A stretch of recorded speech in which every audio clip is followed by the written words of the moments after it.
smoke without a fire. You can taste it in the air, this unquenchable desire from my soul beyond repair. On the prowl, yeah, we like that. Hear the roar, I'm a beast, you're a wildcat.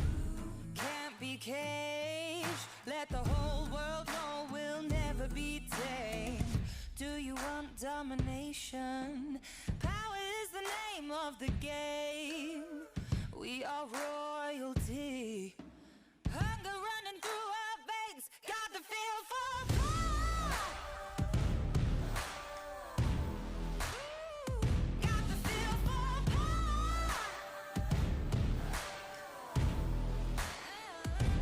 Flows like water through the stream, on a roller naturally. Got the feel for power.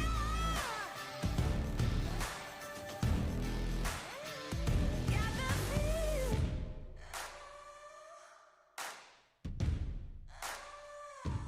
Like the devil in my rearview, no, he's never far away. You know God has to forgive you, and I don't believe in fate.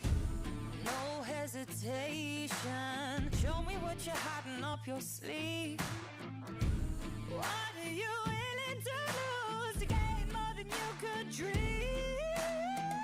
Keep on those toes, or go down like domino. Got the feel for power. Yeah. Got the feel for power. Flows like water through the stream, on a roller naturally. Got the feel for power. Got the feel. No smoke without a fire. You can taste it in the air, this unquenchable desire from my soul beyond repair.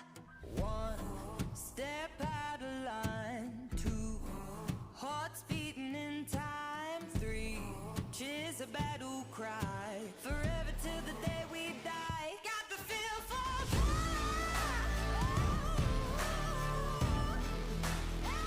Got the feel for power.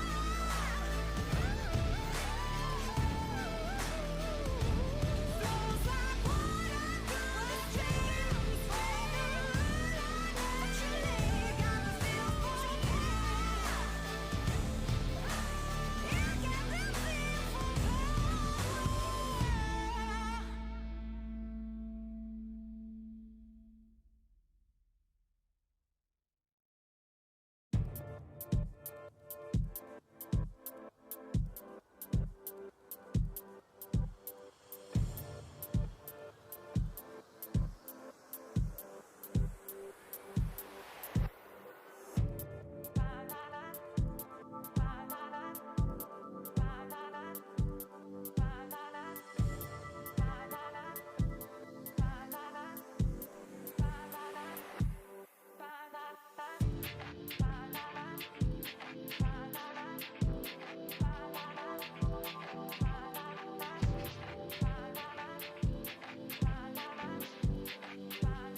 shouldn't be surprised. I've been here one too many times. I've chased desire on my skin. Let the heat sink in. Saw it coming from a mile high. Know it's been a little while. I felt the embers from within. Let the heat sink in. It's all coming back to me. The sleepless nights when it's hard to breathe. Watch my emotions take the lead. Can't control what it does to me. I remember how it hurts. Remember how it hurts, and it's so good to me. I remember how it tastes. I like it in the flames. Oh, it's so good to me.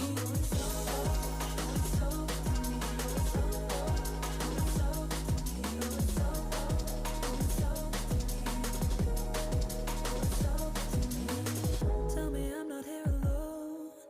I'm the one you want, then take me home. I'm just love drunk, caught up. Love or lust, what's up? It's all coming back to me. The sleepless nights when it's hard to breathe. Watch my emotions take the lead. Can't control what it does to me. I remember how it hurts. Remember how it burns, and it's so good to me. I remember how it tastes. I like it in the flames. Oh, it's so good to so good to so oh, it's so good to me. Oh, it's so oh, it's so good to me. Oh, it's so oh, it's so good to me. Oh, it's so good to me.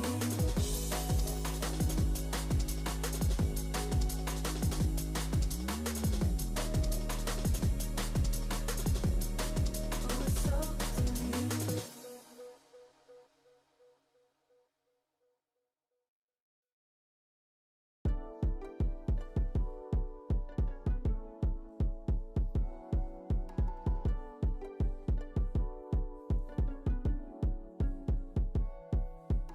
You've been waiting for me, I've been right here, now you see. All along I was the dream, can you make it up to me? Up, up, up, take it up a notch, notch, notch. I've been patient, it's true, I had faith you would come through. I'm done holding up for you, tell me what you gonna do. Up, up, up, take it up a notch, notch, notch. Hey, show me what it's like to carry me. All the world's already at my feet. I don't fall in love so easily. Make my heart beat go. Can you make my head, my mind, following my heart?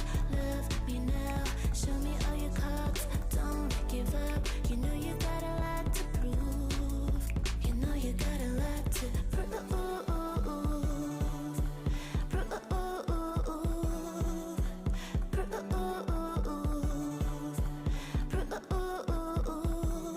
You like to go, go, go.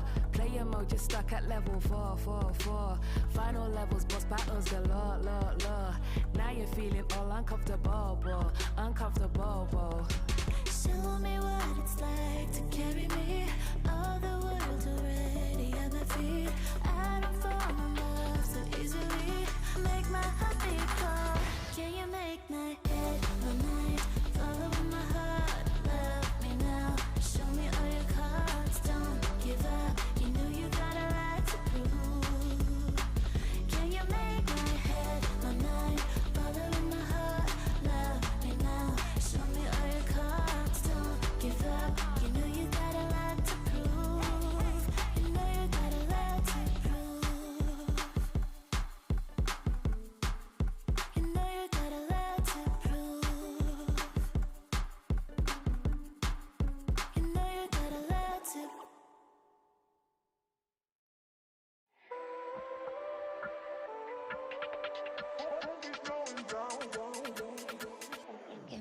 Give me a second, a minute before you go. Our little secret, we can keep it on below. Excited, can't hide it, I wonder if it shows. Between my head and your heart, we about to overload. Cause you know when the feeling's right, we say can't suddenly all the stars align, bring me to life. I can see it in your eyes. Yeah, we got that tunnel vision, no time for bad decisions. Won't be slowing down, we are focused on the mission. Race you till we make it, you want it, come and take it. No time for hesitations. Yeah, we got that tunnel vision. Give me a second, a minute before you leave. So swerve it over here, baby, you should come with me. Cause you know when the feeling's right, we say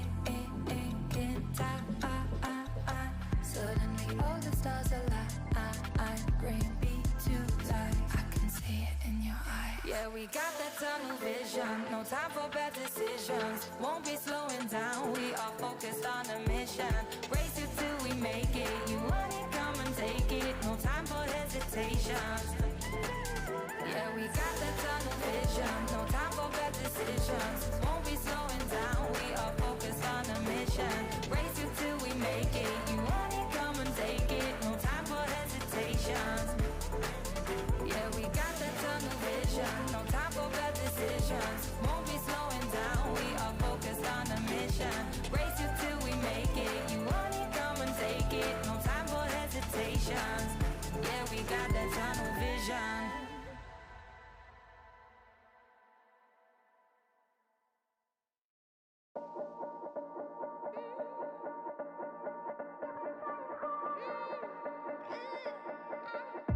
It's hard to do what you've never done before. So I needed to know what it's all for. You've been trying harder. Rise up and show 'em as a mother and a daughter, sister, brother, son, and father. You've been trying harder. Rise up and show 'em as a mother and a daughter, sister, brother, son, and father. You've been trying harder. You've been trying harder. You've been trying harder. You've been trying harder. You've been trying harder. You've been trying harder. You've been trying harder.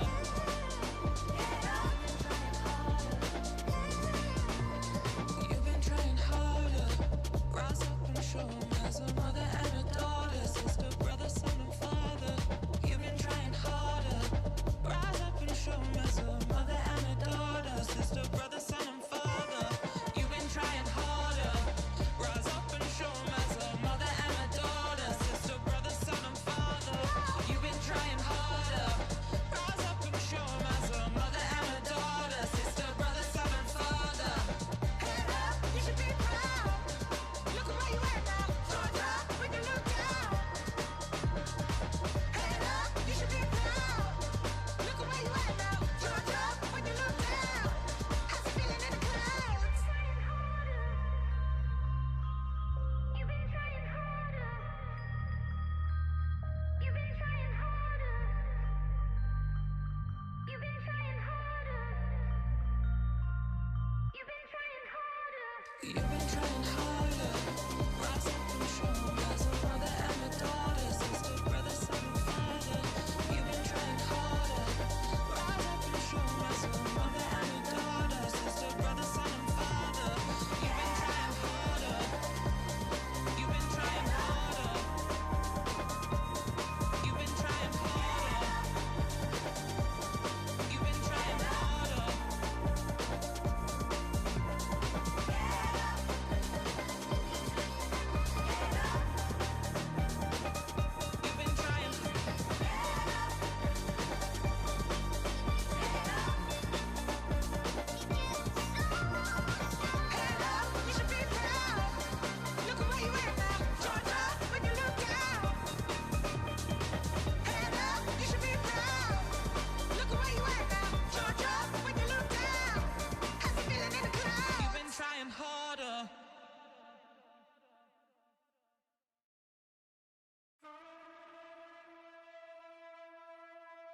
Give a little time tonight.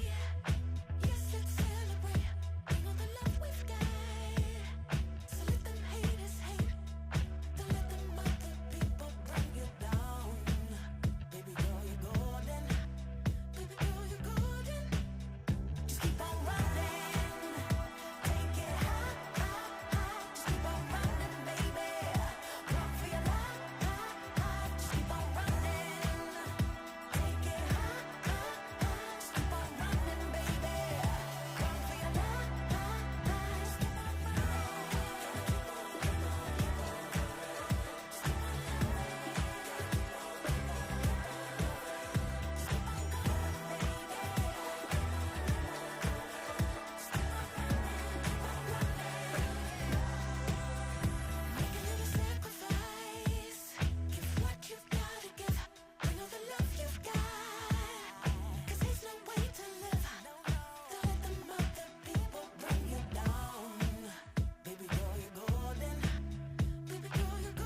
conjure all my memories. Let's write some together. Wanna take this chance, wanna make those plans forever. Is it true? Just say the words, I'll risk it all on you. Just give me the rules, read the room. I'll up the stakes, I'll bet it all on you. We got nothing to lose, 'cause you got the green light, yeah, you got the key right, nothing like a deep dive into my heart. Baby, got the green light, ready, you can be mine, nothing like a deep dive into my heart. Green light, yeah, you got the key right, nothing like a deep dive into my heart.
Feet on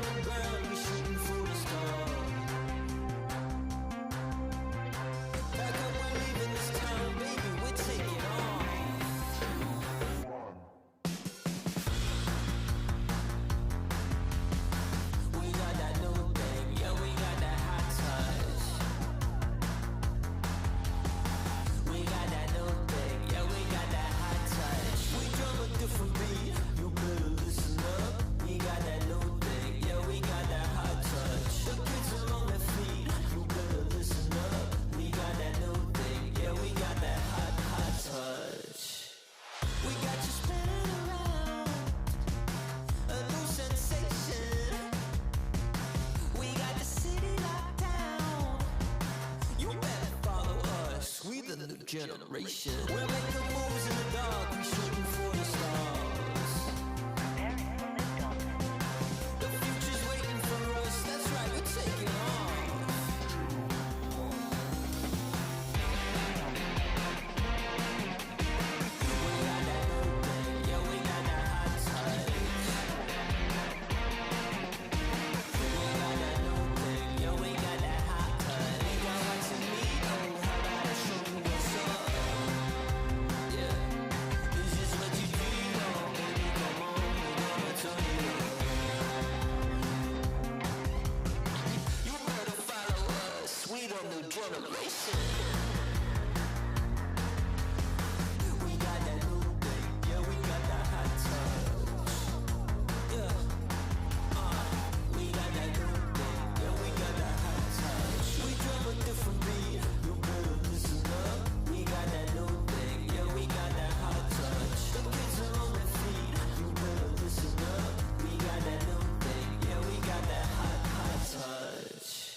Guess you thought that I'd be wiped out, sat alone with the lights out, crying every night for you, breaking myself into two.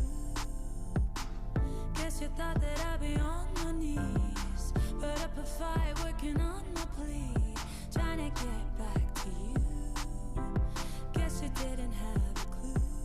I've been watching you from afar, test my patience, play with my heart. I've connected all of the dots, I'm already gone. I've been ready, waiting for the fall, got there early. I've been ready, ready all along. Are you ready? I'm ready. I've been ready, waiting for the fall, got there early. I've been ready, ready all along. Are you ready? I'm ready.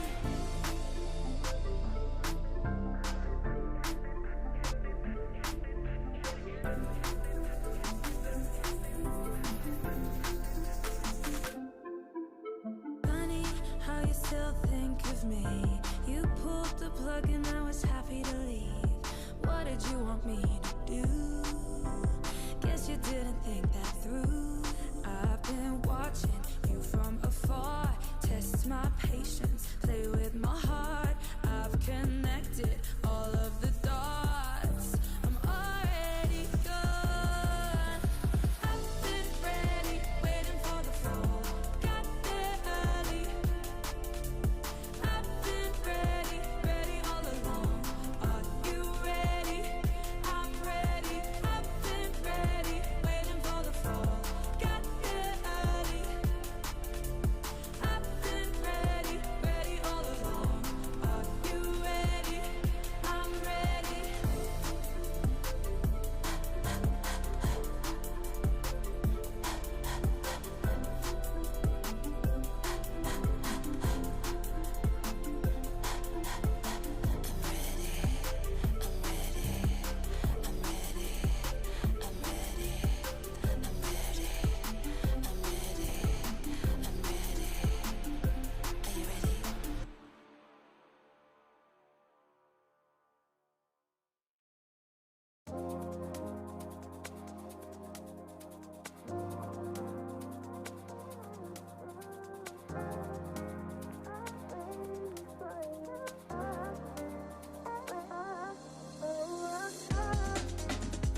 And welcome, everybody, to the European Eternal Sports Brawlhalla Triples Championship. This is the second of the sort of secondary modes in Brawlhalla for the Eternal Sports official broadcast here today. And it's me, Sparky878. I'm joined here with Walter. Walter, what do you think about the Triples game mode and how we're able to showcase this game mode here on the main stage? I mean, I saw our messages from the other day. The streets are saying it's 3 versus 3. Isn't that crazy? There's just an extra player on each team. I had a blast last year when I did triples. And that was actually pun kind of intended, because I was gonna ask you, has the meta changed? Do you know if you kept a tab on anything that's been going on here? Because I remember when I did cast it last year, Blasters was really good, and there was like a total. Get one guy with blasters, do recovery, and just have a great old time with it. And I see a couple people with blasters here in our first match of the day. So I just wanted to ask you, as the de facto knowledge guy, what do you think about triples? Yeah, so last year, if you look at like the grand finals and everything, it was Axe City Wall, Axe City Wall. It was Bryn, and then some Olgrams on Sundance City. And so this year it's going to be similar, but also a little bit different, right? We're going to have those barrages. You and I and the people at home can now see the lobby right now. We have a couple barrages in here, one on each team. We have a couple Brins in here, one on each team. And we have a couple Devil Jins, one on each team. So it seems like these are the two kind of top teams. It's Ty, who is it? Who is it again? It's Ty, Ahmet, and Munir against Blaze, Acno, and Godly. Of course, Blaze, Acno, and Godly won last year with a similar team comp to this. And so it seems like these are basically the two top teams, and they have the same mindset on who should be played in this. I'm a little bit surprised we don't see a Munir Tezca pick, given how much he does that in both ones and twos. But he's going to be at least starting things off here with the Rick, the Barraza crossover. Full Rick from head to toe. Yeah, we can work together. I don't even know if we're going to be able to see. I just don't even know if boots would be that potent of a weapon, you know? In this format, there's just so much chaos that ensues, and I think, again, like, I feel like you probably need at least one Blasters player, right? Like, just to be able to convert those early KOs with recovery off of those cheesy setups. But we'll see how things turn out. By the way, I need to say before we get into our first game, I love that, like, little outer layer Brawlhalla merch swag that you have on. I don't even know what that is, but it looks really good. I just wanted to say that I think you look really nice. Is it really? It's the baseball jersey, yeah. How do I get that? I don't know. All right. I was hoping that they were just gettable now, because I don't want people to get mad at me. Cool. I feel like people are going to get mad at me now because I have it. Yeah, we're getting into game one here. It's just it is these always start out with like pure chaos, and it's just everybody picking their biggest weapon or hoping they get their biggest weapon and swinging their biggest weapon everywhere, and then things start to like coalesce and then fall in line. Yeah, so I think what will be really interesting for this is where you find individual player picks on the soft platforms. Like I assume we'll probably be seeing similar stages throughout this competition, or at least the fact that if you can find an opening hit on one of the soft platforms, you're that much closer to the top blast zone, right? And that's where the blasters really come into play. And that's where the triples maps are going to be a little bit different than soft platform maps. Ooh, nice D like ground pound from Blaze. Ooh, gets caught. The second swipe from Taya. The second swipe on that neutral light. Almost getting the KO. Blaze getting a little bit of a tap, but steering out of that recovery to give Acno an additional piece of movement without doing that big force dump on the end of the blaster's recovery to save his teammates. So great work there. Nice little falling side air, turnaround. We're not able to find the stock yet. Is this going to be a team KO? No, here comes Moonir. He misses the dare on the axe, and a great dodge from Godly to get through the axe recovery. Down air from Godly. Here comes Taya. It's just there's so many people on screen. Like we joke and say, streets are saying it's 3 versus 3. It's 6 people on the screen, but like it really is so many. It's a lot to keep track of too. Yeah. So like the big like macro things I would say as someone who might be watching this format for the first time also is like specifically like you're gonna see a ton of action, a ton of buttons be pressed left, right, and center for this format. But pay attention to the people who are kind of like caught on the perimeter, right? And the question then becomes, okay, well, if I'm like the 6th player who's caught on the outside on a side platform, let's say, how do I like re-enter the conversation? Usually you just dive in with one of your big hitboxes, but like you risk hitting 2 of your teammates potentially who are also caught in that scramble. And you can also kind of see the game take the form, depending on who's playing, but we were seeing like Moonir stick to that right wall a lot, and then Taya and Ahmet, they would be in the center stage, so they would be playing like more of a 2v2 style of gameplay, and then Moonir would be the one like trying to axe down air, weapon toss down, recovery back diagonally towards the stage, gets the bottom of the recovery, gets a nice signature for the KO, and a great catch on the down air, Ahmet with a fantastic follow-up as well. Off stage too, look at Moonir, hang on. Oh, nice. Okay, GC Breakdance covers the back, but this is the thing, right? Like, there's just at least one player who's around to try to find that reply stock. So the question then becomes, like, how do you maintain tempo in this type of format? So now we're off stage again. Munir's trying to make some action happen on the right side. And Ahmet's really the one that's really not in the picture right now. He does enter the conversation for just a moment.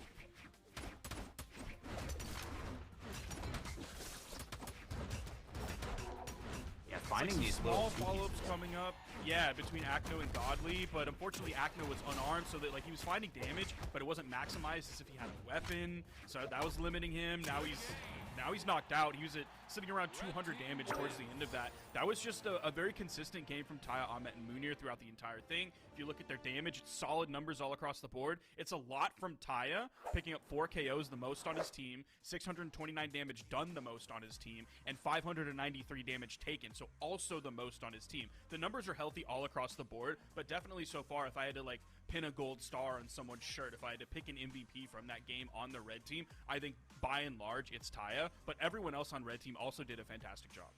Yeah, totally agree. And I think, you know, like we'll really see the numbers advantages get exposed in this format a lot more than we do in 2s, right? Like it was very, very close until the very, very end of that first game.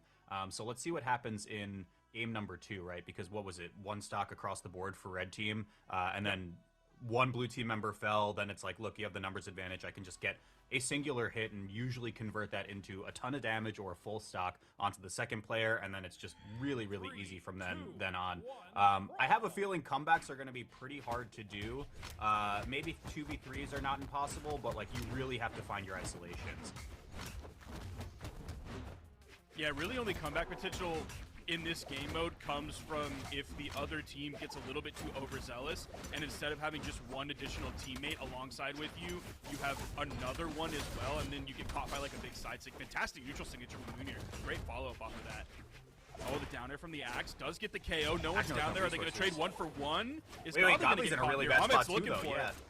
So this is where it gets dicey, right? Like, usually I think when you have a backup player, like, you can afford to spend one of your teammates and go off stage to try to, like, go for a save in those positions. But if you're Godly in that spot and you just miss and then you run out of resources, you're in a terrible spot. Fortunately, blue team was able to salvage that for the most part. Red team is really, really hurt on all of their first stock. So this is basically like just find a hit on anybody. There's going to be one off Munir, gets the disarm. It forces a 2v3 at least for a moment, but Acno chases that one down to no avail.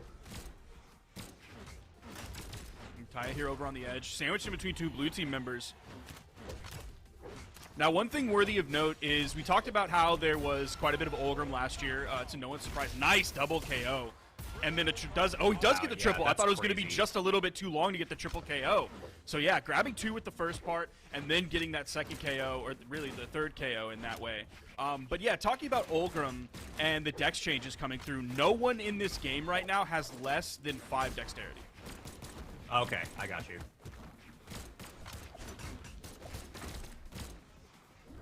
Okay. Off stage. Okay, Godly's no weapon. Hits the D-Light, or D-Air, excuse me, but doesn't really get too much more after that. Loses the stock.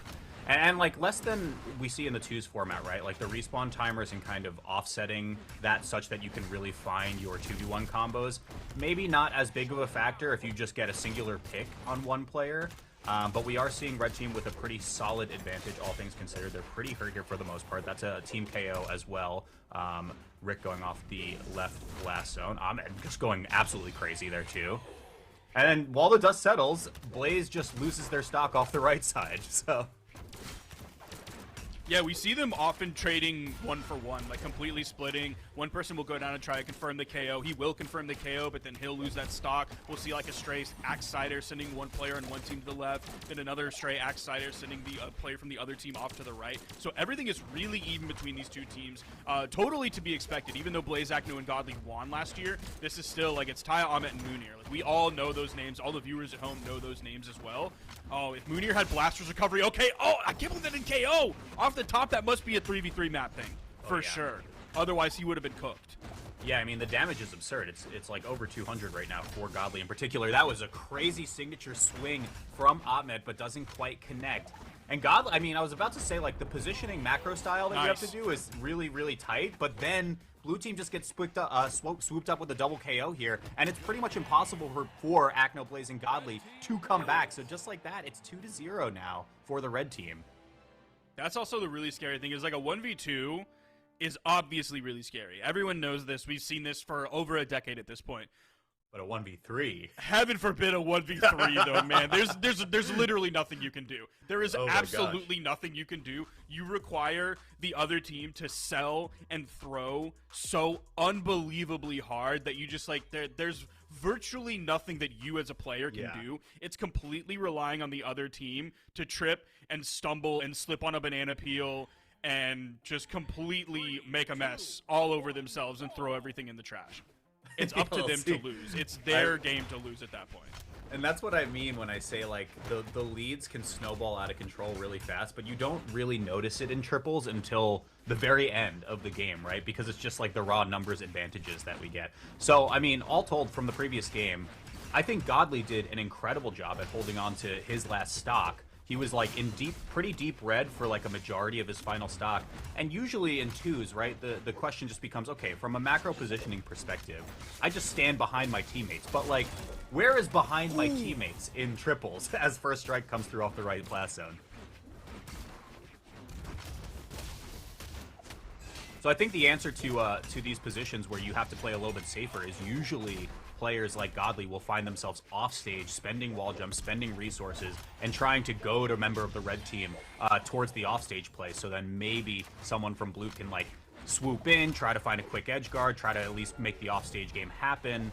And we're seeing it to some pretty good effect so far, as it's 2 stocks across the board for all 6 players. And that was off of like a really strong opening from Red Team. It was like back-to-back Axe neutral signatures from Taya. I think the first one grabbed 2 people with it, and then the second one hit 1 more person with it. The follow-up from Acno is incredible. He's really just like bang on with everything going on the screen. He's so ready to pick up these follow-ups instantly. Jumping forward. Yeah, and I mean, all told, I really don't think we've seen too many of the like blaster recovery setups that we've seen from last year's triples competition. So maybe it's just higher ceilings, like a lot of just offstage play, and the edge guards are being focused on instead for these first couple of games. But you know, not a ton of like connective tissue between some of these team combos. It's just kind of raw neutral wins, just like we saw there off the left. It could be a refinement of the game mode as these players like learn more and more about it. Like each additional hour, because there hasn't been that much practice in all of Brawlhalla's history on this compared to 1v1 and 2v2. Like each additional hour of practice and learning is so beneficial compared to 1v1 and 2v2. So they're realizing that like you can't just sit on the soft platform as the Blasters player and be like, okay, when are you gonna serve me the ball so I can get it? Like you have to get active. You actually have to be a part of the game, and you're not just like a recovery cheese machine. Totally. I mean, yeah, also obviously very good to just have that option on the table should it come up. That's going to be a recovery from the gauntlets instead out of Akno to force last stock situation for everybody.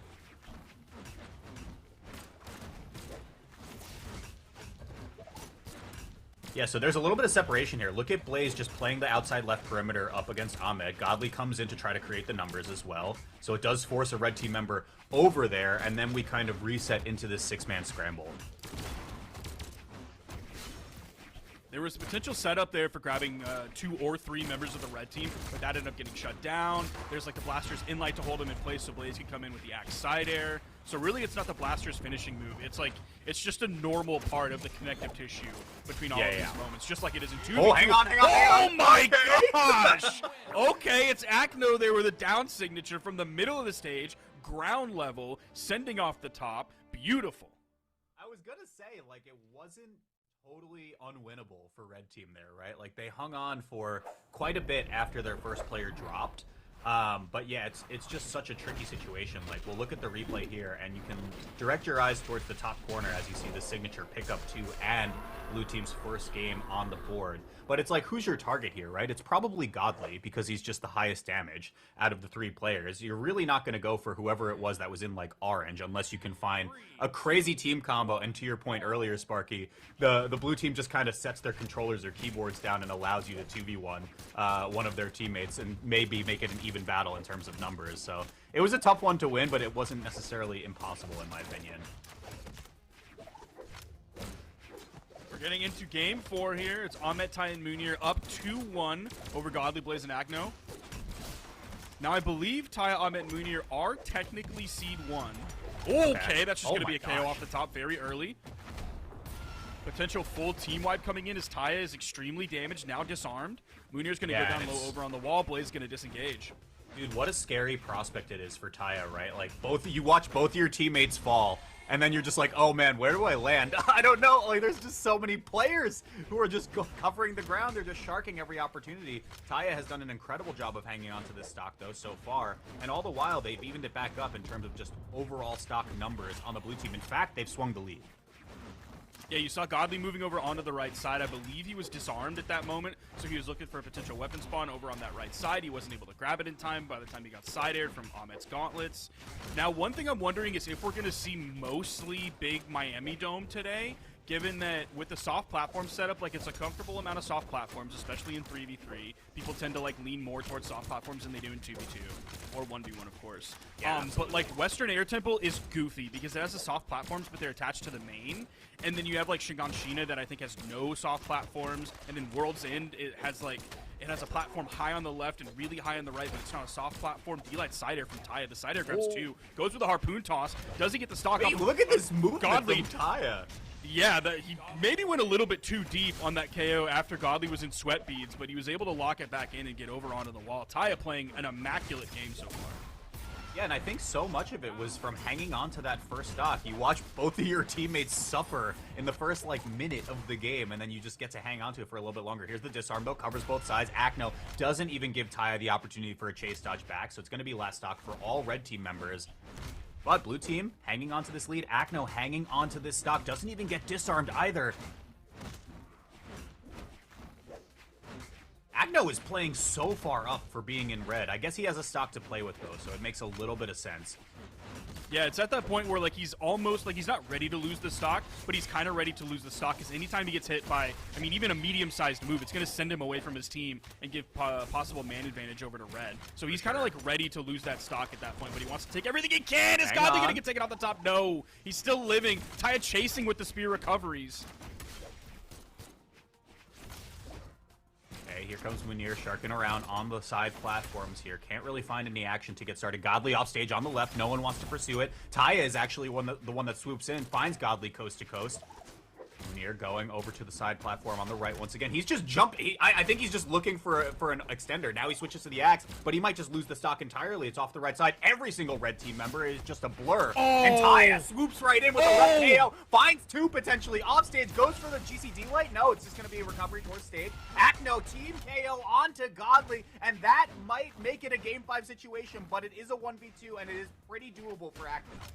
I mean, if he gets a D-stick, he can grab someone from each side and send them off the top. We already saw him do it before. See me do it again. He's able to snap dash back down away from that sidelight punish coming in from Ahmet as well. Gets bounced off the main platform, but he's still living. Ooh, what a dodge! Spot dodge is again another spot dodge to the signature of Taya. This is crazy. I mean, like, it's very obvious that Taya is the one that's just playing forward, the initiator here, and you're trying to just see if, like, okay, if I can get a win punish, Ahmet can close the door on this and end the set. But this is so winnable, but it's just going to be off stage, and that's going to do it. A 3-1 will close this one out off of a 2v1 advantage from the red team. I mean, what a crazy first set. And that game, that game was Acno. That was Acno just playing lights out, pushing it all the way to the limit. 642 damage compared to like the 323 from Blaze. He had a really tough game that game. I think he took, Blaze took almost the least amount of damage in the entire lobby. He was technically Taya, but Blaze was like right there. So Blaze, and I was watching back the Grand Finals, and there was a moment I said towards the end of Grand Finals last year, I was calling out basically the exact same thing, where Acno had incredible numbers, 5 KOs, he did have an axe in it, but 642 damage done, 641 damage taken, but Blaze wasn't able to really do very much that game. It's a similar story to last year. Yeah. But it was just that game. I'm not harping just on Blaze, but specifically that game. He really wasn't able to do too much and relied on Acno to do so much for this blue team. And ultimately, Red just did everything. Honestly, I'm really impressed in just the overall neutral that's been had from all of these teams as well. I mean, it's very hard to like visually tell what's going on when there's this many players on the screen. But they've done a very good job just in these small pockets that I've noticed just in this first set alone of picking their spots, finding like small little victories, just a couple hits here and there, but also not stepping on their teammates' toes. Like all of these players are really good at like not colliding into their teammates with team damage, like even a couple things where it's like, oh, I find the opening hit and then I'm just going to spot dodge in place because my teammate's right there to get a follow-up, right? It's not really the same level of flow charting that we get in twos, which I think is pretty fun. Yeah, it's definitely different. It's something that the players themselves clearly become more comfortable with as the tournament goes on. It's like even as the tournament goes on, they kind of figure out how to play this game mode and how to play this game mode against one another, just because like they aren't playing that much like I'm sure they're practicing, but they're not playing that much 3v3 against other people. So they go in with their game plan and they know what they want to do, and then they have to adapt that to the way that their opponents are playing, the legends their opponents are playing, which might be different than 1v1, which might be different than 2v2, and just dealing with all of the different variables that come into play when you add one more player on your team and then 3 players on the other side as well. That's right. That's right. So with that, it's actually going to be the Viltrum Empire making it into Grand Finals. So Taya, Ahmet, and Munir will be chilling like villains or like Viltrums for quite a bit, because we got some elimination side matches to go through over the next, I don't know, hour or so before we even see this Grand Finals make their way back. So let's talk about our next match here. What do we got coming up? Yeah, our next team, we're going to be going down onto the elimination side into the Elim quarters. We're going to have Delta, Coco, and Vayax, 3 well-known names in the EU scene. I believe Vayax got 3rd last year at the Triples Championship, playing alongside Razox and Kazumi, but he's playing with Coco and Delta now. And then on the other side, we have Nice, and then is his name different in-game? Okay, no, the name on Challenger mode is the same. It's going to be Nice, Kalampar, and FXL. So Fixel, excuse me. Fixel playing from the Middle East region here for the European Triples Championship. Very cool.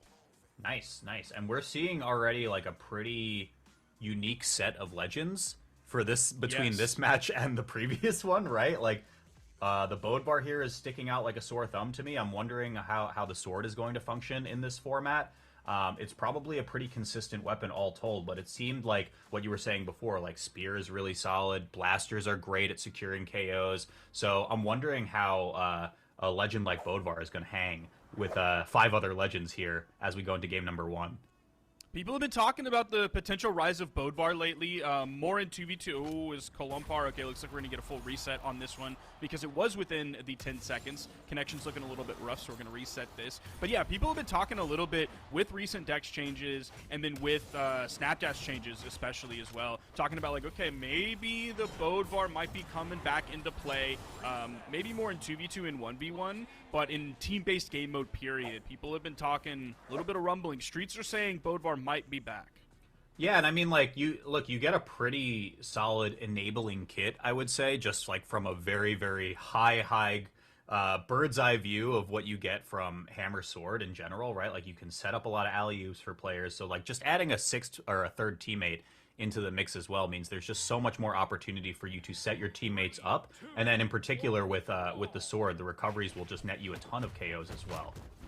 Sword got some recent buffs, I believe, and then also I think Hammer downsig on Hammer for Bodvar specifically. So he's gotten some buffs that like other people have gotten as well, but then also specifically Bodvar has received buffs himself. So let's see what Vayax is able to do this game. He doesn't have to play as much like tight neutral that I've seen some people online saying is a little bit difficult still to do with Hammer, but you don't have to do that quite as much here in 3v3. Oh my gosh, the double D-light into the side air. Great follow-up from Vayax on that. A little bit of team damage, but it's worth it at that point because you got to put damage onto 2 red team members. Yeah, Nyes also just threaded the needle there wonderfully, but puts themselves off stage again. This is going to be a little bit awkward. Oh, covered underneath the stage. It's Sweatbeads, and his teammate came down to give Nyes the movement that they needed to get back. Somehow they reversed that. That was sweet. That's 2 stocks they got off the blue team. Vayax is in a really healthy spot. If he can float around here and not take too much damage, he's able to get back over to the soft platform. Nice coverage with the D-Sig from Delta. The neutral signature as well. He's getting pierced up by these gauntlets. I think he got hit like 3 or 4 times on those gauntlets, but he comes back. Little neutral light. Here's the side light. Neutral Sig's coming out from Coco in the middle of the stage, but that was mostly onto Vayax. Yeah, and there was no movement left for the Rayman off the right side, so we will see the rightmost members of both teams falling off their first stock. As I say, Fixel loses 1, and the last red team member falls as well. So, gentle lead going over to blue, thanks to that Bodvar just hanging onto this first stock, but it's going to be the ground pound, it's going to be the Pogo that evens it up at 2 stocks Delta across the board. Delta? He just barely misplayed that third axe down air coming in. That let Fixel get over onto the wall. I believe he hit either a nair or a recovery. It's going to give him that little bit of movement that he needed back towards the stage. Vayax coming in there. 3 red team members. Fixel actually pushes off stage, eats an axe neutral light. Gravity cancel from Delta. The juggle's coming through from Delta now. Right, off stage. Delta just disengages entirely as Nyes tries to make their way back off the backboard here. We're going to see 2 red team members, 1 blue team member off the right side.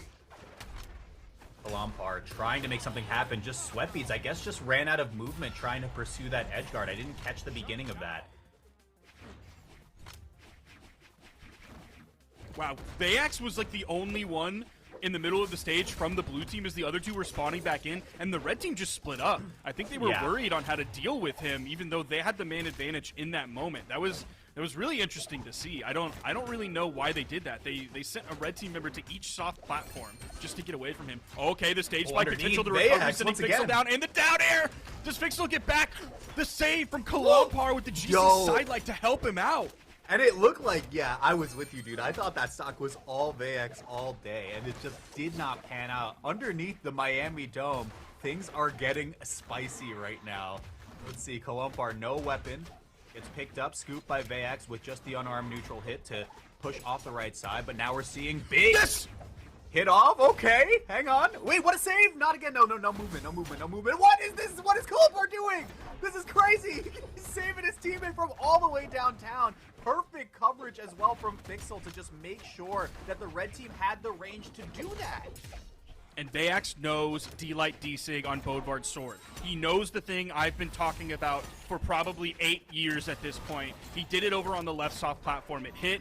Oh, Delta misplays just a little bit. He might have expected like a dodge down or a fast fall right out of that, but I don't think the side sig would have hit either way. I don't know if it hit stacked enough to find contact there. So a little bit of a misplay from Delta in that moment, but he had at least somewhat of a right idea. Like he was ready to follow up, which is the point. And then there's the D-Light into the side air to make sure that game goes their way, even while everybody on the blue team was in the red. So wow, great work from the blue team.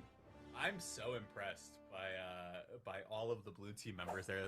I mean, everyone there had incredible saves. The defense was amazing, But what we see in this last little clip, if you needed an example about why a 1v3 is so hard, that one in particular was one, right? Because how many gauntlet attacks were sent into a blue team member to push them off stage, and it doesn't result in the KO? Because you either have to just get the KO outright, or you let them come back, because there's just so many players who can go out there and save, who can just cover the space. It's such a hard proposition to win a 1v3 in this format.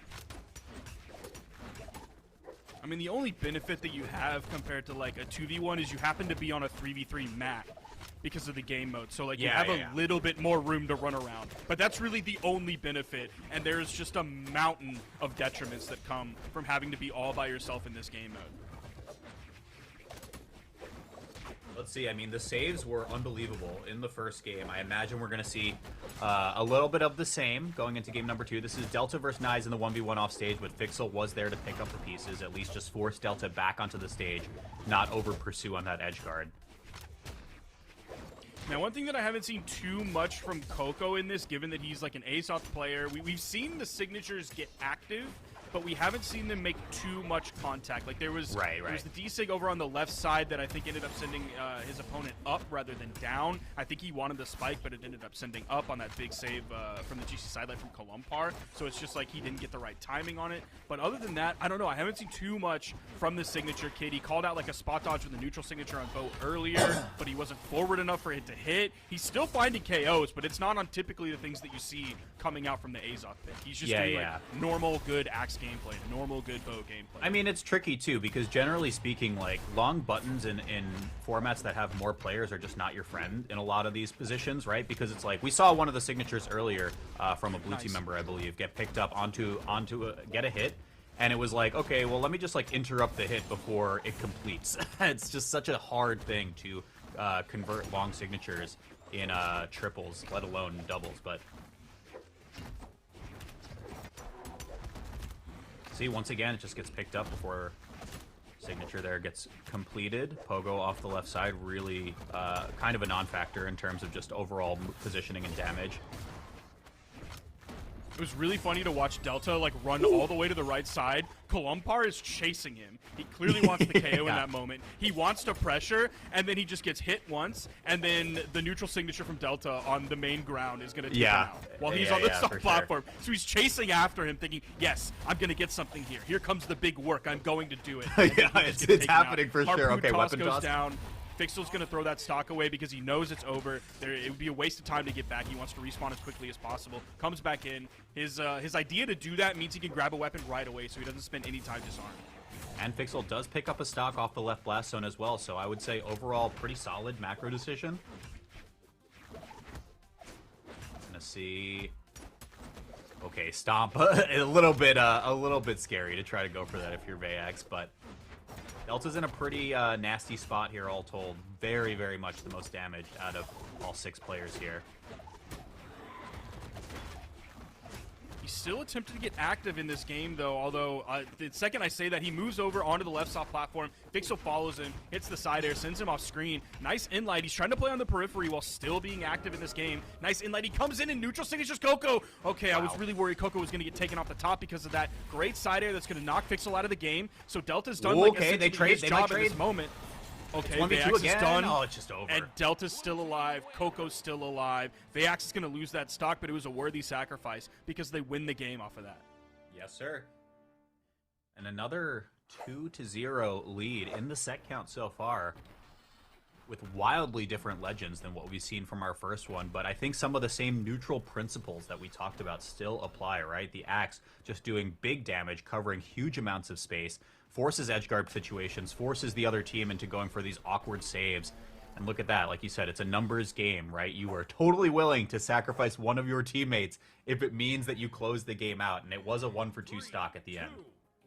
Now we're seeing lower damage numbers coming out of these games, like all across the board. Like if we think about like the previous game, we were seeing the winning team hit like 2 members might hit like mid 500s, and then one of them would hit like a low to mid 600s. Meanwhile, in this game, we'll get like one team member hitting 500s, and the other two on the winning team are hitting like mid 400s, maybe the high 400s. So overall, all across the board, the damage numbers are a little bit lower in this game compared to the previous one. Those KOs are happening a little bit more quickly. Almost a GC Insig coming out from Delta. The placement was beautiful, but it wasn't quite bang on just yet.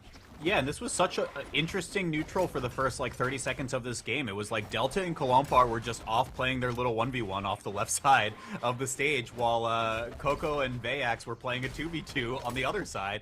And just like that, Delta's, like, totally willing to play the Dude, Delta! Great Pogo. Gets the stock off the top. Crazy stuff.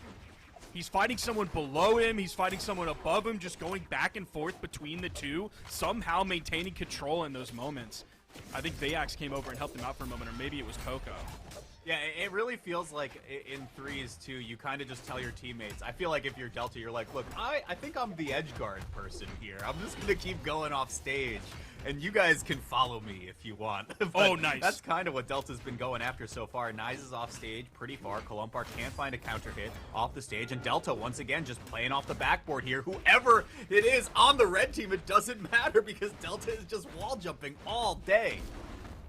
Oh, and the neutral signature, almost a KO off the top. I believe that was a D-Light into the Insig over on that soft platform. Nyze has had some really good offstage plays. We actually see him get the KO on that. But unfortunately, I feel like a lot of his really, like, would-be high-impact offstage plays happen to be... the tree style jump with the save for Kolompar and KO's Vayax. Vayax, why did you do that, bro? You could have done that with a weapon toss and ended up living. Huge sacrifice from Vayax there. It might be all for naught. Oh my gosh. But Nyze has been hitting these like awesome offstage plays on a lot of like low damage opponents. He'll hit like a spear neutral air on the edge. Oh, Fixel. He even gets the wall touch fading back just enough off of that. Loving this spear play from this red team. Yeah, but I feel like Delta has just been this, like, imposing force on the offstage, though. It's forcing Fixel to make these plays, and just like that, red team members all fall to their last. Vayax super healthy on second stock, so you can play mega aggro now if you're on this boat bar. Let's see him come in.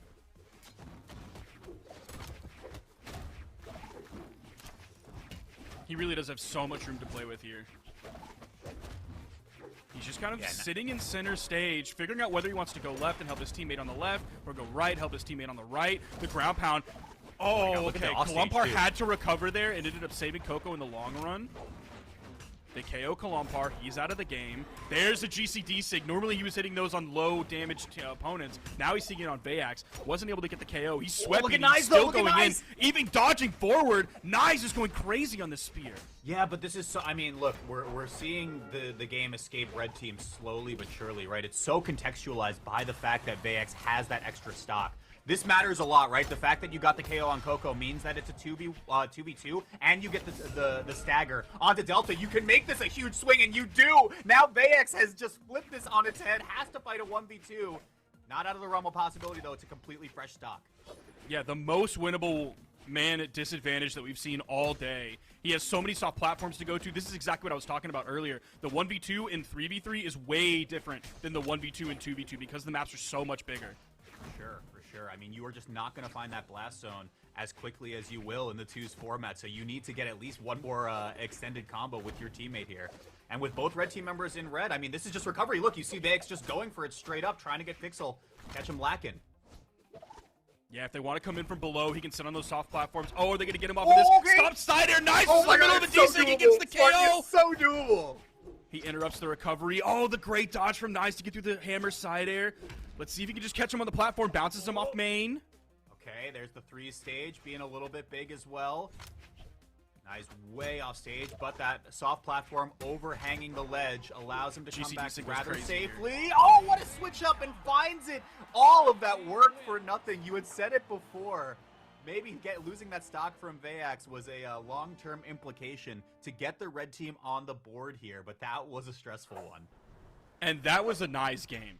that 100%, the red team needs to be like shaking hands saying, thank you, sir, thank you so much, thank you, thank you, thank you. I appreciate that, Nice. 674 damage, the most in the game. 654 damage taken, almost the most in the game. He was the last one standing. 5 KOs as well. 0 accidents. Incredible work from Nice. His axe was fantastic, but his spear, especially that game. He even got the great read, the sidelight turnaround neutral signature, reading the dodge in over his head. Fantastic work from Nice. Really making up for the rough game that Kalampar had. I don't want to harp on Kalampar because he had like amazing gameplay in his previous games, but that was really Kalampar putting out 274 damage and Nice being like, it's all right, man. I got this one for you. Don't you worry. We're going to go into the victory slot after this. Incredible work from Nice. I'm liking this red team quite a bit. That was only for them to stay in the tournament.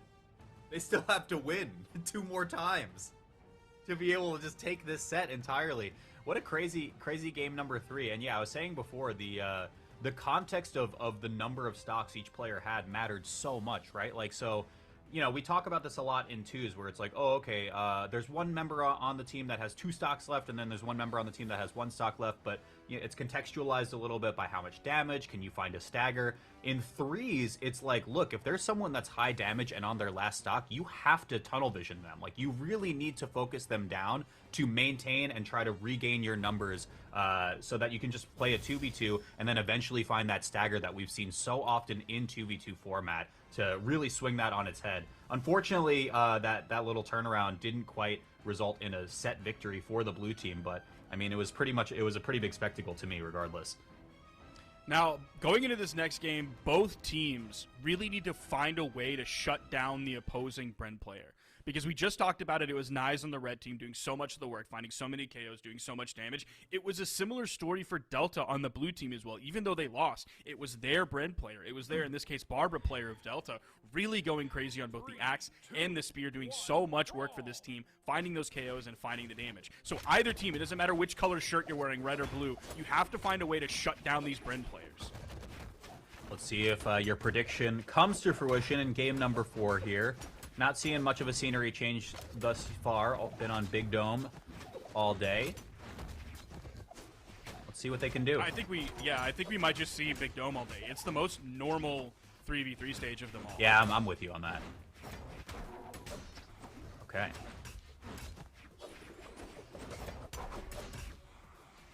Charging up, Delta way off the left side. Fixel finds the first pogo. Can't find a connecting hit from Delta, but once again, the situation gets reversed a little bit. Now it's a 2v1 situation off the left side. Coco was just trying to play a little perimeter there to at least allow Delta to come back, but swooped up off the left blast zone in the process. First strike going over to red. Not going to be too much to follow, and somehow all blue team members are already down a stock. Yeah, you saw a great follow-up between, I believe it was Nyes and Fixel there in that moment.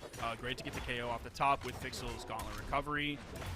The big Bren down signature you see coming into play here, knocking out Fixel. See if Delta can take this off the top. No one actually really pressures Nyes. He was floating in the air. He had the axe. He was looking for potential spear pressure coming in, but no one ended up throwing it. 3 recoveries coming out from Kalampar. He gets sent flying. He comes back and down. The double weapon toss as well was just like real salt in the wound, dodgeball style. Just you're not gonna make it through both of those. So good stuff to hang on to this. Kalampar hanging on to this. Oh, what a save! He just got stomped side-aired, but I believe it was a save from, I don't know what weapon toss came out that ended up saving him off that. It might have been Fixel, but that was great because Kalampar would have been taken out of there. He's still without a weapon, so the axe inlight from the middle of the stage is going to KO him. He wasn't able to do too much damage at that weapon disadvantage after getting saved, but still, a little bit more survival is never a bad thing. Neutral air coming through, sidelight neutral air from Coco. Even gets to turn around, ground pound, getting through the spot dodge. Now he has a sight set on Fixel. Fixel nares him down, and Fixel disengages. And all the while on the right side, it was just a quick isolation play over onto Delta, right? Like just easy pickup with the gauntlets into a signature from Fixel to close the stock off the right blast zone. Really nice stuff. They're finding their spots really, really nicely. Red team, I think, pretty well positioned to force a game 5. Going to be a double KO as well. Now Fixel really getting active in this game. Recovery off the top, KO off the left side as well. Now he has a sight set on a newly freshly spawned in Coco. Recovery coming through. Now he has a sight set on Delta. D-Light into the side air. Fixel having to potentially fight 2 blue team members. He sends ones away. Oh, with the ground pound. In comes Nyes. The double spear players coming in on the left side. gets 1 KO. See if they can wrap up this stock onto Coco. It's going to take a little bit more than that. He's only in the beginning stages of Orange, but a neutral stick is going to send him flying, even off screen. The Spear players are able to just really wrap around the opponent and find good work on them. Great spot dodge from Vayax, It's game five. It's game 5. I mean, look, Vayax is really going to put up a fight for as long as he can. Maybe he takes a couple stocks here. There's just no way, right? It's 4 stocks on the other team. 2 of them are basically in the white right now, and you're going to see that game wind down. Great work. This time from Kalampar. That's exactly what I was talking about. In the end of the previous game, had a little bit of a rough game, picked up 1 KO, had a few hundred damage coming out, and then this game, he's really shining on this red team. They split the KOs right down the middle, all the way through 3-3-3, and then he's doing by far the most damage on this red team. So Kalampar really leveling up. The blue team finding a better way to try and shut down this Bryn player that was coming out on the red team, but by focusing on that Bryn player, on Nyes, that let Kalampar just run around and wreak havoc on the blue team. Yeah, 100%. And I mean, look, we'll probably see it here as we go into game number 5. This is a crazy adjustment from the red team. Every single edge guard brings at least one other teammate, right? Like you had said before, both the Spear players come running over towards the left side on that edge guard attempt to make sure they can go for a save or deny the save. Just making sure the resources are managed in that way at its base level, just a numbers advantage. So important as we go into the final game of this set to stay alive in the bracket. And now we've continued to see a similar theme that we saw in last game and mentioned is relatively average level dexterities coming through. No really low dexterity characters. Everybody's coming in with basically 5 or more in this game. So continuing what we saw earlier with the definite lack of Olgrams. And no Teroses so far either. No Teroses yet in this game on the main broadcast. Yeah, this, super tournament, interesting. on the main broadcast. Well, let's see if your prediction from game 4 comes true once again. Nice, gets the disarm, Delta. Ooh. Reversal hit. Fixel playing the sky area as well. Switches, just hands it off, changes the dance partners, gets the first strike. Vayax way off the right side. Kalampar just tries to cover the high angle. It wasn't there. And I love that with that handoff from Nyes onto Fixel, Nyes actually went back towards the main platform in case any blue team members came over for the save onto Delta. So that's him recognizing that Fixel's going to come in, he's going to finish off the stock, all I have to do is prevent the save. So he goes back to the main platform with his axe, puts out a huge hitbox, and no one in blue team is even remotely in the area to save Fixel. Yeah, I mean, the more I've been watching this now, again, just like last year, the more fascinated I'm becoming with this format, right? Because like you just said, the responsibilities for players become very cleanly outlined, especially when edge guards come into play. Let's see what Coco can do with this stock at pretty high damage. Coming back, Kalampar trying to deny the recovery, swoops underneath, but Nyes closes the door on that one, hits Delta all the way down as well. A little bit of a parting gift, and that's a full, clean stock lead now for the red team. We talked about the Bryn, we talked about the Spear play, but you have to realize she has 2 different weapons, of course, the other one being the Axe. We're going to see Axe all day. We saw Axe all day last year as well. That weapon will seemingly be evergreen no matter what mode we're playing. Maybe not in Kung Foot, or maybe not in Brawl Ball. I don't remember what current Kung Foot meta is. Maybe we'll see when we get the Eternal Sports Kung Foot Championship. Coco's in a real bad spot, though. He was caught between Kalampar and Nyes. Oh my! Still trying to find a way to land, too, and no weapon in sight. That's going to be a stock off the left side just for being in the wrong place at the wrong time. And just like that, blue team's shots at victory seem to be slipping through their fingers, Sparky, especially after that 2-0 lead. Fixel going in with the unarmed ground pound, not worried about the weapon disadvantage because Nyes also rotates in. They were hoping to get a repeat of what we saw in the beginning of this game on the left side. Now it's Fixel and Kalampar. A little bit of a fade back on that ground pound from Fixel. The exclamation point's coming out, but Nyes is there in case anyone from blue team wants to push. I'm loving the synergy in the red team. Yeah, I think it's just literally every time they go off stage, they're sending at least 2, right? Like, it's just so, unless they can find a pure ISO where they can get a true combo or real damage or just a guaranteed KO, they're always bringing a second person with them to cover misses, to make sure that no teammate can go for a save. It's just a wonderful adjustment from the red team, and the numbers advantage is reflective of that. Ooh, Nyes getting pieced up by this sword from Vayax. I feel like I haven't been talking about Vayax for a minute now, but there's the tasty side sig fighting two members of the red team. Kalampar coming in. They're not going to get that stock Wait, on the wait, Vex. off They're going to stage. lose one. But now Kalampar, he's able to pick up the weapon, has a little bit more KO potential, has way more priority with the axe. He's looking for his perfect spot, goes for the falling down air, just barely misses. Look at Coco, though. Head on a swivel on this side platform. So damaged. Can't even enter the conversation. A whiff punish is a scary, scary prospect, especially with no weapon in hand. Off stage. Barely. Not enough. I mean, next aerial, I think, just KOs Coco outright, even on this big stage. Oh, this is so scary. Okay, pushes off. Not gonna be enough. Coco just hanging on by a thread. And Vayax is just absolutely clocking in, putting in overtime, but gets disarmed. That could be the dagger, especially with the weapon star. Coco's going to lose the stock, and it's a 1v2 for Vayax. The bow bar that we sung the praises of, Sparky, isn't enough to close out this potential reverse 3-0. Can Vayax deny it? It's a winnable game for Vayax. Dude, look at Fixel is running. Running He is away, running okay. so fast, fast as he can away from Vayax.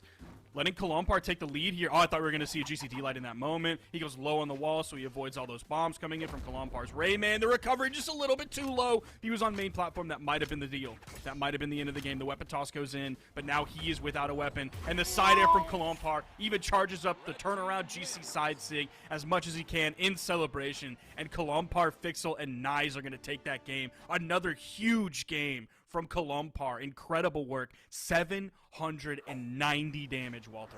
Holy moly. And a reverse 3-0 as well for the red team. I mean, the offstage was incredible. I was really, really impressed with Delta in particular, how willing they were to play the offstage game, go for a lot of edge guards, basically kind of like set the tone for their other teammates, saying like, look, I'm going to be offstage, you're with me or against me, right? But just like in game number 3 and game number 4, the red team's adjustments of just bringing multiple players to every single edge guard, every single offstage interaction, so good.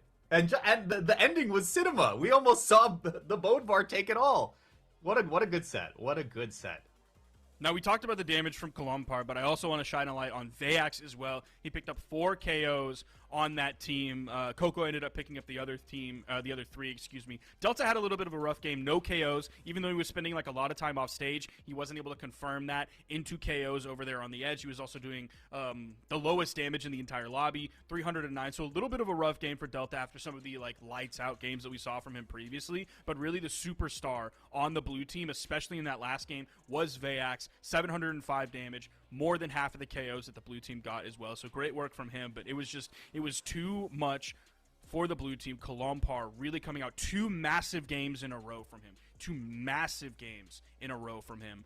With his teammate of Fixel and Nyes, I don't know too much about Kalampar. Do you know what flag that is, Walter? I left the lobby, so I don't. Okay, red stripe on the top, green stripe on the bottom. I don't know if he's also a Middle East player. I believe Nyes is. You can't ask me to know. He's played like, 2v2 with Fixel in the past. I don't know. I thought you might. You're I'm not a a geography knower. I'm not a flag. I don't know flags.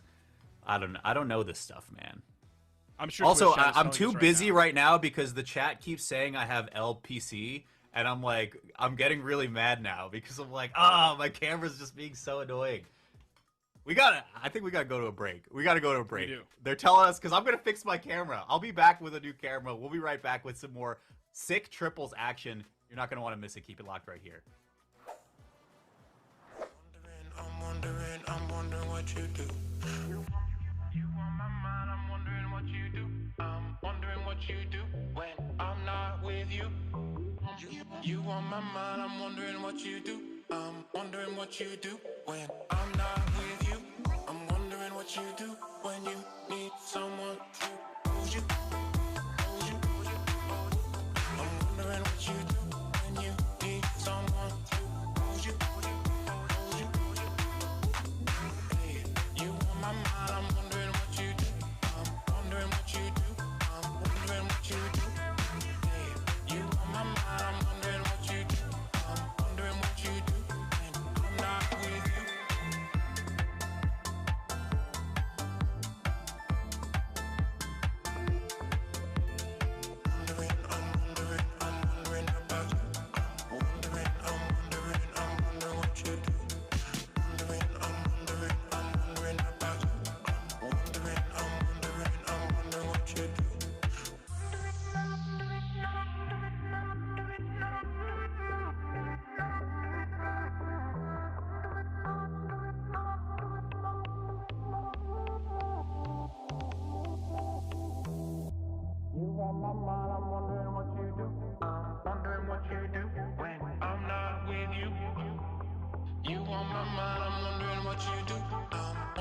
what you do when I'm not with you.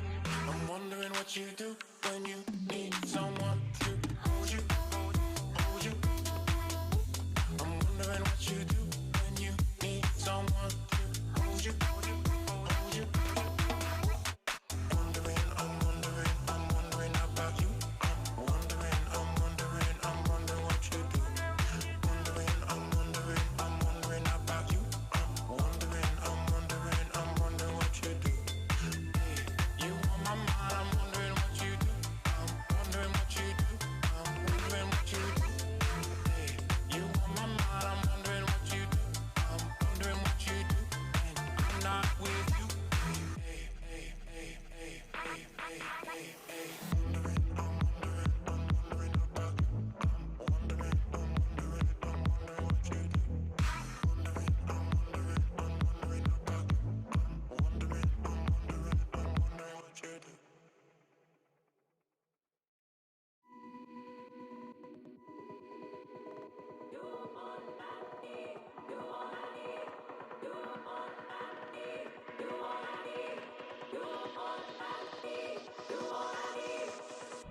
Do you know where we'll go?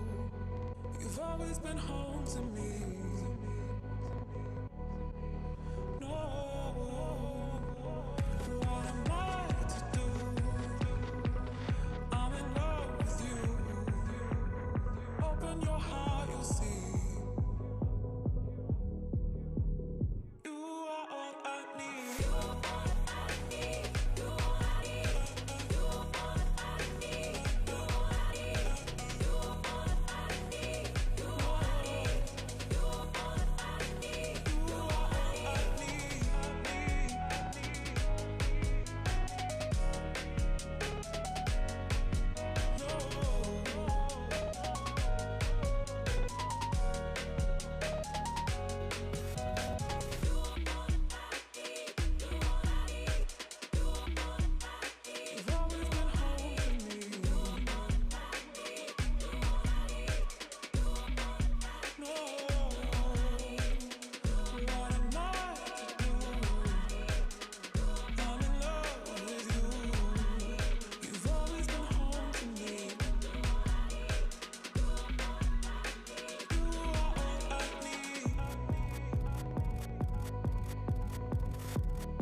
Walking down the street, I be feeling cute. All these eyes on me, but I don't know what to do. I'm seeing all the signs, like everything's aligned. Now everything's aligned. It's easy, I'm telling you it's easy.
Eyes locked tight, I can't get you out my mind. Oh no, what have we got to lose?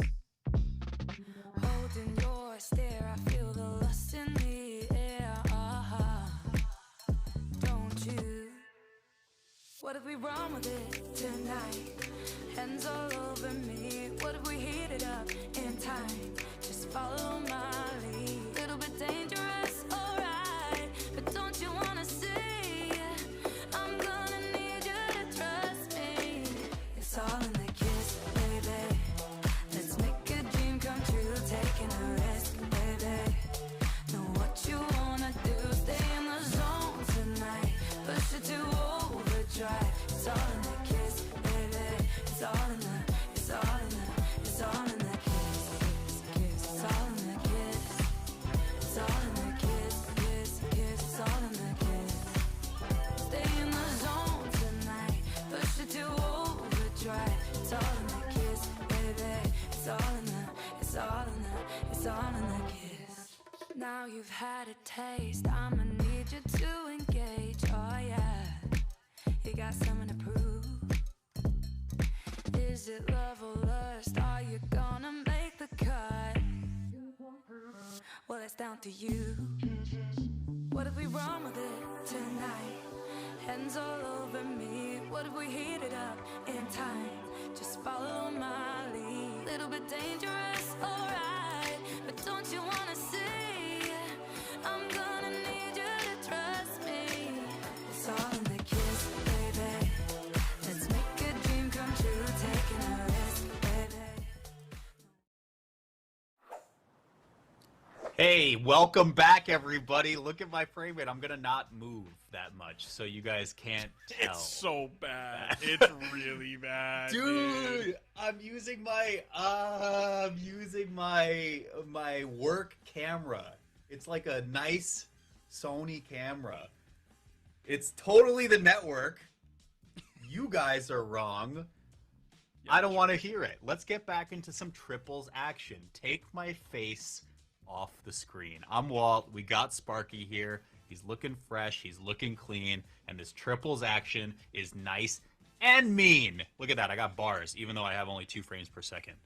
Yeah, so we have a correction. Kalampar is Pirchi, otherwise known as the name change that came after that, AMGG, and then yet the third name change, third time's a charm, maybe this one will stick. And on the other side, we have Bamya, Marker, and Heartbleed, all well-known names in the EU scene. Bamya coming in here, of course, with the Devil Jin, Marker coming in with the Wu Shang, and then we are getting yet another Wu Shang as well. This time, it is from Heartbleed. I was wondering why we haven't seen any double characters coming in. That was a little bit surprising. I'm expecting maybe some double Brins coming in, or maybe some double Terrors this week. And Heartbleed going in without a weapon, almost completely destroying Knives on the left side, unarmed v unarmed. Yeah, give us a minute Dude, to talk about the meta of the game, please. 3 different players from the red team. All of them were on the left side at one moment. We haven't seen like too much dedicated off stage like that at all today so far. And they're about to do the same thing on the right. Oh my gosh, okay, yeah, nothing left in the tank. Knives was just pursued constantly by red team members. Chase dodge up, will get a hit. Not really much to result after that.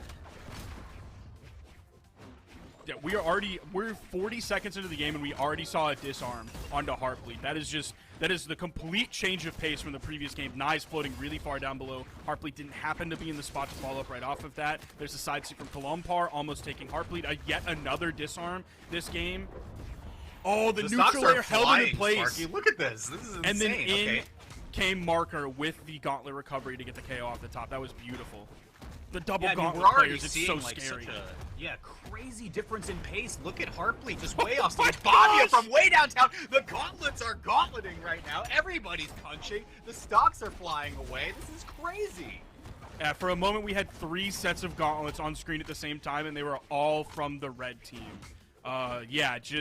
They're not really worried about the axe whatsoever. They're really focusing on these gauntlets. They've been doing great off stage. They've been doing great on stage as well.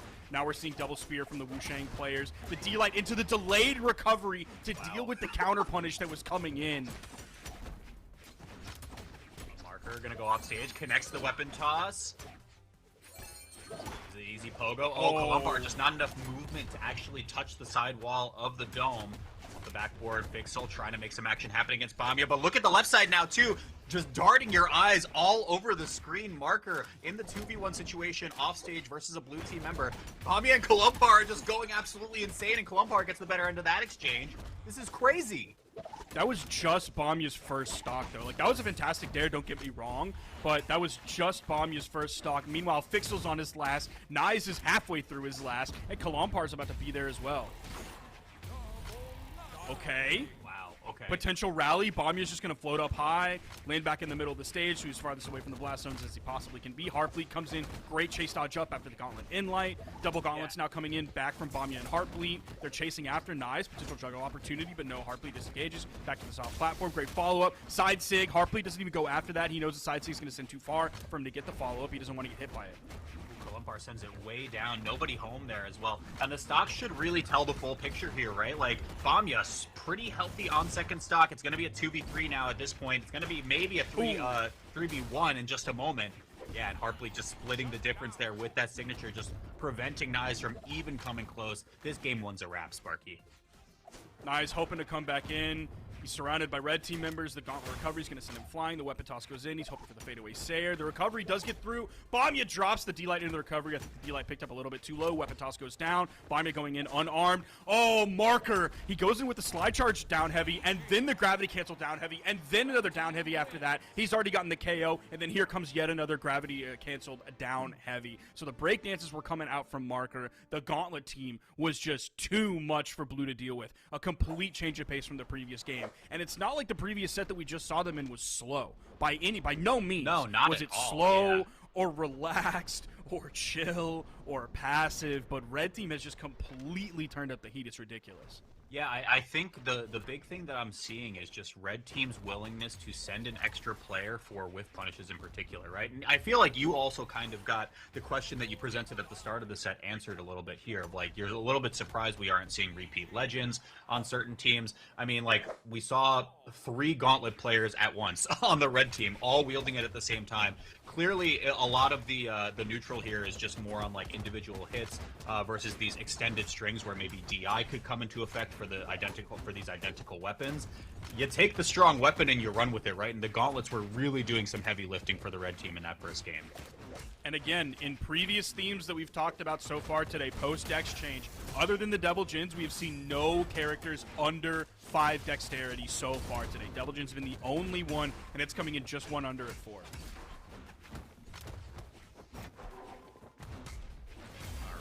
Oh my god, stock already? For real? That seems so fast. Really early. Super early on the red team, who was doing a fantastic job of holding on to their previous stocks in the last game. So maybe maybe the blue team is adjusting to this a little bit. If Nyes can find those big D-sigs, find those big side sigs, and those neutral signatures like he was finding previously on the Brid pick, both weapons, spear and axe, could put this blue team in a much better spot compared to the last game. They already got Heartbleed halfway through his second stock. Coming with a nice little neutral light. See if he can put the punishment on a Bamia. Not too much. Oh, this is whiff punish though. Does get 2. Bamia actually finds 2 off of finds 3. Why not? Just get all 3 KOs for the first one. He was able to grab 1 player and then the final blast of that side signature, or maybe it was a neutral signature. Yeah, very, very nice stuff. Okay, just like that. Red team got pretty far back into it. Marker was at like infinity damage, so that was going to be just any real attack to find a blast zone. Now it's going to be all eyes on Heartbleed as the most damage for the red team. On the opposite side, we are looking at Fixel, also in the red.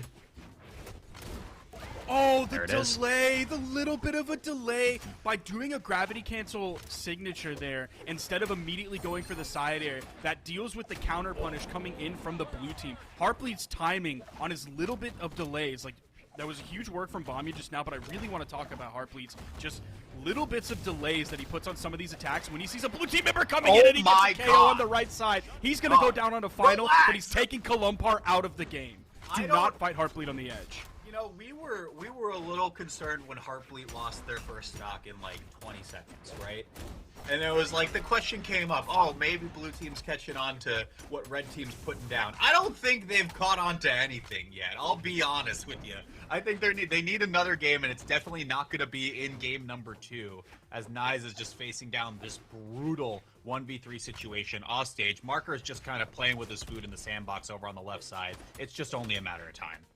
Ooh, he goes for the GC Light into the recovery. I think he did, or neutral air, excuse me. I don't think he had enough to get for the jump side air or to get the recovery, so he just had to go for something in that moment to increase the juggle, keep that going, so that the red team can then follow up and wrap this up. But dude, like Heartbleed was the star of the show 100%. Everybody else had solid numbers, don't get me wrong, but Heartbleed was the star of the show that game. Like you pointed out, he lost his first stock very early compared to everyone else in this game, and then he just went insano mode. He knew he had to make up for that slight misstep early on, and golly, he did such a good job. He was just so difficult to deal with, whether he had gauntlets, whether he had spear, those little hesitations where he would hit one move, see a member of the blue team coming in from behind him to hit him out of him hitting their teammate, finding exactly what he needed to deal with that, whether it's a gravity cancel, so he spot dodges the attack coming in, turns that into a gravity cancel, or finding the non-true option so that he could get the KO off of it. Just incredible work from Heartbleed, a very devastating player to deal with. It's been great. I mean, this is just a pace that blue team does not seem equipped to deal with, especially coming off of the back of, it was what, a reverse 3-0 in their previous set to make it here? So this has been pretty crazy so far. They need to find an answer, and they need to find it pretty quick, because it looks like red team has no signs of slowing down anytime soon. Fixel off stage with the left side. Marker gets the counter hit, touches the ground safely. Living to see another day. Yeah, not only was it a reverse 3, so giving him a ton of momentum, but it was off a huge upset as well. Bamya with the GC Inlight over on the left side gets the KO onto Nyes, so they're going to trade 2 for none so far, as nobody's been taken off the red team. Kalampar might be running into Marker here. Marker's going to disengage, hoping that Kalampar would keep pressing over the corner, going into, I believe it was Bamya's Gauntlet Inlight. Marker with a fantastic recovery. They are going to get the KO off of that because he put out a little bit of team damage in the process, but Marker, see if he can bait Fixel over onto the edge so Bamya can come in. Okay, Bamya's in a really weird spot. Does make it out, though, with the respawn of Heartbleed on the left side. Marker finds the pogo off the right. Does make it a gentle lead for red. Oh, nice interruption from Heartbleed. Oh my gosh. Oh my gosh. Fixel was coming in with the down signature to hit Bamya. Stop that. The D-Light into the ground pound for Bamya as well while he moves over to the right side to pick up the weapon. The neutral air. Just send Kalampar down. Heartbleed. He's fighting off potentially 2 members of the blue team here while Bamya's low on the right side. Goes right over the corner into the D-Sync, but Marker immediately punished that with a D-Light ground pound. Yeah, but look at the way Bamya was jockeying for position, just didn't immediately go towards the wall for safety. Wanted to try to dissuade the blue team member from coming back. Bamya still not disarmed yet either, so the gauntlets are in hand. And we are entering the gauntlet zone. I think that was 2 out of 3 red team members with that weapon equipped. We'll see Heartbleed fall down to their last stock. Fixel he does it again! Follow. Oh my gosh, okay! Marker, I feel like he delayed the first one. He went for sidelight recovery 2 times in a row. I think the first one was delayed just a hair so that recovery could get through any potential spot dodge. So again, we talked about the timing on Heartbleed, but fantastic timing on a Marker as well. There's a D-Sync coming in from Nyes. You're going to see him chase dodge forward. Dude, we're going into the gauntlet zone, Wall. We're in the gauntlet. You better put your fists up, bro. We're wearing gauntlets today. What is this, 4 people now with gauntlets? Fixel finds the KO off the top, gets the shutdown, but it's only for Marker to go down to last stock. Just like that, though, it is a 2v3 with blue team having numbers, so it is very doable for them to get on the board. There's just so many gauntlets on the screen, man. I'm and I'm putting so that on noises. G, and the G stands for gauntlet. Okay, how do Bamya and Marker get back into this game, close this one out in 3? Obviously, they want to end it if they can. Don't want to bring this to a game number 4 or worse, a game number 5.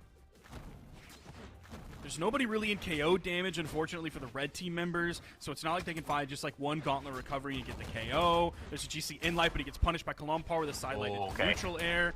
The down heavy, it's going to send one member of the blue team to the left, but there's still two more. It also sent Marker over onto the right. Marker in this 1v3. I don't know how you possibly think anybody could come back from this situation. It's just the 1v3 is so hard. He's going to start off with double down chase heavy. dodge. Okay. Yeah, great chase dodge after, but he's going to get caught by the spear recovery, KO off the top. A really close game, but that's all but impossible to come back from. And Marker, we were talking about Heartbleed being the star of the show in the first game. It's definitely Marker that game, picking up the most KOs on his team and also doing the most damage on his team too. Yeah, it's super tricky, right? Like, because you had said before, all of the red team members were pretty low damage. So it's like, you get a couple neutral wins here and there. The map is so big that it's just so hard for you to really have someone catch a blast zone. So you're just waiting for them to come back. You're looking for those opportunities when you're a man down to just basically push one member off stage and then hope you can find a conversion in the 2v2. And it's hard to come by, especially when your stock is slowly slipping away from you. So they do get one on the board here. Is it enough to force the reverse 3-0? I don't know, but we're going to run it back for game number 4. In the side air, Heartbleed going with the recovery on a Kalampar, recovery on a Nyze, then the neutral air on a Kalampar, just really doing a great job. Kind of what we saw in the first game, going back and forth between the two blue team members. Now it's Marker fighting both blue team members on the left side. They get the save on a Kalampar after a great ground pound from Marker, so he's going to live. Thank his lucky stars that Fixel was there, but Marker doing a fantastic job dealing with these blue team members. But now Fixel coming in, putting some work on a Marker. Now here comes Bamya. Yo, speaking of Fixel, though, look at the offstage. Okay, first strike is going to go over in favor of red team. Kalampar is the first one to fall. Fixel was playing the offstage on the right side for basically that entire exposition that we just got, but could not convert a stock from it. Trying to go off stage. It's not going to be a reply stock from the blue team, but instead another one from Nyze to fall. Heartbleed's going to snake the weapon away. Two members of blue are at weapon disadvantage. Now Kalampar grabs the gauntlets. Heartbleed versus Fixel. Heartbleed's still really healthy in this game, only on first stock. Yeah, I mean, Fixel not being able to get a stock quite yet is pretty important. Okay, does finally get it by virtue of the gauntlet signature. Does go, but loses the stock quickly thereafter. He tried to signature back to the stage. Didn't have the timing or the placement on it. The weapon toss down was going to hit him and surely in that stock, but it was already done by the time things were over. Great interruption from Nyze on the down stick for Bamya, potentially keeping his teammate alive off of that one that would have put him on a final stock. Meanwhile, Heartbleed's survivability is crazy here. That down stick does get interrupted again by the blue team. Side stick from Marker, goes up for the ground pound, pulls out of it just a little bit early so he can maybe use it as a bait so that he can get the KO onto Fixel. Fixel didn't take the bait, ends up getting the stop. Heartbleed very healthy coming off the respawn, completely fresh stock. It's going to be the first one to fall. Doesn't cascade into more for the blue team. Heartbleed finds the D-Light, can't find a connective hit, but Marker there to pick up the pieces to get Fixel off the top last zone. Nyze also sees it as well, going off the top, but it's a trade you're willing to take even if Marker goes down now. This is a huge lead for red. Yeah, Heartbleed, Bamya, and Marker could be running away with this very shortly. Bamya might be put on final stock if they can get this off of him. He's 200 plus damage in this moment, but Fixel's out of the game. I don't even know if they're going to be able to take this stock off of Bamya. They do, but they still haven't put any damage on a Marker on final in probably like 25 seconds. Yeah, and that's what's tough, right? Like, sure, you got the stock off Bamya, right? But it's like the moment of respite that you have to breathe. It's like, maybe we can get another stock. Wait, no, they're both fresh. They're at basically white for their new stock. It's crazy, crazy stuff. So definitely in the driver's seat is the red team, and that might be the dagger right there. Put that one away. Bamya even hitting the teammate. Marker going way downtown. Could have lost both red team members, but it would not have mattered. A 3-1 victory going over to Heartbeat, Bamya, and Marker. Another huge game for Heartbleed, by far putting out the most damage on his team, 631, barely taking any damage whatsoever, all things considered, 313. And we have two members of the blue team under 300 damage. That is a tough look. They were just completely ripped apart by this red team in that final game, in that game 4, setting up that 3-1. Really great work from the red team off of like what was seemingly so much momentum from blue. Huge upset that they hit right before that with the reverse 3. Seed 14 taking out Seed 3. Of course, we're talking about Delta, Coco, and Vayax. Really strong players in the 3v3 game mode. Just, they were able to completely hit that reverse 3 for that. And then going in and getting destroyed by Seed 6 on Challenger mode, the low cortisol team. All right. That's a team name for sure. I love it. I love it. Yeah, so we're going to see... Look, we talked about it at the start of the Bamiya Heartbleed marker set, but the pace felt remarkably different between this set and the other three that we've seen so far. Not necessarily to say that the other three that we saw were slow, not at all, but I just think that the pickups off whiff punishes, the backups from these teammates, it was a lot faster decision-making from Bamiya Heartbleed and Marker. So I'm very interested to see in this elimination side final what Acno, Blaze, and Godly can do going into this one. Yeah, I think you're exactly right. Like the set before the last one we saw, so 2 sets ago, we were in a Corvette, a quick car, not a slow car by any means. And then all of a sudden, that last set, like that was a Corvette ZR1, right? Like big old supercharger on that bad boy, the really high performance, really really quick games. Like we're getting into like race car territory. So yeah, I'm curious as well what Acno, Godly, and Blaze have to deal with that pace from this triple gauntlet team. We're seeing in real time weapons that are doing good in this format, and the gauntlets have not disappointed. I mean, I feel like the two of us were just kind of overwhelmed with gauntlet sounds in the previous game because it was like all red team members and then one blue team member had gauntlets on, and it was just punch noises all day. But this one should be fun. I'm looking forward to seeing what comes of it because we bring back the bow as kind of like another option weapon here. We still don't really see the blasters that much. And I think your point about the dexterity for all of these legends still applies, right? I didn't actually count or see what other legends we had here. Now we're seeing some more for dexterity because we're seeing Godly's Rayman come in, but he's also taking out of dexterity, so it's going from 5 to 4. And then Blaze, one of the rare Bryn players that we've seen today, actually taking out of dexterity to go from 5 to 4. The previous Bryn players that we've seen today were coming in, I believe it was default stance, but it definitely was not taking out of dexterity. So they were just sitting at 5, but Blaze is actually taking out of that, going into 4.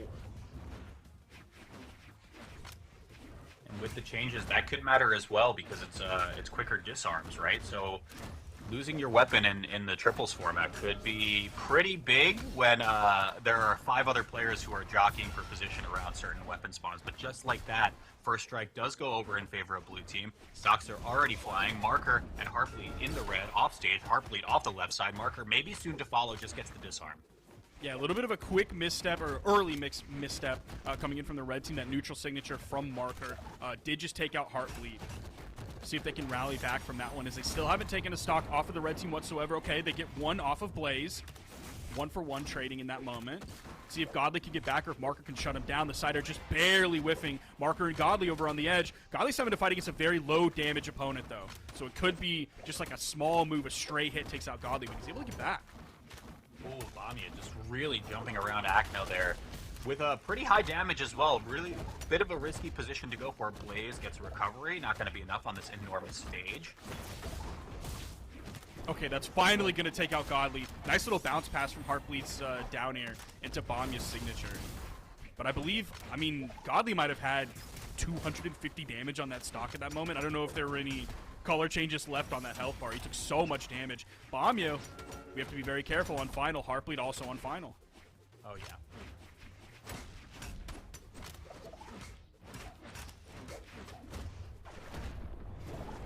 Oh, Bamiya taking out his team. The sidelight into the recovery for the KO off the top. Hoping a blue team member was above him. Heartbleed. See if he can get a double KO on the edge. No, Blaze is actually going to survive. Dipping down really low. Oh, okay. He gets the double off of that. Yeah, just barely reaching for the wall. Wasn't going to happen. Godly still hanging on to their second stock, though, so slight lead as well. This damage is pretty relevant. Recovery won't connect. Won't even disarm either. Godly, a decent amount of runway here as he lands on the soft platforms, looking for recovery from underneath. Not quite going to connect. Ooh, that chase dodge was super aggressive from Godly. Just runs right into the loving arms of, I believe it was Heartbleed, who picks up the recovery for the KO. Makes it final for everyone. Heartbleed the most damage on the red team. Eyes are going to be on him. Agno's going to take him out. GC side sig over on the left side. Man advantage on the blue. Neutral air from Bamiya is going to take Godly away. He's coming with that falling axe down air. Neutral light's going to put damage on a Blaze and Marker. Weapon toss comes in. Marker, he happens to guess wrong after the weapon toss hits Godly. He had to go for the read out to the left or the right. Godly happened to be to the right. He went to the left, the side air, bounced him off the main platform. He has enough to get back. He's able to get back. Yeah, off of a risky position as well. Oh, the weapon toss! I mean, I don't think Bamia was connecting with that signature, but the weapon toss just slightly nudged one of the blue team members away, such that it definitely wasn't going to hit. Marker was without a fantastic weapon. spot dodge from Bamia. Great call out on that incoming side signature from Godly. The minimum charge time on it, too. If Godly would have charged it up just a little bit longer, Bamia over on the edge. Gets back the second he touches down on the main platform. Eats a gauntlet in light. Great toss as well coming out from Godly. It's going to hit him off screen, send him over into the blast zone. Bit of a tough game for the red team, but they really started to wrap it up towards the end. Going into it in the very beginning, it was looking a little bit dire, but they really cleaned everything up towards the end.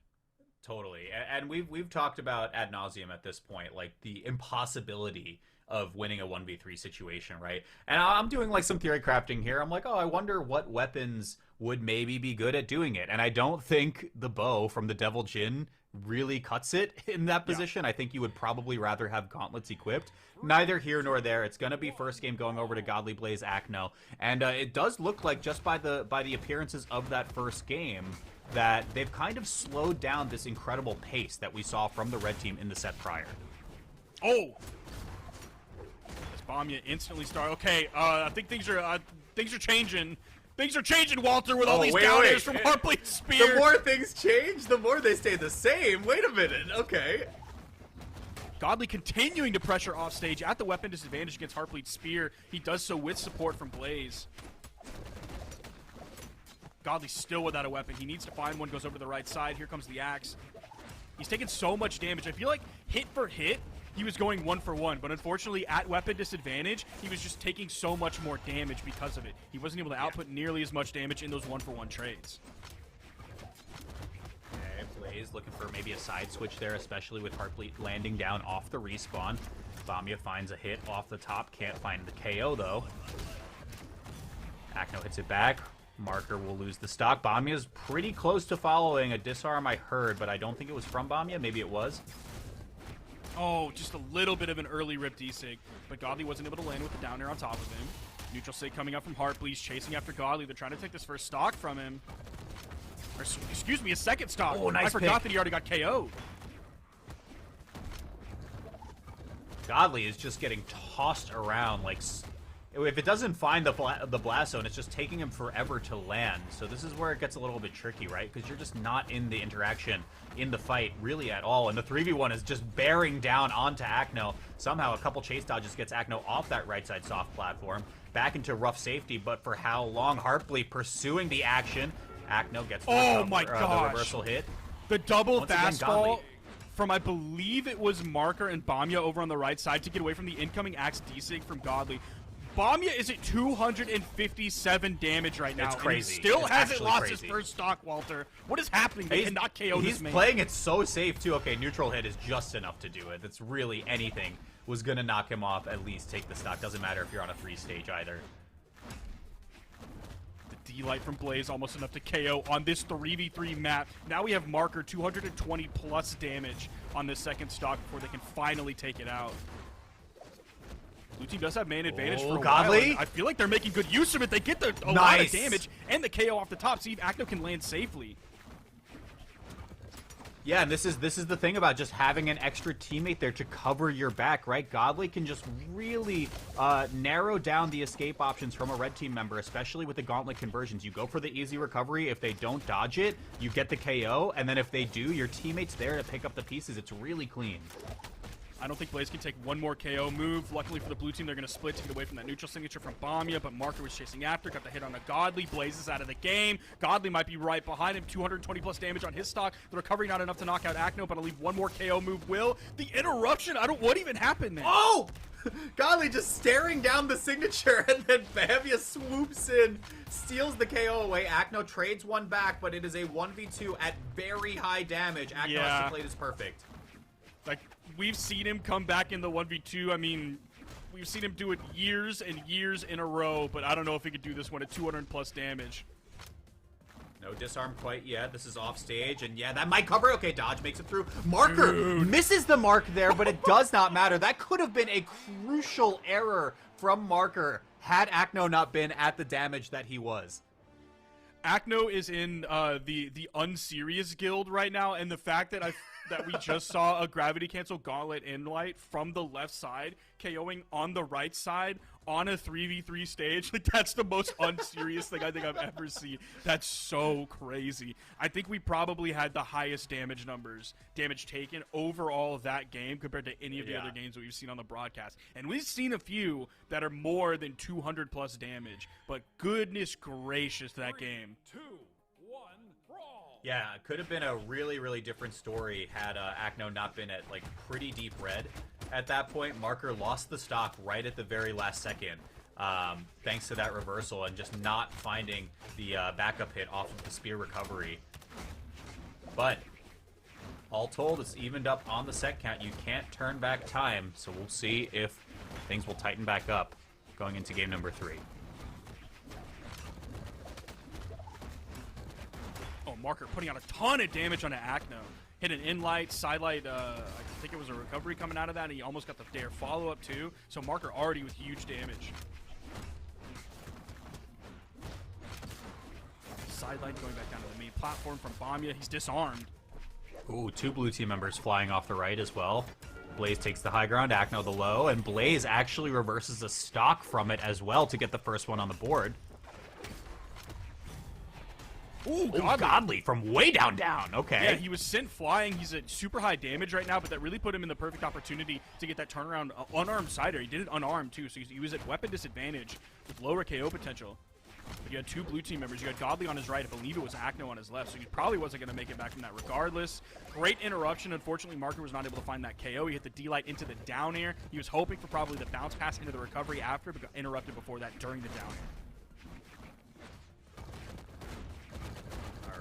Marker gets whiff punish. Yeah, but look, this is just the cascade of whiff punishes by gauntlets as well, which results in Bamya actually getting a KO.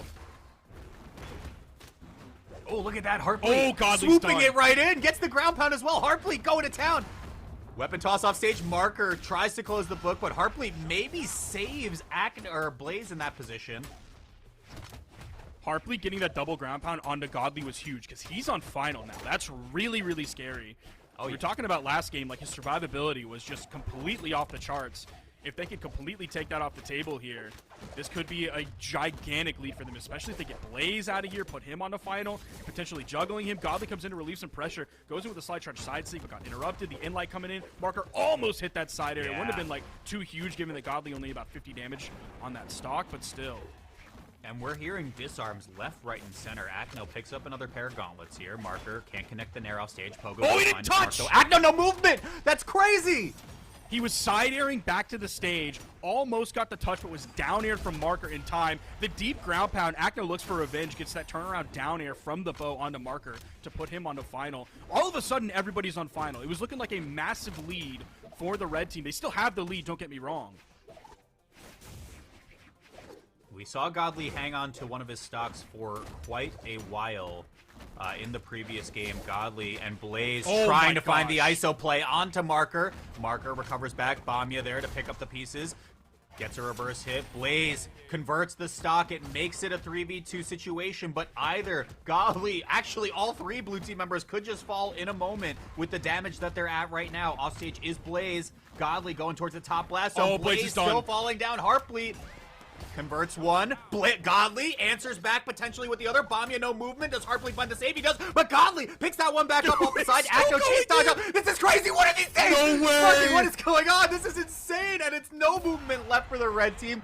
Blue team somehow salvages that victory. That was crazy. So hopefully I'm we get salivating. I'm literally I think they're gonna go everywhere. into the next one before we actually get the full replay, because he went for the D-Light into the neutral air on the attempt to get the chase dodge back, but he also went for the neutral air because his teammate was also sweating, so the D-Light doesn't send you anywhere. It just puts you in a ton of stun. Yeah, it's the D-Light. He got the chase dodge up. He tried to neutral air to save his teammate as well, to send Heartbleed as far as he possibly could off of that, but unfortunately, he sent him right into Acno's loving arms, and he was ready to put out that gauntlet neutral air hug and send him down into the blast zone. Oh, that was so freaking cool. I loved it. What a fun format. It is really fun when you get like a 2v2, and like we're excited to see the 2v2.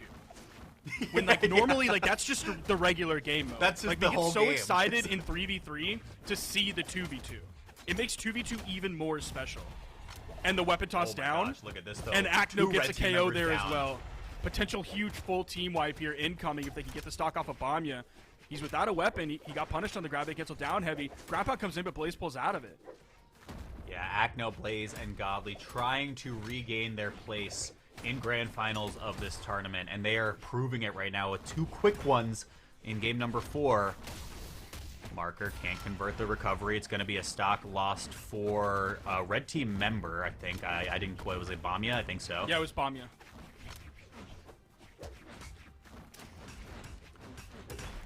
All right, pretty rough scramble situation for Heartbleed as well. Was just basically caught between all 3 blue team members. And Godly is going to close that one out. Another Really stock. clean decision. Heartbleed already on final.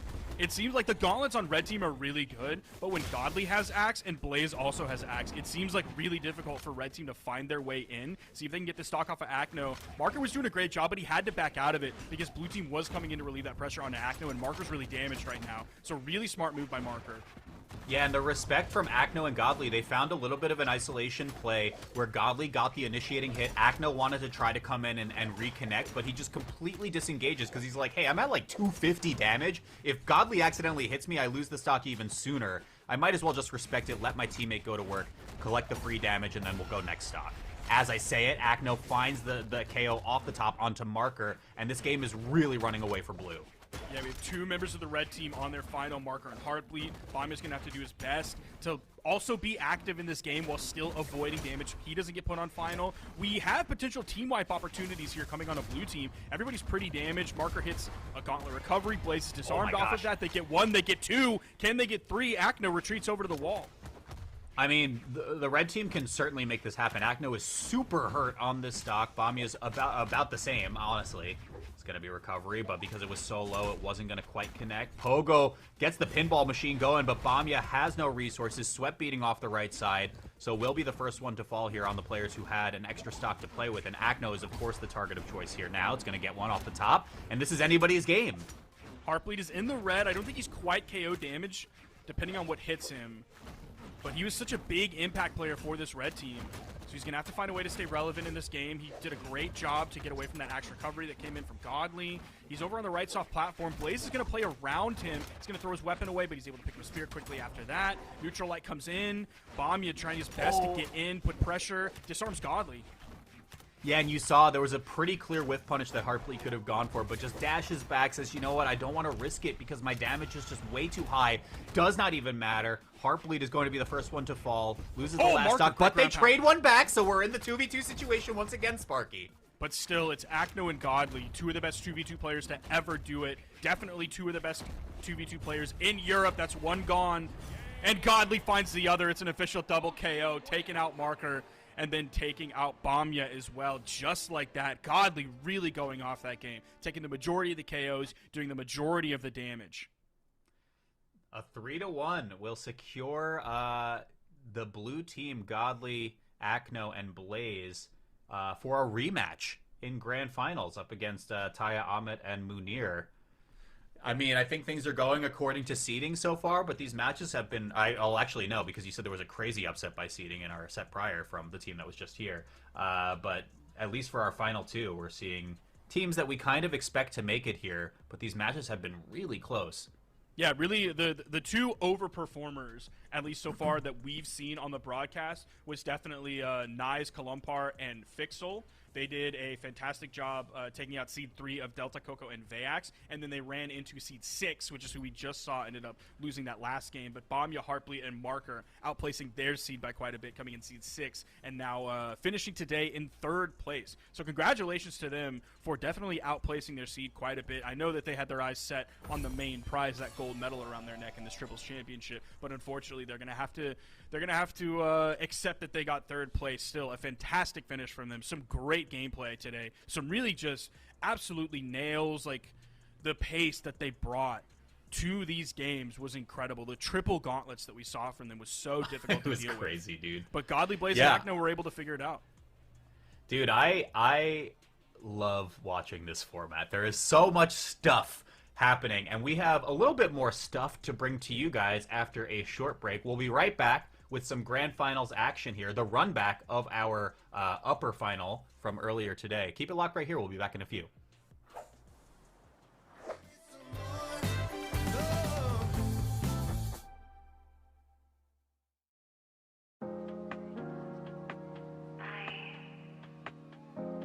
I just wanted to let you know that I miss you, but I still think about you a lot.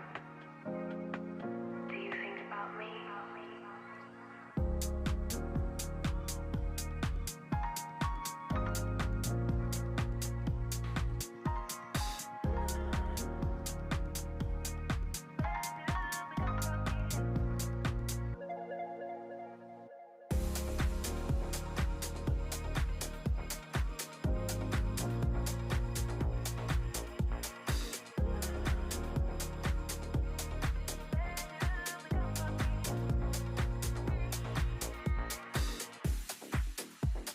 Holding on to you, take a let me go for good. I'm waiting on your move, so I can find out which truth. Set me free from all that ache. Your bitter words is all I take. Set me free, don't break me more than you did before now.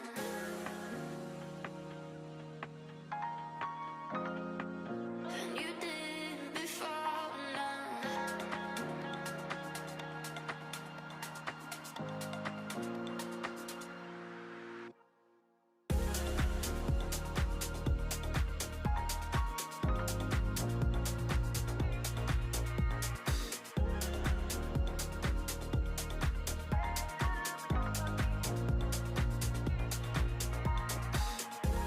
Set me free from all that ache. Your bitter words is all I take.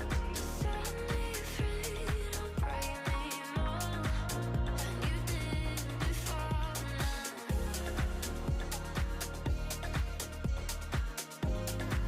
Than you did before now.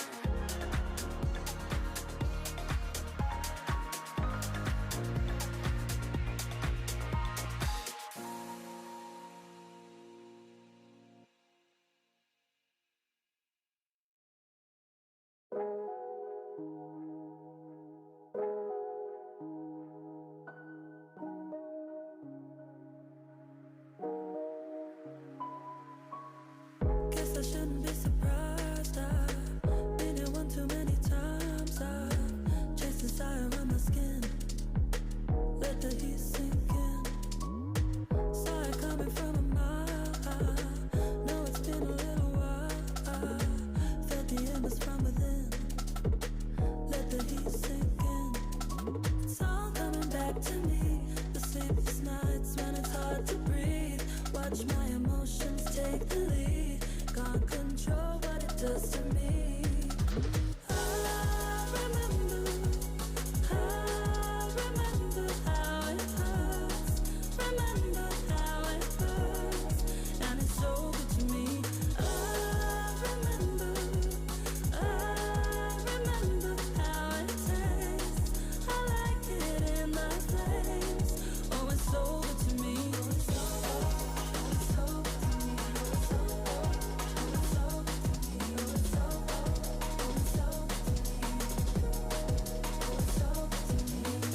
Tell me I'm not here alone. I'm the one you want, then take me home. I just love drunk, caught up. Love or lust, what's up? And we are back with the grand finals of the European Eternal Sports Triples Championship here. We've seen so many sets so far today with some of the most players we will ever see on screen on an official broadcast. And we are getting the run back here of our winners final set that we saw earlier. We have Akno, Blaze, and Godly versus Munir, Ahmet, and Taya. Now, Munir, Ahmet, and Taya, they've been sitting for a while, so it feels like it's been a very long time since we've seen them. We just saw, like, the Gauntlet extravaganza over and over and over, and now we're getting back. We're getting some full Rick coming out from Munir, head to toe, and we're getting Ahmet on the Devil Jin, and we're seeing Taya on the Bryn. Let's do it. Let's do it. Just like what we were talking about at the beginning of our block. I don't think the pace is going to slow down by any means, but with the departure of our last team, it's definitely a change of pace, as it were. But let's get into grand finals here and see if maybe we can get a little bit of a reset coming from Godly, Blaze, and Acna.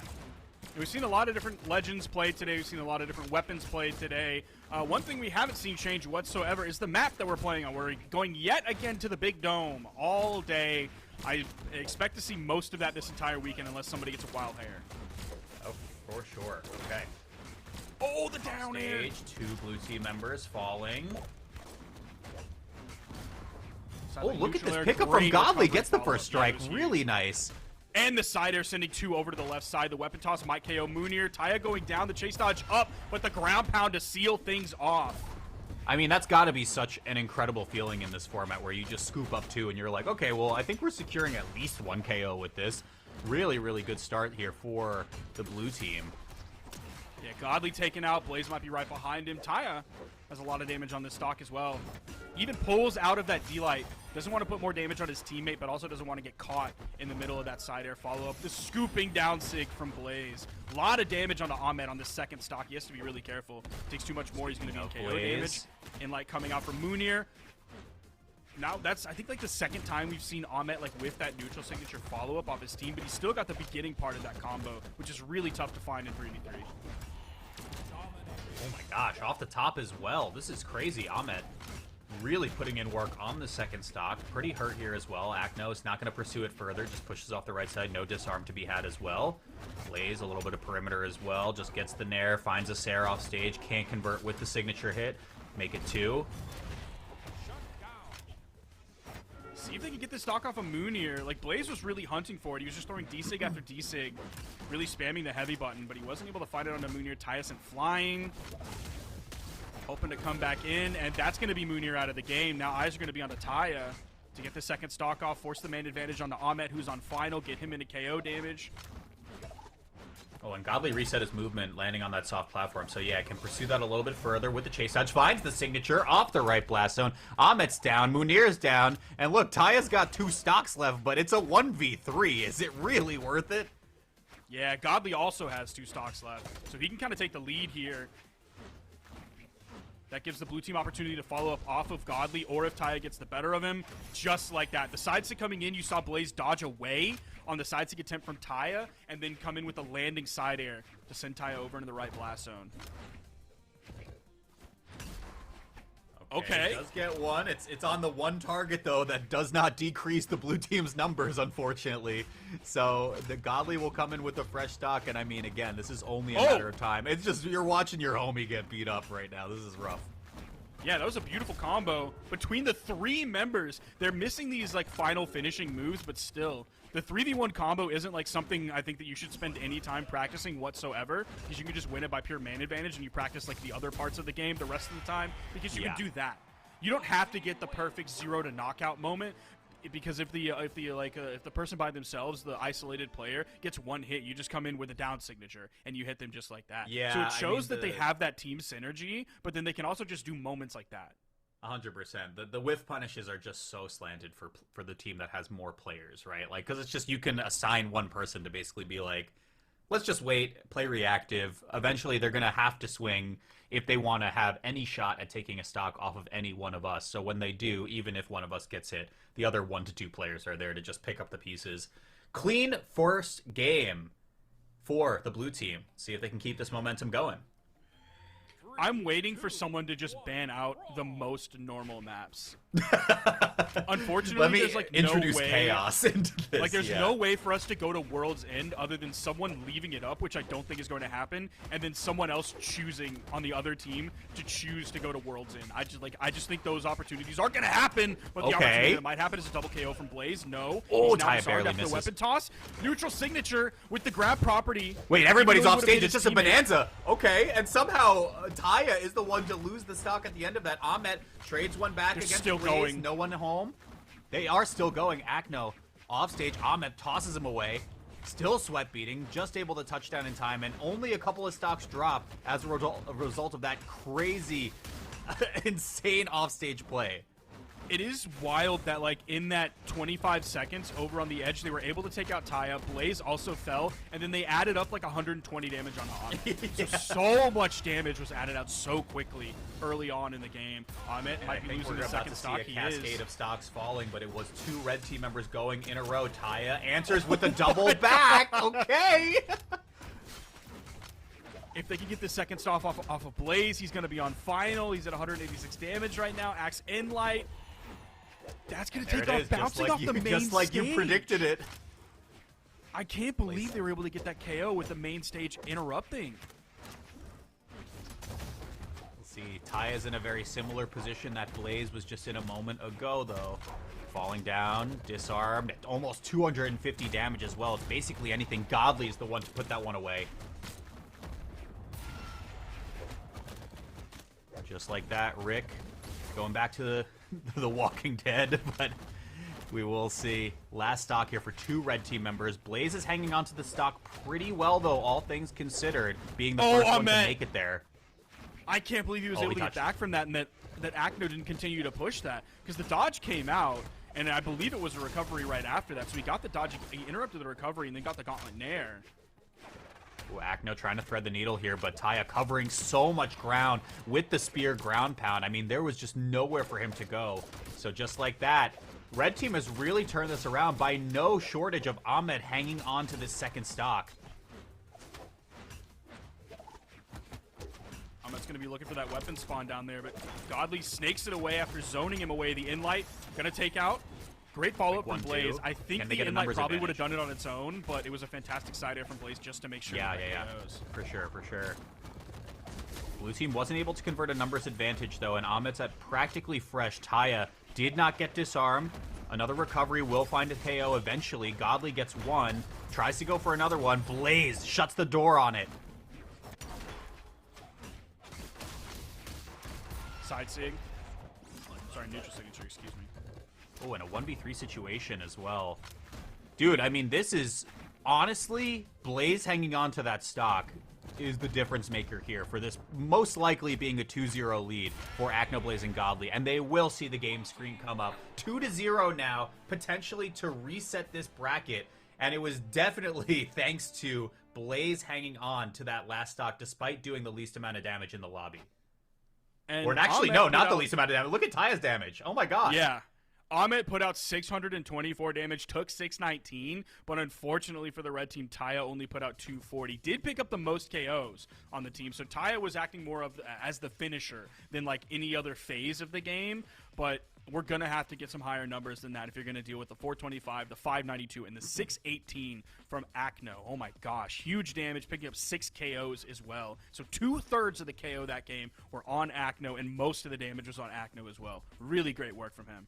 And this is a very common thing we see in most double elimination brackets, whether it's 1v1, 2v2, or in this case 3v3. Ahmed, Munir, and Taya have had a while to just kind of like hang out and not have to play any tournament matches. Meanwhile, Blaze, Godly, and Akno were put through the blender in the elimination side, so they have a ton of momentum on their side. It's reflective in the scoreboard right now, being 2-0 for the blue team, with the opportunity to reset. The red team really just has to figure something out right now. Godly has not locked in his legend yet. I don't think we should see a legend swap, but there, of course, is the potential given that he hasn't selected it yet. I'm still surprised we haven't seen Munir swap off at all throughout any of today whatsoever. Yeah, I would still be pretty interested. I know you floated out the Tesca pick as an option, maybe. Like, I would be really interested in seeing how it performs in this threes, because I don't think we didn't see Boots at all, at least in our block. So I just wonder if maybe he could do some damage with it, but it might not be in the cards for us, at least in this tournament, or at least for this next game. Let's see if the red team can keep this going. I'm surprised we haven't seen a Taros from him either, because like Taros is going to come with base 3 decks, but you can opt in with the deck stance to 4, so that would match the Rick that he's playing right now. It would take 1 out of strength, but you'd still have 7 strength. Oh! Still a very strong legend. Akno off stage. Munir got put in a real dicey position real early into this game.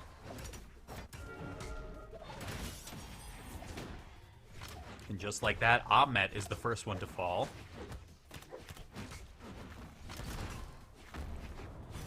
Oh man, the down air from Akno on the left soft platform sends all the way to the right, and then the gauntlet recovery from Godly over on the right soft platform.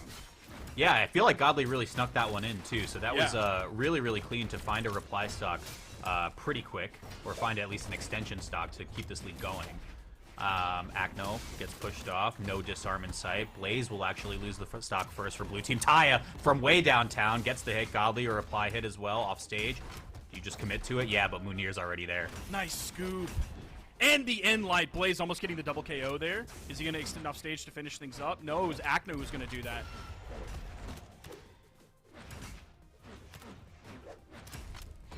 Okay, let's see if Ahmet can get a little bit activated here. Lost the stock pretty early in this game.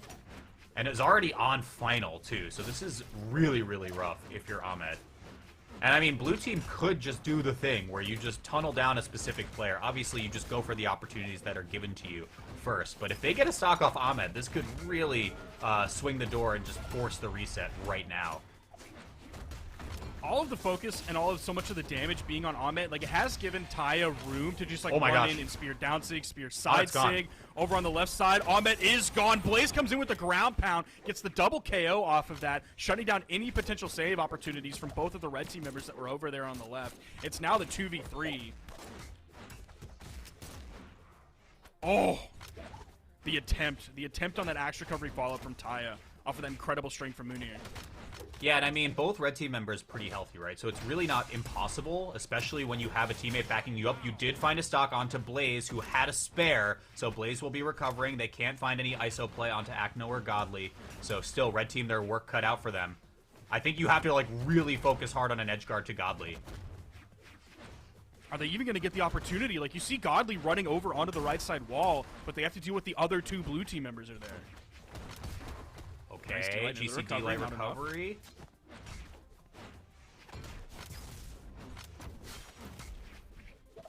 Ooh, Taya still has the spear in hand. Yeah, it's slowly slipping away, right? You just need to get a stock soon. And Blaze is just way too healthy, right? Like, so even if you pursue this off stage, what are you going to get now if you're the red team? Hang on, Munir gets one. Setup. Oh, okay. Okay, Munir forces it into a 1v2, though. And Godly is super hurt. So, I mean, look. Oh, it might just be it. Oh! Reverse hit! A little bit premature okay, on that GC sidelight, but he knows he can throw that out just in case there's a dodge in or anything like that. There was a great answer from Munir with the Gravity Cancel Endlight, shutting down any potential. Like, if he was close enough, I believe he would get through the actual sidelight with the dodge and then Gravity Cancel that into the Axe Endlight. Right. So even if it was placed perfectly, other than, like, perfect timing, he was going to find priority there. But a great follow-up from Blaze to get the KO there, doing the most damage, picking up the most KOs. And they're just going to do it like that. They're going to get the bracket reset, just completely shutting down this red team. Are we going to see a Munir Legend swap? I don't think so. He's already locked in. Oh, maybe he might be going back to the drawing board, thinking something else. Yeah, nope. Maybe what you had brought up before. I do see the Rick gets locked in once more. But, I mean, it's always an option, right? I think the strategy that you presented specifically for Munir's Legend selection is pretty sound. So maybe we'll see if this momentum that the blue team has carried into the reset forges onward, because if they drop another game or 2 in a row, some switches probably do need to be made. 3, 2, 1. And we're going back to the dome. No surprise whatsoever.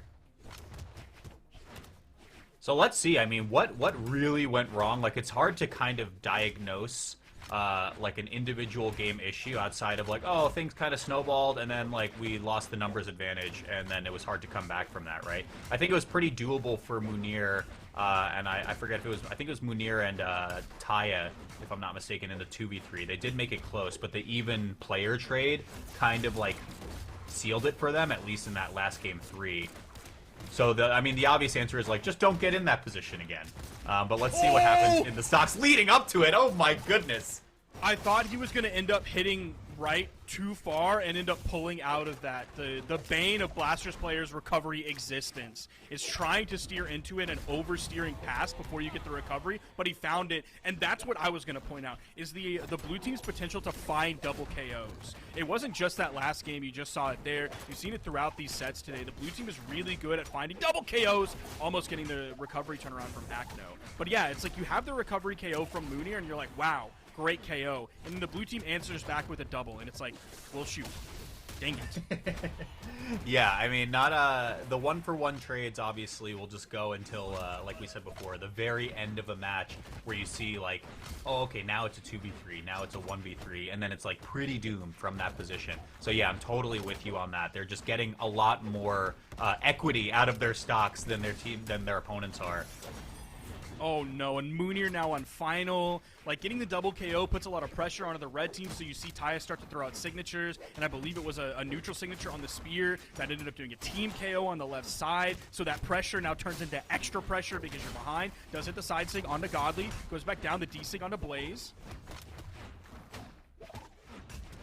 Okay, yeah, Munir just cannot get activated right now. Okay, Godly in the 1v1 versus Munir, absolutely dicing him up right now on the soft platform. Munir just gets out of trouble for now. Taya picks up some damage onto him, and somehow they salvage a stock from that, so it's definitely doable. In fact, they have a slight lead. Until the double Oh, and there's KO. the double again! Yet another double KO. The first one was, I believe, from Godly. This time it's from Blaze. We saw Godly pick one up last game as well. So it's so difficult to deal with. Blaze is still on second stock. Munir is getting into the red on final, so he has to be super careful. Potentially being juggled at weapon disadvantage. Almost got hit by the backside of that recovery. Yeah, now I would say this is a situation where a double KO in this stage of the game is actually not like that catastrophic, right? Because it puts both red team members down to final. They both respawn at roughly the same time. And look at the state of the game. Munir is still the odd man out here, off stage here. Godly tries to find the recovery. It won't get its mark.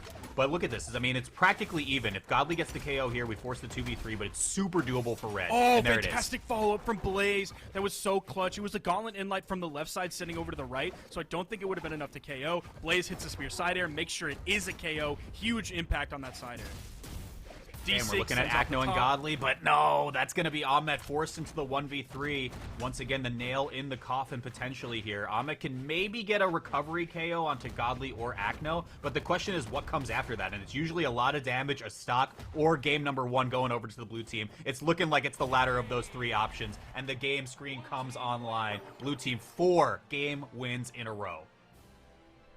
And Blaze had like some really solid gameplay there towards the end. His survivability was like off the charts, but it was like Godly doing the most damage for that team, picking up 3 KOs, 615. And then Acno was there. He actually took the most damage in the game. So Acno was the punching bag. He was taking a lot of the focus of the red team so that Godly could do more damage and so that Blaze could find 4 KOs. So it's a great like splitting of the responsibilities. Is one player is getting the KOs, one player is doing the damage, and one player is pulling focus. He's acting like the tank, so the other team throws 4 ultimates on him in the process. And we are getting, finally, a legend swap from Munir coming in with the Bryn. He's actually opting into the deck stance to take 1 out of movement speed. You don't typically need movement speed, I guess, as much in this game, because there's always just usually something so close to you in your immediate area that you don't really need to zip all the way. Even though the stage is bigger, you don't always need to zip over.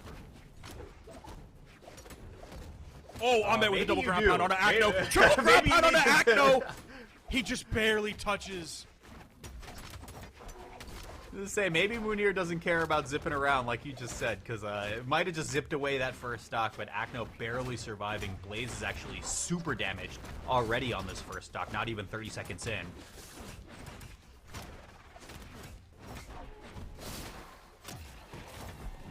don't even know what got a KO. I think it was a side sig from Taya, and it was a neutral air from Munir that just like held them there for just a moment. Goes in with the ground pound that got the dodge from Godly, forcing out that dodge, hoping he could get the turnaround on the down air. He misses the turnaround down air, and then all of a sudden loses his stock. So the red team, the swap from Munir onto Bryn, I think Bryn is one of the best legends you could possibly pick for this game mode. And especially like for current meta, I think Bryn in 2v2 is also going to be one of the mainstays. Sure. See, already, yeah, super big tempo change for the red team. We'll lose their first stock here. Taya is incredibly damaged on this one. The whiff punish will easily result in a stock for blue as well. But look at this. Akno is hurt. Blaze is approaching red. Godly, not super healthy on this second stock either. This is looking like a pretty solid switch for red team so far. Oh. Munir is going to pick up another one. No, just a disarm. The side sig from Taya into the neutral signature from Munir. Akno already on final. Munir still living on first. D-Sig is going to take out one from red, one from blue. So a worthy trade, given how far blue team is behind, because now Blaze is on final. Akno as well, joining his blue team mate on last stock. Godly's got to put in some work, but it's going to have to happen on his final stock as well. And this is a real healthy lead for red team right now, even with Ahmed potentially losing the stock right here off of the Pogo, and it will happen. Great pogos coming out from Blaze in that moment. Now the juggle, sending one off the bottom, almost sending Taya off the top. He jumps back in, throws an unarmed neutral air. See if he can grab the weapon. He does. Taya ends up losing that stock, and to come back and I believe pick up an axe after this. Oh, Munir, the D-Light doesn't really find anybody home. And it's just basically crash in, find the Nairs, yeah.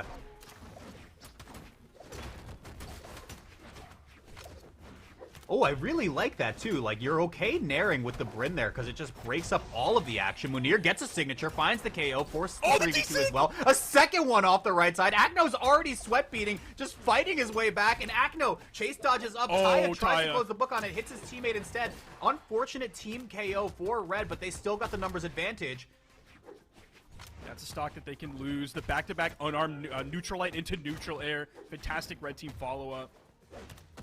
Ahmed has to make sure he doesn't lose this stock. I mean, he could technically sacrifice it given how damaged the blue team is. Oh, Blaze lands with the ground pound right on the stage, gets punished, but it's nothing fatal just yet. Oh, that whiff punish. You have to get a KO, though, if you're red team, but I guess just playing it safe now. Ahmed with the offstage. Oh, Blaze, he ends up losing that stock. Mind Gimp. He went for everything off of that. It was a fantastic dodge, I believe, from Ahmed to get through the ground pound that came in from Blaze. That put Blaze all the way down there, and the red team's able to wrap it up. Fight back in this set after it was looking like the blue team was an unstoppable force. This swap onto Bryn, man, this is exactly what I was talking about. He only picked up 3 KOs, but he did 705 damage. Huge work from Munir's Bryn. Yeah, the difference was just astounding. And I think you got what you wanted, too. You talked about it earlier, right? Like, what about repeat legends coming into this format, you know? Why not take a powerful 2s legend like the Bryn and just slap it on 2 or 3 times in the 3s format? And it's working really, really well for red team, at least for this initial swap. Let's see if there's any adjustments going into the next game. Now, I wish, like, the stat tool is not built for the 3 versus 3 game mode, but I wish we could have seen the damage breakdown between the blasters and his axe back when he was playing the Barraza pick, just to see how effective the blasters were. Because I don't want to say that they were ineffective, but I would imagine that this Bryn axe and the Bryn spear is more effective than potentially both of the weapons previously when he was playing Barraza. All right. So the double Bryn putting in some work so far for Taya, Munir, and Ahmed. Can it carry them to victory, though, especially off a pretty dominant reset from Akno, Blazing Godly?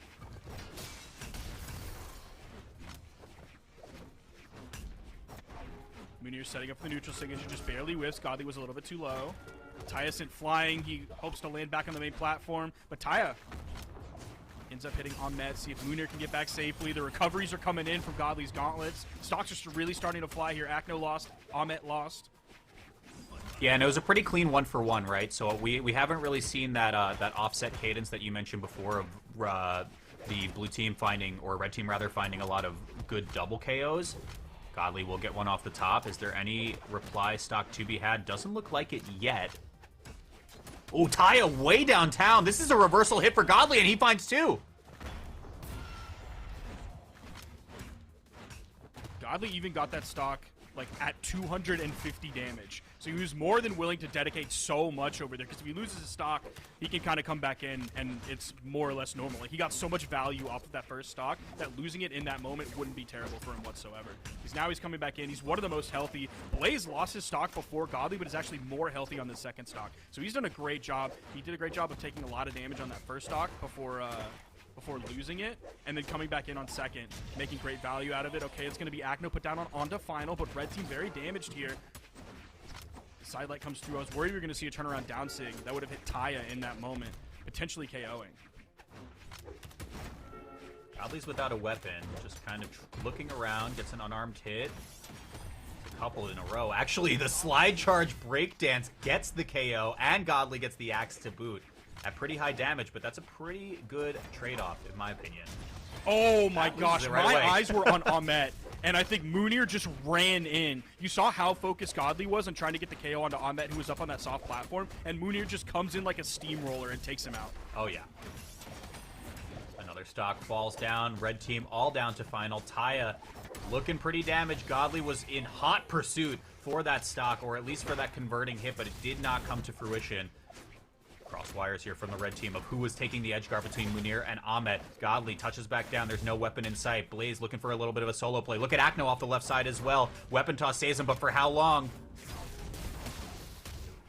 Yeah, I think we've seen more team damage this game than most of the previous games, especially from the red team. But even just now, I believe we saw a side sig. I can't remember exactly what it was that put out team damage from Acno onto Godly. Now Acno's out of the game. Ty is out of the game. We have a 2v2 video game.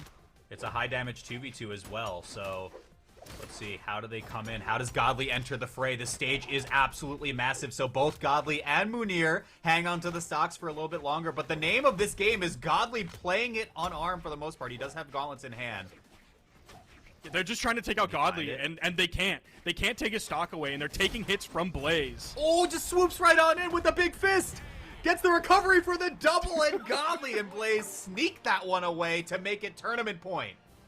He was at 235 damage the entire ending there, and they were laser focused on him. They knew how much damage was on him, and in that moment, Blaze was able to be like, "Yeah, you want my teammate? You're gonna have to go through me first. Like, you get a hit on him, it's not gonna KO him because his positioning is too good. He's not gonna open himself up into KO damage move opportunity, and then Blaze is gonna do 779 damage. Yeah, Where did that come from?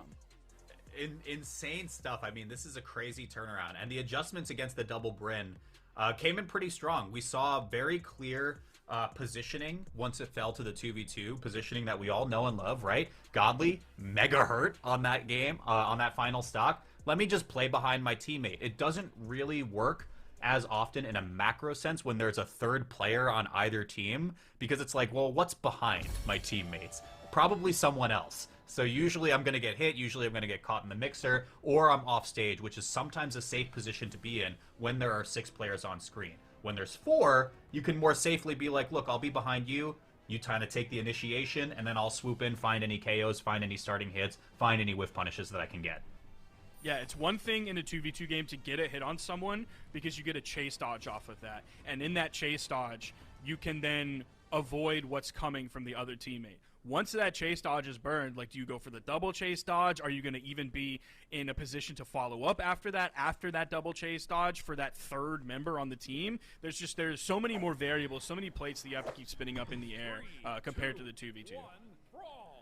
And just like that, this tournament has potentially flipped on its head. Godly, Blaze, and Acno coming from the elimination side of bracket can win the tournament right now in EU with one more game. They're hoping they can be the back-to-back triples champions. Acno with the neutral air, interrupting the recovery, and then the ground pound coming in from Godly's axe, but Taya, the savior in that moment, keeping Ahmet alive. Yeah, just cycling moves between all red team members, but it was at what cost, right? Munir still lost stock first. Taya was trying to get some extension going, perhaps with the D-Light off the spear, but it wasn't meant to be. Acno and Blaze find the 2v1 ISO, and they don't get a stock because the stage is huge, Sparky. I mean, that's the 2v2 synergy, baby. That's Acno and Blaze, and they're still keeping it going with the gravity cancel down heavy from Acno, and they do confirm the stock there. Wow, what a swoop in too. Yeah, Agno plays. We're really seeing their twos pedigree come into full effect here, right? Like just being able to target swap in that position with so much action happening is really allowing blue team to already run away with this one. Godly forcing the 1v1 off the side with Munir, really keeping a red team member, at least one occupied. The chase dodge comes up. Godly's without a weapon. He does get the gauntlets in hand, but he's getting pinballed all the way to the top. Blast zone loses the first stock. Blaze is potentially soon to follow with Munir in hot pursuit. Not going to happen quite yet. Sidelight neutral air. Blaze attempts coming in with the exhausted recovery. Unfortunately, he was like in the middle of his in-air movement economy that he couldn't find like the best option there to get the KO. But he was doing the best with what he possibly could in that moment when that combo potential presented itself. The recovery somehow Ahmets gets a dodge through. That was a pretty big gamble from Munir, but if he gets it, it's a stock, and that's a pretty easy swing for them. If not, I don't know. But look at Blaze, still on first stock. Over on the right side, Godly was putting out that fire, dropping those bombs from Rayman, and unfortunately the only thing that Ahmet could do to save his teammate was hit a neutral air, which sent him into that fire. So that was like Godly was Nostradamus in that moment, going down. Okay, the weapon toss up prevents that ground pound from Godly coming in on a Munir, so great weapon toss up from Munir. All right, so if you're Godly here, you can afford to lose this stock, especially as you're over, I think, 200 damage now. Munir really pressuring hard with chase dodges towards him to try to just close this one out. Get a soft numbers advantage for just a moment. Munir can't get it with the recovery. The Pogo's just going to lightly tap Godly off the soft platform. He's hanging on to it for a little bit longer. Yet another game where Blaze is incredibly healthy here. He's at the weapon disadvantage, but it really doesn't matter because the second he gets a weapon, my he's goodness, going to trade one from his team, but then an enemy, and then here comes the double KO from Acno, and just like that, 3-1 here in the Grand Finals reset. Acno, Blaze, and Godly are your European Eternal Sports Triples champions. The game wrapped up so quickly, Walter. It was over so fast. And yeah, I mean, I think MVP specifically for that game had to have been Blaze, right? Like hanging on to that stock for so long, making the positive economy plays, saying, look, Godly, you're at like 250 damage. I'm just going to hit you, pick up a double off of it, and what if we just win the tournament, right? Like, you're okay sacrificing a stock for that. I'm sure that's okay. Crazy stuff. Incredible play from the blue team to both reset and close out the tournament here. And Godly, Acno, and Blaze, you see it on the bottom of the screen, folks, are going to be the Eternal Sports Triples champions. That's back-to-back. That's 2 years in a row. I wonder, I don't know if Sandwick has a replay from the beginning when they got the stock onto Munir after completely isolating Ahmet over on the right side. But I love what they did where they isolate Ahmet on the right side. They send two blue team members over onto that right to double edge guard Ahmet. That forces Taya to then come over to stop that early potential stock loss onto Ahmet. That completely leaves Munir by himself as Godly and Acno, I believe it was Godly and Acno, rotate back over to then put pressure onto Munir, put damage onto Munir, and then get the stock off of Munir. So they divert the blue team away, or they divert the red team away, disengage from that, and then put the 3v1 on to Munir and get that stock. And that really sets them up for the rest of the pace of that game. I really love the way they started that. I am just so impressed with the level of play that we're getting from triples, right? Because you said it before. I mean, like, not many people are really like investing their time or skill points on the skill tree and like, let's learn threes combos, right? Like, they're all just fundamentally strong players, probably in ones or twos. But like, it's just the level of play and like the vision that we're getting and kind of the macro play has been really, really impressive to me. So I had a blast. Watching this one. Yeah, I had a great time. It was good to see Blaze, Acno, and Godly get like chump checked on the winner's side of the bracket by Ahmet, Taya, and Munir and be like, whoa, okay, all of a sudden, are we going to see things change? Like, this is Blaze, Acno, and Godly, three of the best players in all of Europe. No disrespect to anyone else on the scene, especially not Ahmet, who's shown himself to be a top EU player as well in both 1v1 and 2v2. But it was nice to see that, like, heat check and get that wake-up call, like, oh, maybe Blaze, Godly, and Acno aren't going to be able to waltz their way into the grand finals again like they did previously. They went down into the elimination side of the bracket. We saw a couple upsets down there as well. And then they came back up and said, no, we're actually the kings here. There's a reason we had the gold medal last year. We're going to continue that this year as well. 100%, 100%. It was a fun one to watch, man, and I know there's a lot of other action that will be coming. I will no longer poison the viewer's eyes with my 3 frames per second that's happening here for whatever reason. So I think with that, let's get our sign off here going, Sparky. Yeah, thank you so much for tuning in. We have South America coming up shortly after this one. Keep your eyes peeled to all the regular places that we know, brawlhalla.com/schedule. You'll see when streams are happening in your time zone. That includes dev streams as well as tournament streams.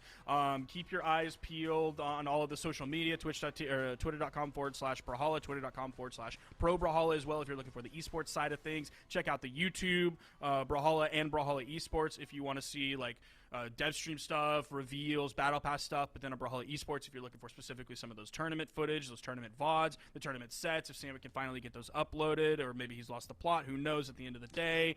You know, all the usual suspects. I think we kind of nailed it all. Thank you so much for joining me, Walt. Unless you have anything else to say, I think we're done on this one, right?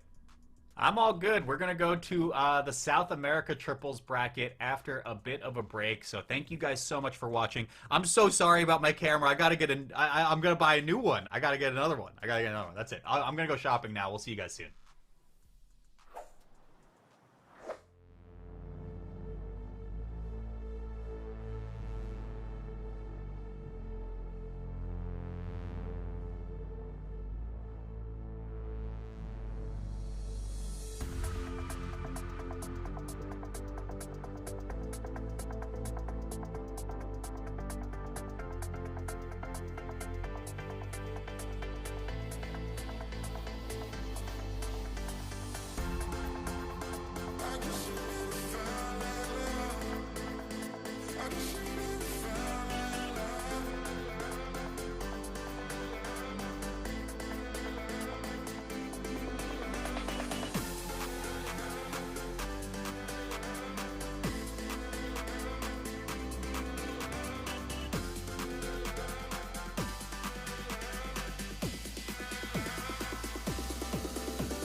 We had it all when you were by my side.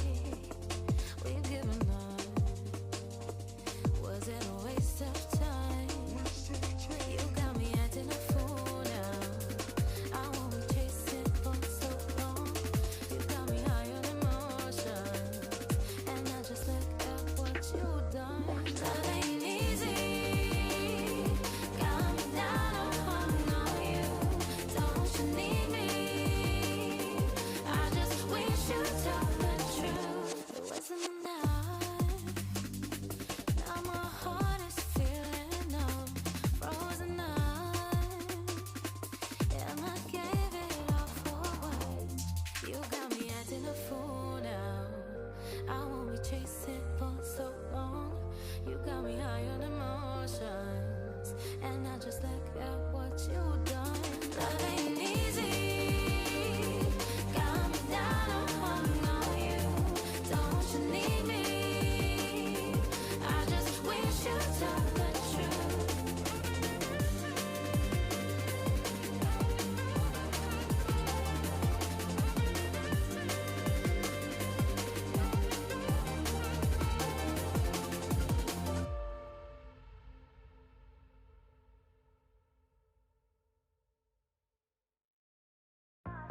nowhere but the top, I'm rated.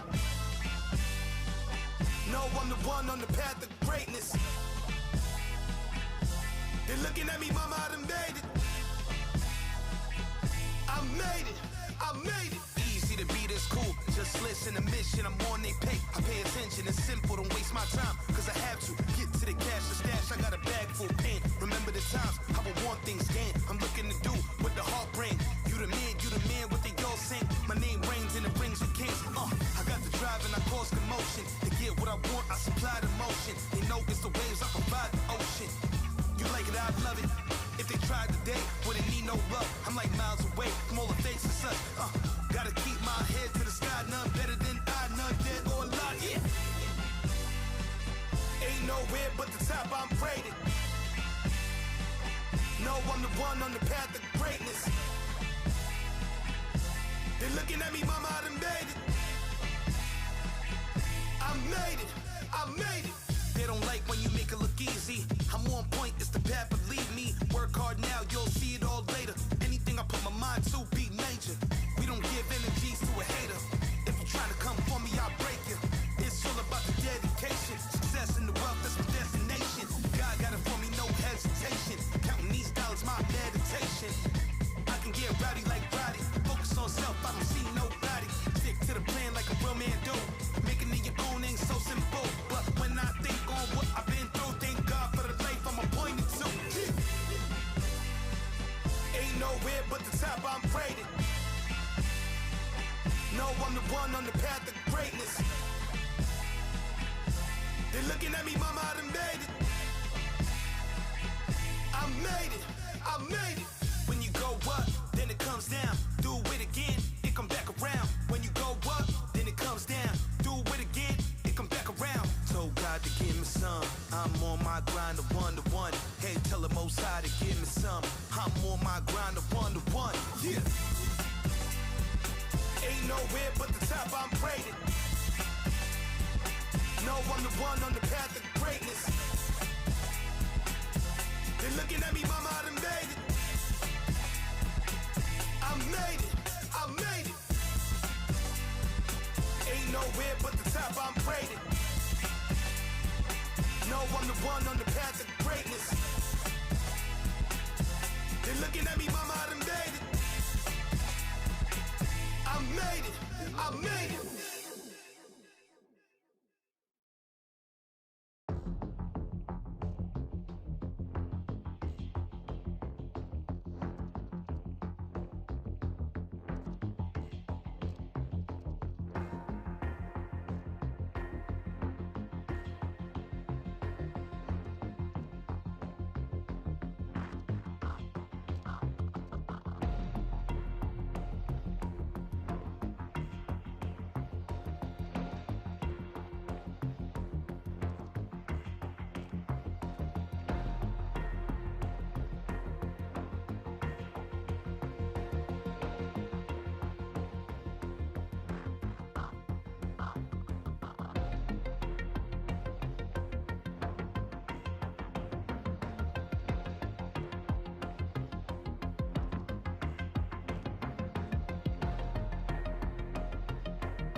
There's a power in your soul, and I wanted you to know. There's a power in your soul, and I wanted you to know. Don't you know?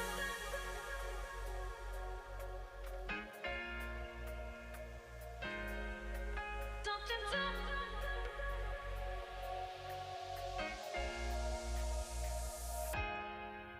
Don't you know?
another one. Back it up now. It's another one.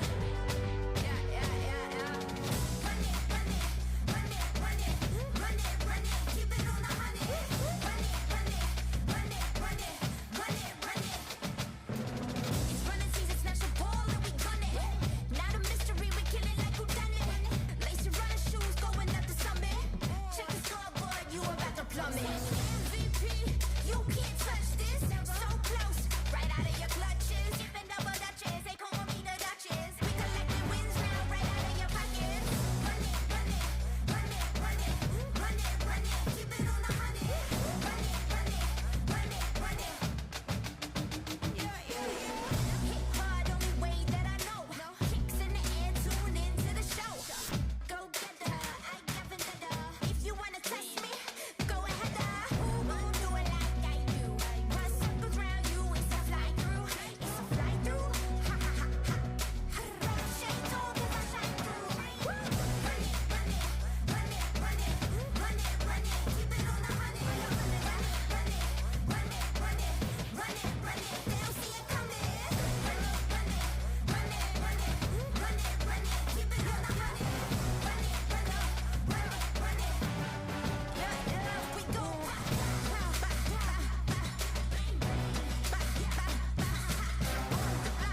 I'm hitting out the block. Watch us go down. Knock the box out. Run, run, run, run, run, run, run, run, run, run, run, run, run, run, run, run, run, run.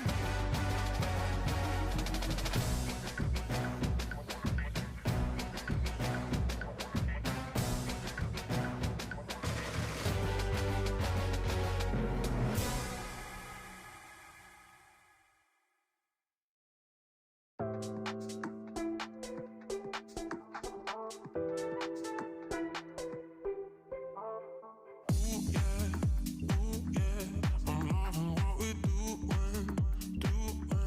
Let's give or take, no losing.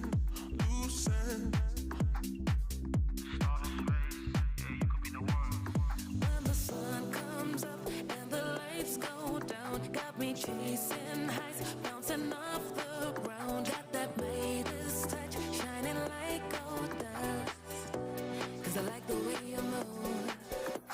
I'm running away with you. Running away with you.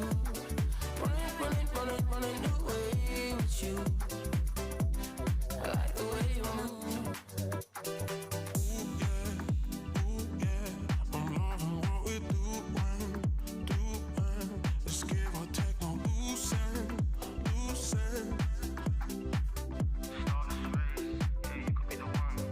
When the sun comes up and the lights go down, got me chasing highs, bouncing off the ground. Got that Midas touch, shining like gold dust. 'Cause I like the way you move.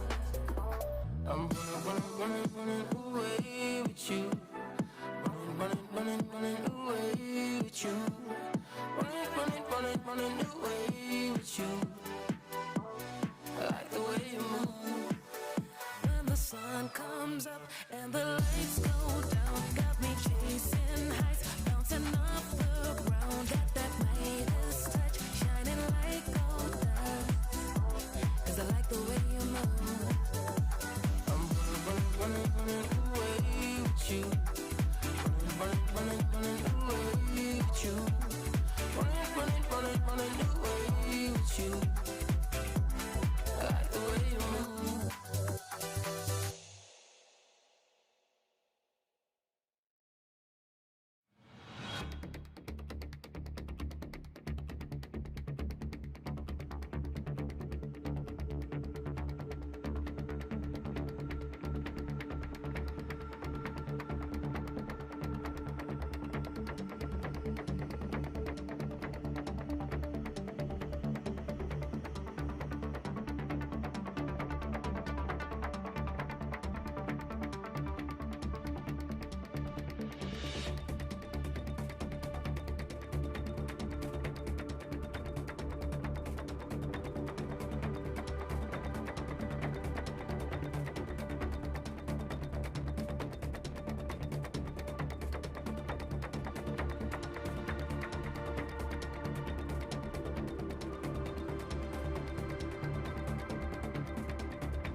control now.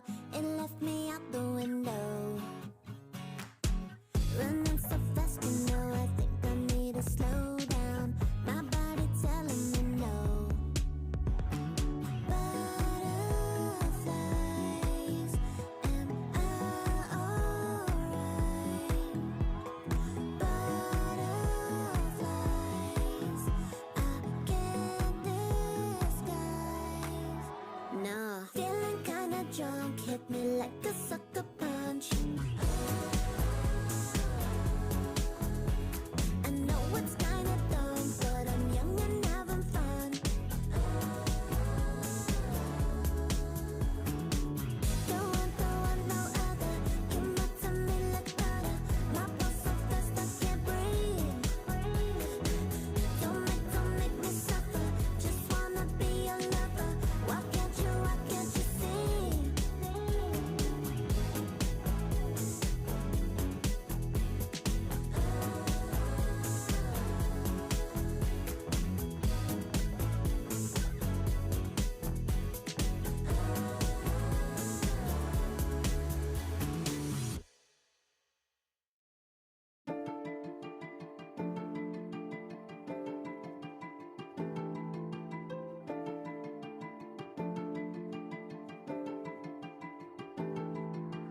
I've been thinking about a different sky. I've been dreaming big about a different kind of life. Stretch summer days and hot lilac nights. Can I get a ride? Can I get a ride? Foreign lands unknown, but I call it home. Feel it in my bones. New horizons, we can find them. Take me anywhere. Take me anywhere. Take me anywhere. Take me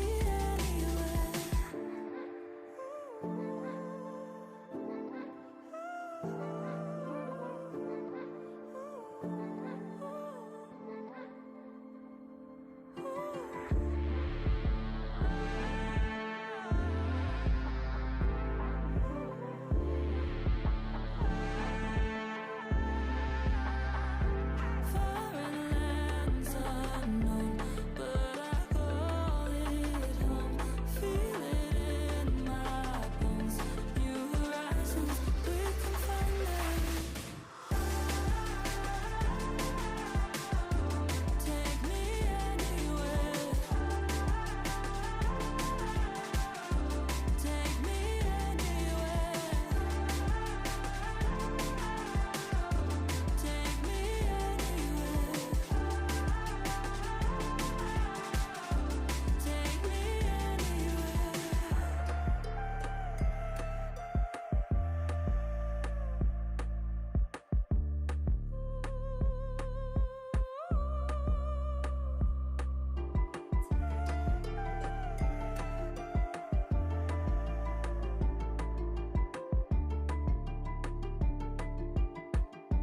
Take me anywhere.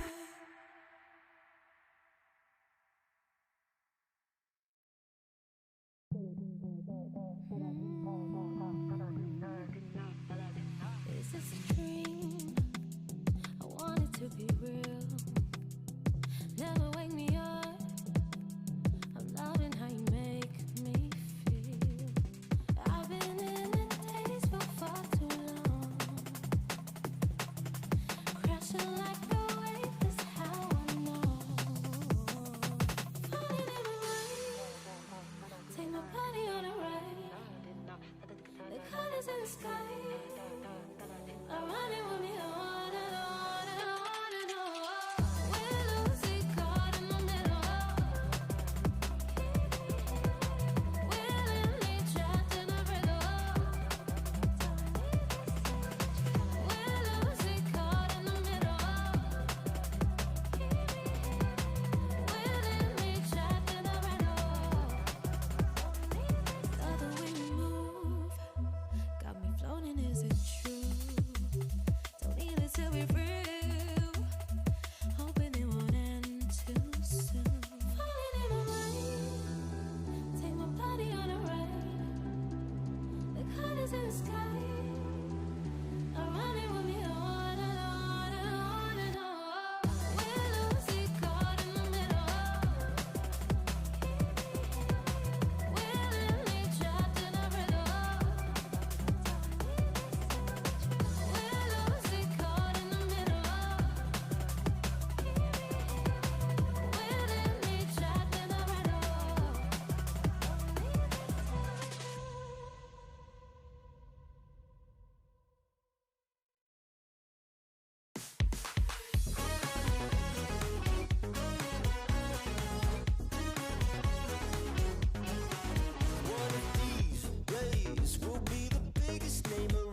ourselves start to fall, but we stick like glue.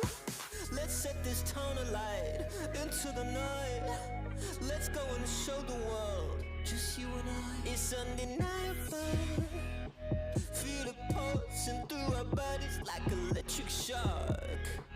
It's undeniable. Like thunder, like lightning, like electric shock. Like thunder, like lightning, like thunder, like lightning. One of these days, hey, you and I will light a spark. One of these days, we'll set fire to the dark.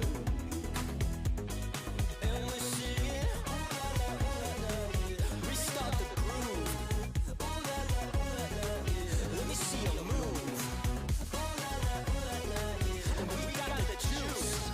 Ooh la la, yeah. We're feeling good.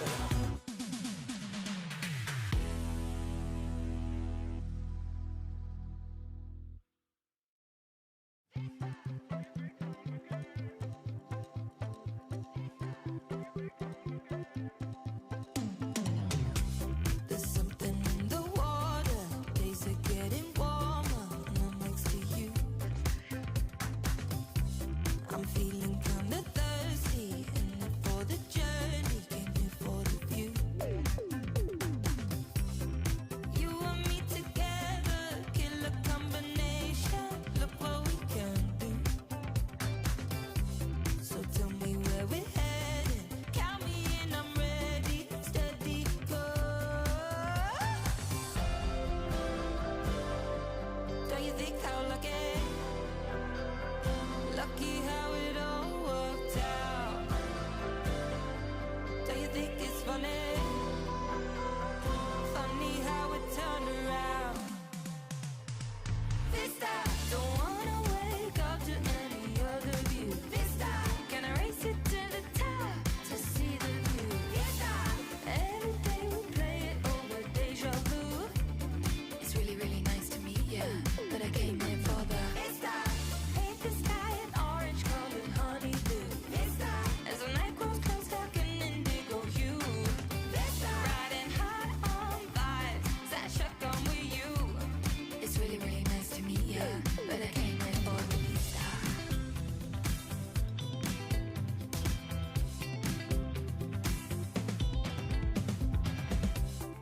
If I did it over, knowing what I know now, I wouldn't change a thing. Accidents will happen, it is only natural, keep it all the same. If life's a simulation, we must be their favorites, look what we've been through. So players, start your engines, count me in, 1, 2, 3, you ready? Let's go. Don't you think how lucky how it all worked out? Don't you think it's funny how it turned around? Vista, don't wanna wake up to any other view. Vista, can I race it to the top to see the blue? Vista, every day we play it over deja vu. It's really, really nice to meet you, but I came here for the Vista. Paint the sky an orange colored honeydew. Vista, as the night grows close, dark and indigo hue. Vista, riding high on vibes, that shotgun with you.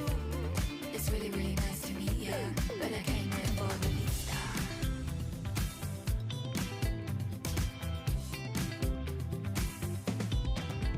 Vista.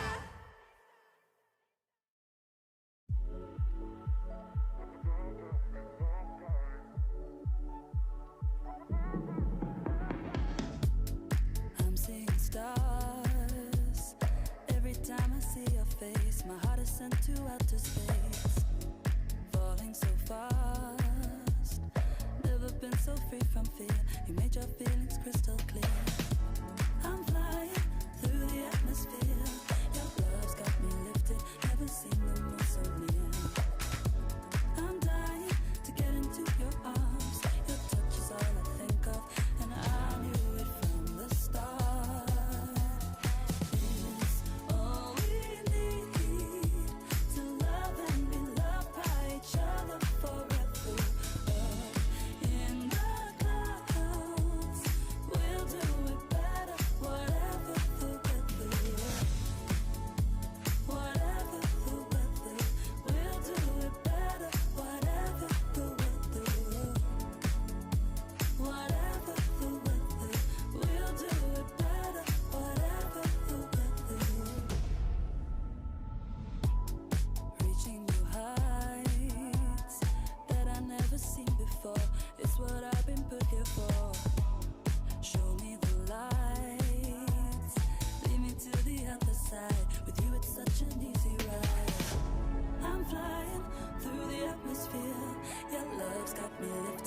never seen the moon so near. I'm dying to get into your arms. Your touch is all I think of, and I knew it from the start. It's all we need to love and be loved by each other forever. Up in the clouds, we'll do it better, whatever the weather. Whatever the weather, we'll do it better, whatever the weather. Whatever the weather, we'll do it better, whatever the weather.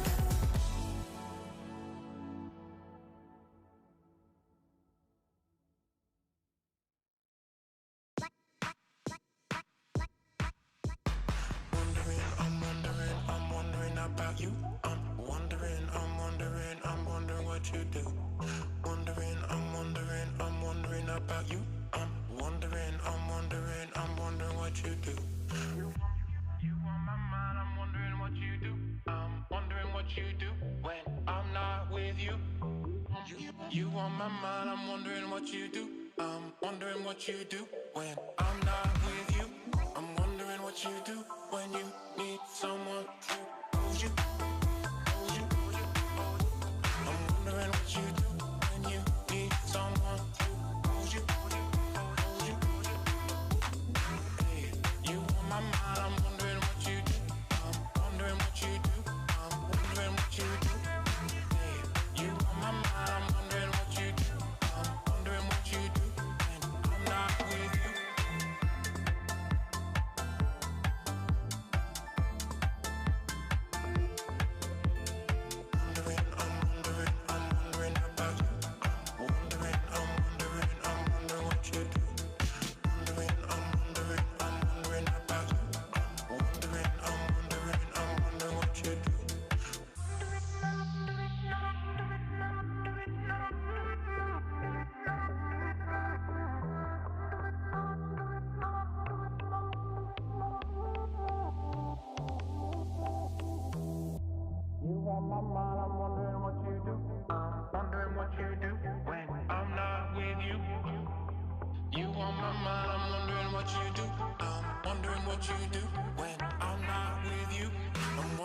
You do when you need someone to hold you. I'm wondering what you do when you need someone to hold you. I'm wondering about you. I'm wondering what you do. I'm wondering about you. I'm wondering what you do. Hey, you on my mind, I'm wondering what you do. I'm wondering what you do. I'm wondering what you do. Hey, you on my mind, I'm wondering what you do. I'm wondering what you do when I'm not with you.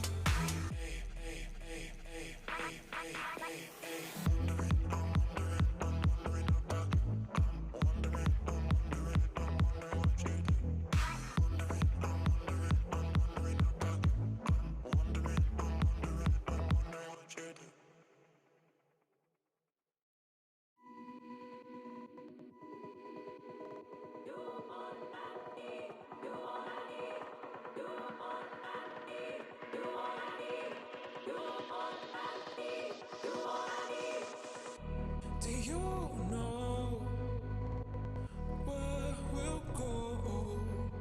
You've always been home to me. No, for what am I to do? I'm in love with you. Open your heart, you'll see. You are all I need. You are all I need. You are all I need. You are all I need. You are all I need. You are all I need. You are all I need. You are all I need. You are all I need.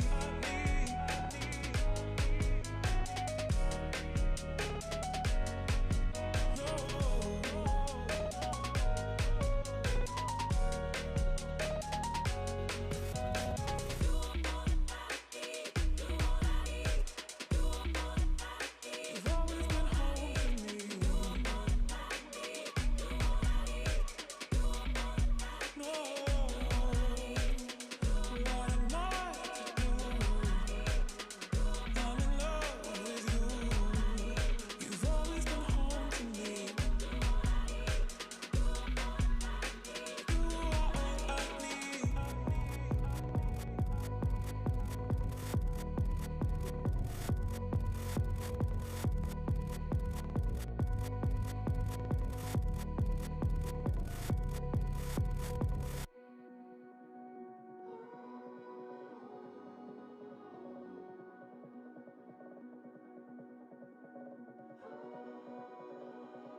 Walking down the street, I be feeling cute.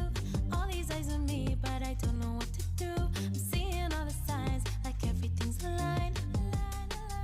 Now everything's aligned. It's easy. I'm telling you it's easy. And everything is dreamy.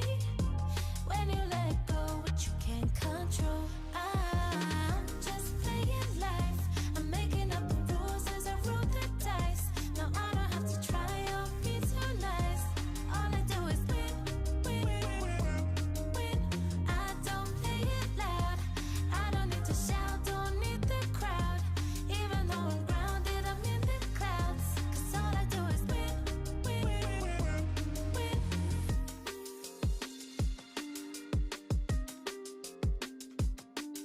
I'm skipping to the beat like everything is blessed. My angels telling me you don't have to stress. I'm staying in my lane and I do it with finesse.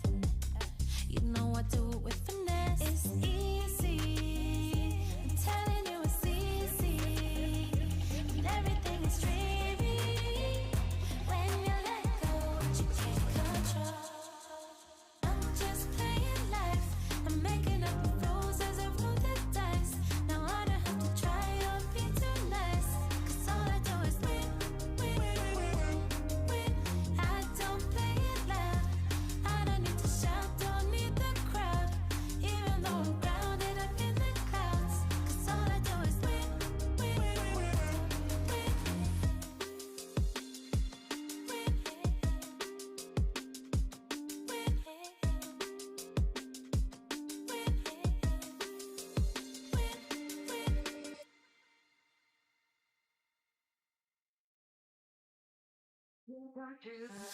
Eyes locked tight, I can't get you out my mind. Oh no, what have we got to lose? Holding your stare, I feel the lust in the air. Don't you? What if we run with it tonight? Hands all over me. What if we heat it up in time? Just follow my lead. Little bit dangerous, alright. But don't you wanna see? I'm gonna need you to trust me. It's all in the kiss, baby. Let's make a dream come true. Taking a risk, baby. Know what you wanna do. Stay in the zone tonight. Push it to overdrive. It's all in the kiss, baby. It's all in the, it's all in the, it's all in the kiss, kiss. It's all in the kiss. It's all in the kiss, kiss, kiss. It's all in the kiss. Stay in the zone tonight. Push it to overdrive. It's all in the kiss, baby. It's all in the, it's all in the, it's all in the kiss. Now you've had a taste. I'ma need you to engage. Oh yeah, you got something to prove. Is it love or lust? Are you gonna make the cut? Well, it's down to you. What if we run with it tonight? Hands all over me. What if we heat it up in time? Just follow my lead. Little bit dangerous, alright. But don't you wanna see? I'm gonna need you to trust me. It's all in the kiss, baby. Let's make a dream come true. Taking a risk, baby. Know what you wanna do. Stay in the zone tonight. Push it to overdrive. It's all in the kiss, baby. It's all in the, it's all in the, it's all in the kiss, kiss, kiss. It's all in the kiss. It's all in the kiss, kiss, kiss. It's all in the kiss. Stay in the zone tonight. Push it to overdrive. It's all in the kiss, baby. It's all in the, it's all in the, it's all in the kiss.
pains and the fear. Don't let anything interfere.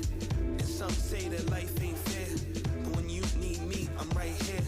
I'll be back later to call my dear. I'm locked in with all I care. Let me hear you say, oh yeah, cause we doing this all year. Focus, dedicated, peacefully locked in. Getting to the top, there ain't no other option. If I gotta fight the fight, then I'ma box him. Integrity mixed with the glow, you know I got some. I'm from the place with bright lights that never sleep.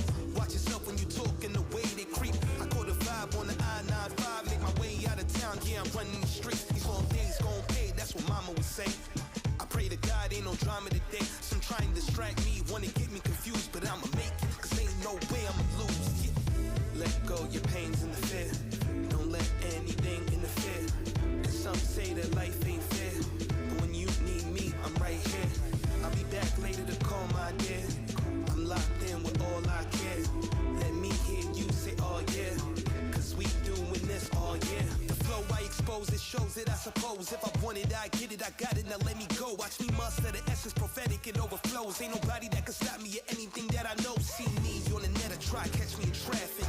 I got glass, how I'm making these classics. The soul I exude, how I gotta be the dude. Probably in the hypocrisy of those that are rude. Feel a burn when they crash out, trying to provide. Any reason in the season, think they matching the drive. I'm so high, your life is a love I must protect from those tainted who I don't trust. Can't come close or get too near. This is prime time, let me make this clear. I'm ahead of a time, I climb to get the shine. Slow grind and no grind, my choice made it mine. Let go your pains and the fear. Don't let anything interfere. And some say that life ain't fair, but when you need me, I'm right here. I'll be back later to call my dear. I'm locked in with all I care. Let me hear you say, oh yeah, cause we doing this all year. Let go your pains and the fear. Don't let anything interfere. And some say that life ain't fair, but when you need me, I'm right here. I'll be back later to call my dear. I'm locked in with all I care.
take you home tonight.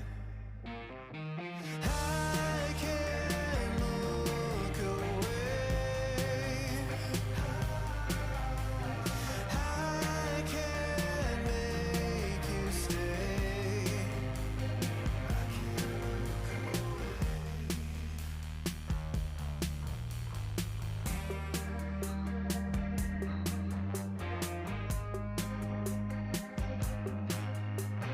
I wanna fall in love tonight, but I'm drawn in by the blue light, the empty glow on the inside. No, this ain't love tonight. I can't look away. I can't make you stay. I can't look away. I can't make you stay.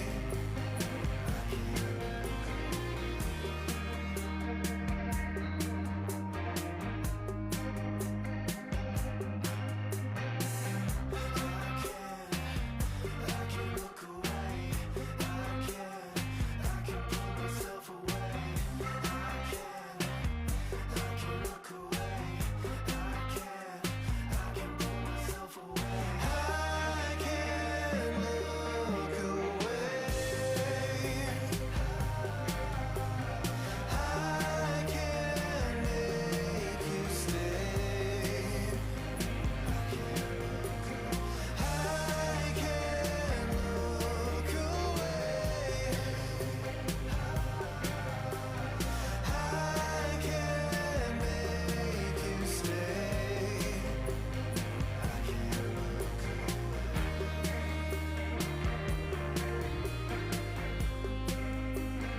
I can't look away.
All the things that I see, diamonds always shine in your eyes. Take me to another dimension. Wanna feel the tension between you and I. Maybe you can take me to paradise.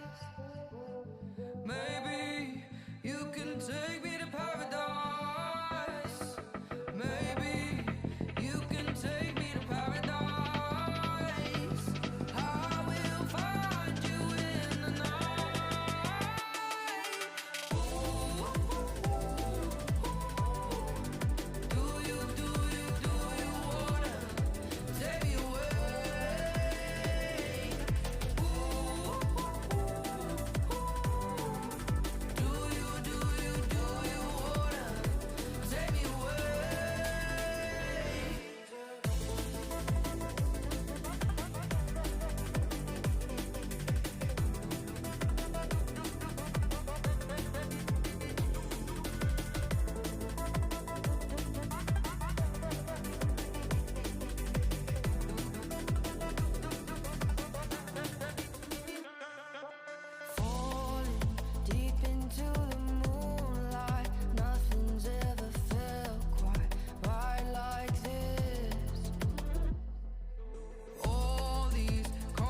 paradise.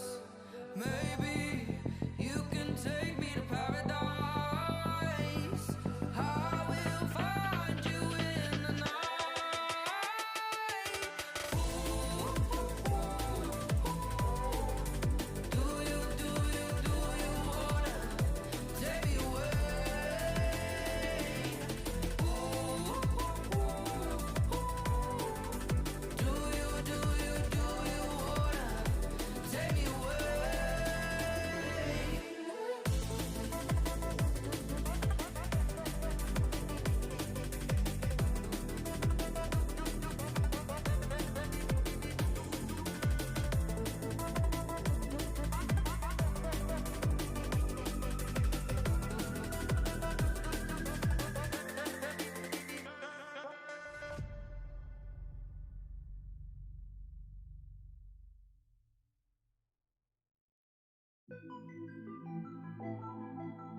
Every little bit about you. Every little bit about you. The way you look at me, it's almost like a dream. There's something so unreal about it. You started with a touch, now I can't get enough. I'm craving you, I know you know it. I'm wondering just why everything's alive. Maybe it's my call to action. You make me wanna move, you get me in the mood. Now I wanna make it happen. It's every little thing, every little thing, every little thing about you. It's every little thing, every little thing, every little thing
no smoke without a fire.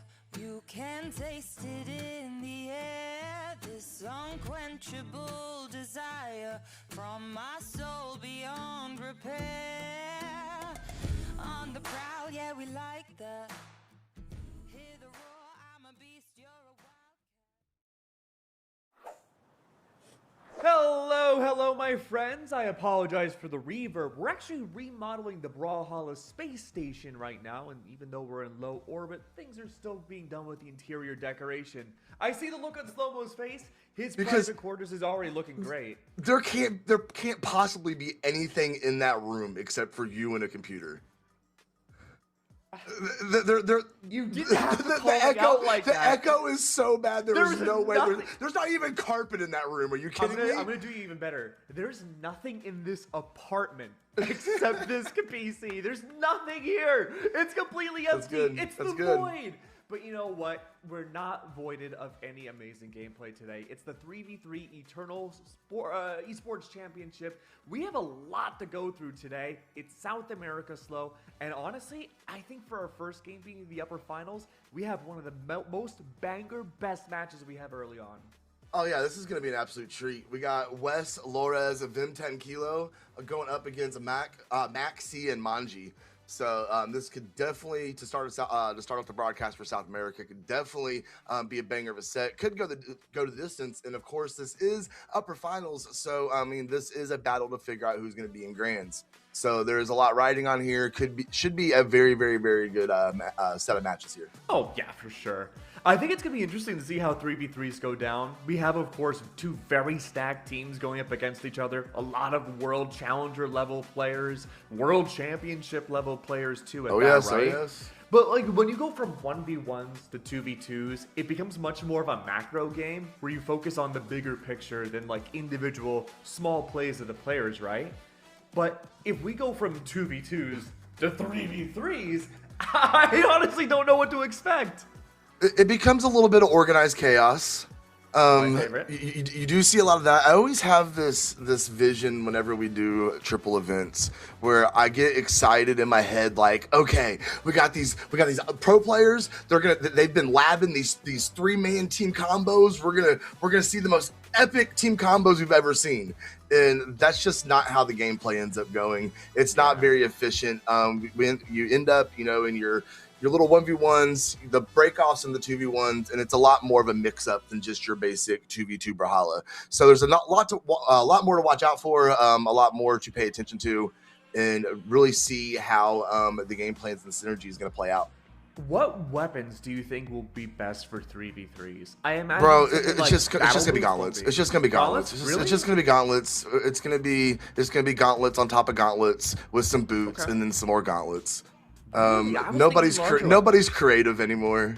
Well, I was thinking like, hammer, axe, anything with medium to long range. I'm surprised that gauntlets and boots would be the meta. I mean, you always see those weapons, mixed in a little bit, especially with so many targets on the stage to be able to swing at.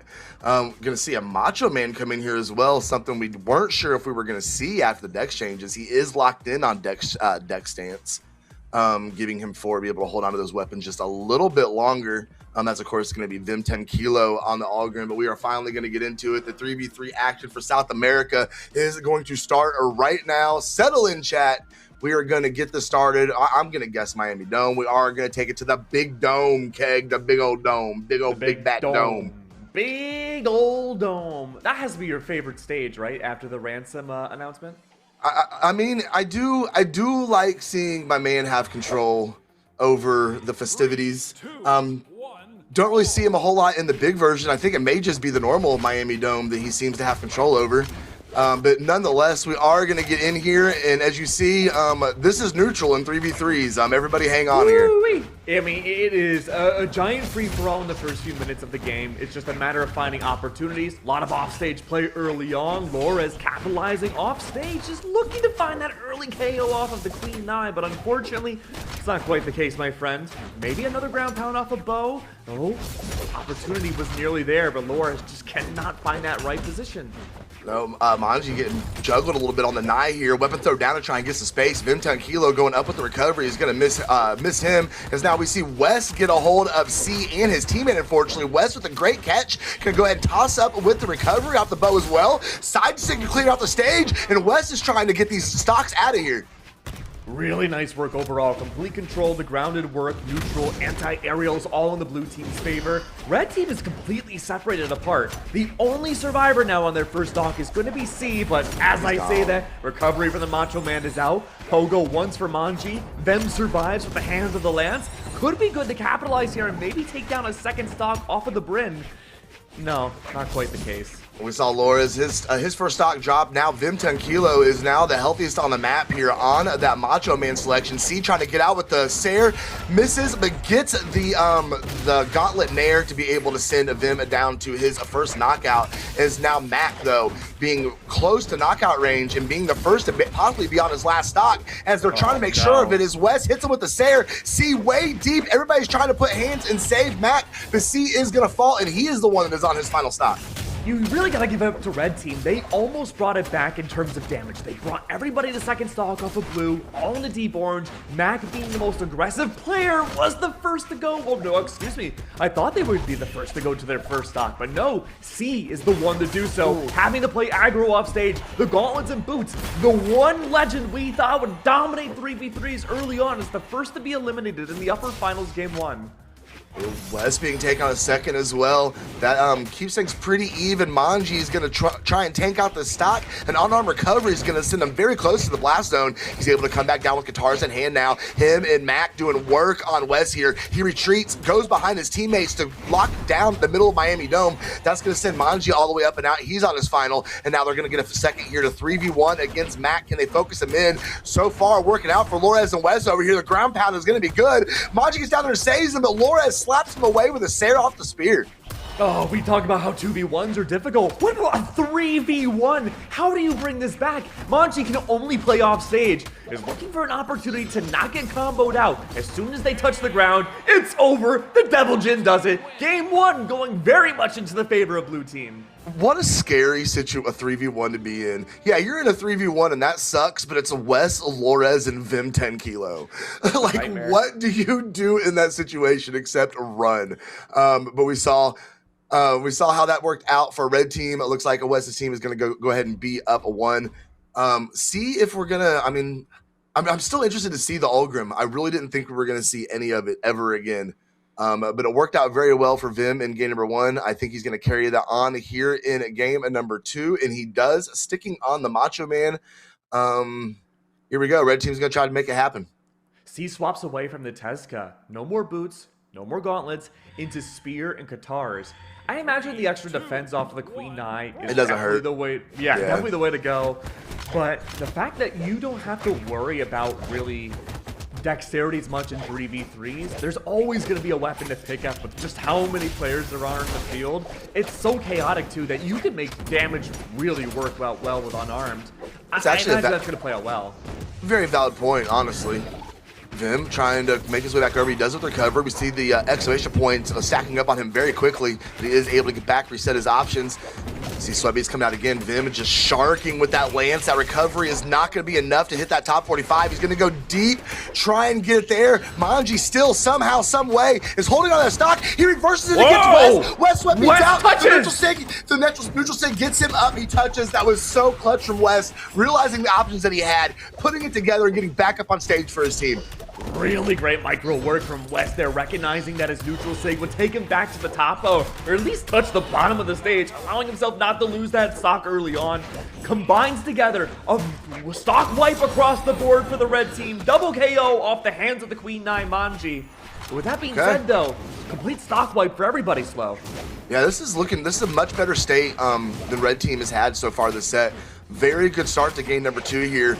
Because it looks like Wes is trying to get a little momentum off these gauntlets, though. Manji holding his ground, going up in the air with the recovery. Still can't find anybody. Reverses it back, takes Vim up into the air. Vim with the dare. Going to go ahead and put it on C there, knock him off stage. C with no weapon. Vim hopping, jumping, chasing him down, but can't find anything. C recedes to the other side of the stage looking for Lores. And we seem to, I'm either having a connection issue or they are. I think it might be Laura standing still for just a few moments. Somebody is having difficulties now. It looks like everyone's reset back again. We're back into the fray. It was divided out into a lot of 1v1s. Not quite the case. Maybe it had to do with that disconnection. It happens. But Mac is down to 1 stock. He unfortunately is. And holding onto that axe with everything that he has, staying behind C, looking for some wall of protection here. Vim catches him unarmed with the neutral air. Now he has the axe and he is hunting for that landing. Mac though, with the reversal, with hitting the dare on Vim, the Sayer's gonna slap both red team members off the stage. Vim's doing work against Mac there below stage. He has no weapon, but he retreats back up. He's back on stage. The weapon drops right on his head. Wes is chasing him down. The neutral stick into ground pound. Gets slapped away with the Sayer off guitars. Wes, no options, gonna get back, and he does get the jump right there at the very last second. Beautiful dodge upwards there. Mac is gone now. Same spot we were in game number 1. The double queen knives are the last 2 left. And we saw Manji have to play exclusively off stage to try to do anything to get rid of this, but the stakes are even worse now. Wes and Bev are still on their second stocks. All right, we're seeing a little bit from blue team here. That was a nice conversion as they're trying to get some more damage racked up against Manji. Manji taking it low. Recovery's going to hit his own teammate. C still no weapon. Lorez, oh no, the Queen Nai went ahead and got the knockout off of that. C being set up as well. Manji trying to find another one as he gets the slide charge side sig. That's going to connect as well. Okay, they're deep in red though, and now it is all left to C and this Queen Nai as he goes against Vim 10 Kilo and Wes. Wes could not hit him with the side sig. If C is going to have an opportunity to try and make it back on the stage, he just says, you know what, we're going to go next. They're down 0-2 against this blue team. Of just full of champions. Wow, that is a scary team from Vim, Wes, and Alores. I mean, hey, you want to talk about scary, man? Look at Loris' tag in game. Eternal 3v3 champion 2025. Homie not only is built for 1v1s and 2v2s, he's built for 3v3s too, which even most other world championship level players can't say they have that accolade. Some may just say he's built different, Keg. Ooh. Oh. He's different. You don't worry, you most certainly are. Thank you, Slow. You're very welcome. You're very welcome, Keg. I'm here for you. We're going back to the big old dome, Keg. Oh yeah. I you know, going from Thunder to Miami Dome, not the largest changes in the world. We mostly saw that middle dividend area, which could usually be good for spiking players, mostly just be a recovery option for Wes. I imagine now he's going to play more neutral and directly on stage.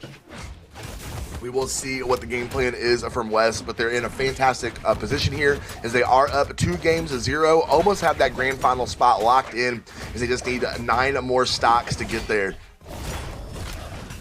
Ooh, nice air. Nice pickup from Wes. Very clean. Wes is in a good position here. He might be able to follow up on there. No, he retreats. He's back down the stage. Saw the sweat beads. Decided to go ahead and hold on to the rest of that stock for a better opportunity. Vim way up in the air. Oh, nice reversal. Couldn't get the recovery off of it, though. He did get the grab to cancel D-Light. Oh, that grab from them could have been lethal. That would have been devastating. First stock to go down, though. First time this whole set, it's on blue team's end. Loris falls first. Them to Kilo. Chopped down by a weapon throw downwards. That's what you want to see. 2 members of blue team have fallen. Wes, though, with the bow, is maintaining that elevated momentum in the air. Tries to go for a slide charge neutral sig. Doesn't quite work the way he had hoped, but at least one other body falls with him. Oh, see, catching the nares, kind of picking away at that damage with the guitars. Ooh, let the neutral sig fly off the rupture. Nobody was home, though, as Manji getting beat up over on the right side. He's sent off stage, has guitars, but Vim is going to knock him back down with the dare. Still trying to get back on stage. Vim's right there to catch him again. Manji cannot catch a break trying to get back up on the Miami Dome.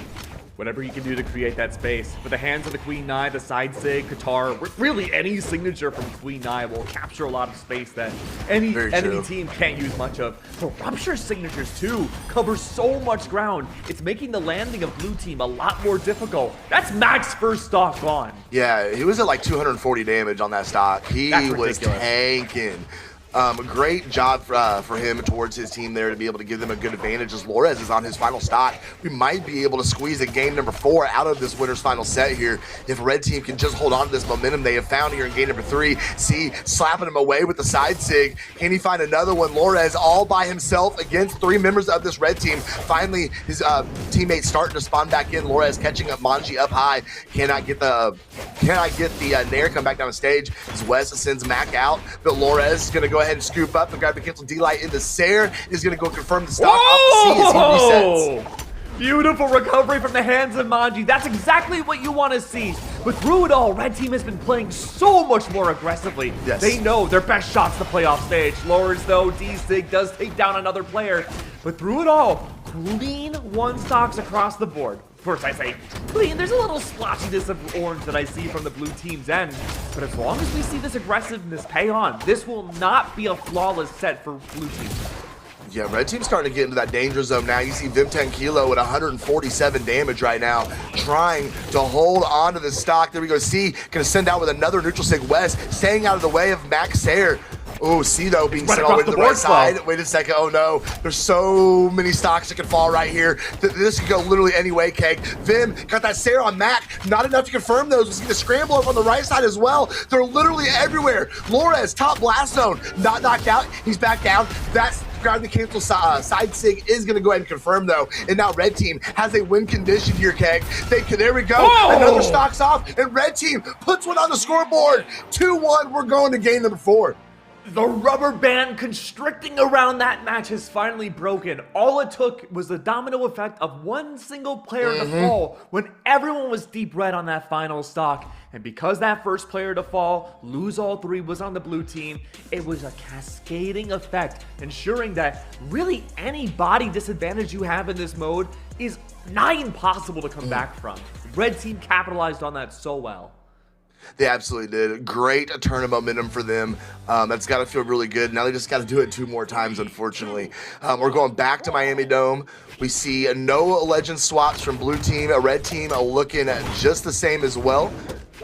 Is C going to hold on to that Lance here? See if maybe it's going to be the trick to get the job done. What I like about the red team, though, is that they're coming into these games with a more elevated game plan every single round. We're seeing now, deny ground and control, deny any chance of spacing, force blue team into playing off stage for those early KOs. And if that doesn't work, we just poke and whittle away damage. But that's the first stock gone. Blue team have a plan of their own. They're staying directly on the big ledge stage itself and not moving. It's working out so far. We see Mac being on his second stock already, though, with C being very close to follow. He stays out of the way of the recovery from Vim, but he got pogoed by his own teammate. That's going to be some horrible friendly fire there as Mac takes out his own teammate, and now he falls as well. Vim going to go ahead and get slapped with an extra Sayer just to make sure he doesn't think about trying to come back up the stage. You see Manji being sent off, but Mac, that is who we need to be watching, Keg, because he is on his final stock. Meanwhile, we have West that is not even 100 damage into his first. Now, I may have missed it, Slow. Did Mac overextend bottom stage trying to save somebody? He went for a gravity cancel spear neutral sig. I think to try to save Manji. That didn't work. He wasn't able to reset himself, get back onto the stage, and he suffered greatly for it. If Mac loses this next stock now, that's the end of this upper bracket run from Red Team. I mean, it really will be. I mean, especially you're putting yourself in being in that disadvantaged state so early, and there's still so many stocks still on. They need to focus in Mac and get rid of him. Oh, Lorenzo gonna go over to Manji. Manji hitting the dare on the way back to stage, and now we see the focus on Mac. Yeah, we see the pressure over there. Mac, C going way low. What's he doing down there? Wes is like getting caught with a ground pound. Great awareness from Wes. Great opportunity. He took it, found it, confirmed the stock, and now blue team is looking fantastic here in game number 4 as they have the entirety of red team on their final stocks. Blue team is playing 3v3s like it's 2v2s. Divide and conquer. Force out these 1v2s if you can against the enemy team. Make sure you never have an advantageous fight, or disadvantageous fight, I should say, against them. And we're seeing now, Lores and Wes especially, taking this left side of the stage and ensuring they can get those 2v1s. But that's them gone. One stock now. But still, you compare the blue stocks to the red stocks. Mac is still in this game is absolutely crazy to me. He might not even be the first one of his team to fall off here. As we see everybody else is gone, it's only Mac. Oh, the patience from Mac, though, to survive for so long, Slow. I really want to see what happened in that second stock. I think, again, he overheated, trying to save one of his teammates. That didn't work out, and he suffered greatly for it. 746 damage from Lores. Are you kidding me? My man was swinging on the Kaya. We see, I mean, they were able to shut down C, only 263 damage, but then again, Vim 10 Kilo didn't do nothing that game either. I mean, he had 226 damage. He literally did nothing. So great. That was a great job from Lores. He decided that we were not going to a game number 5. He was shutting this down. He was putting everything on his shoulders, and he carried through there. A great job from Blue Team. Grand Finals, they have found themselves. That's right. Grand Finals selected from the upper side. That means we have to head down into the elimination side of the bracket and see what's going to happen next. And look, we talked about how ferocious the upper bracket was with our finals matchup. I imagine now 3v3s, elimination on the line, maybe to have your chance for a revenge run to get that 500 USD dollars to see if you can be that champion winner. It's going to be absolutely lethal, man. There's no wiggle room for 3v3 lower bracket. No, there's not. I'm kind of looking at the bracket here, trying to figure out. I'm waiting for some direction. I don't know what to do unless I have very specific instructions on how to handle things.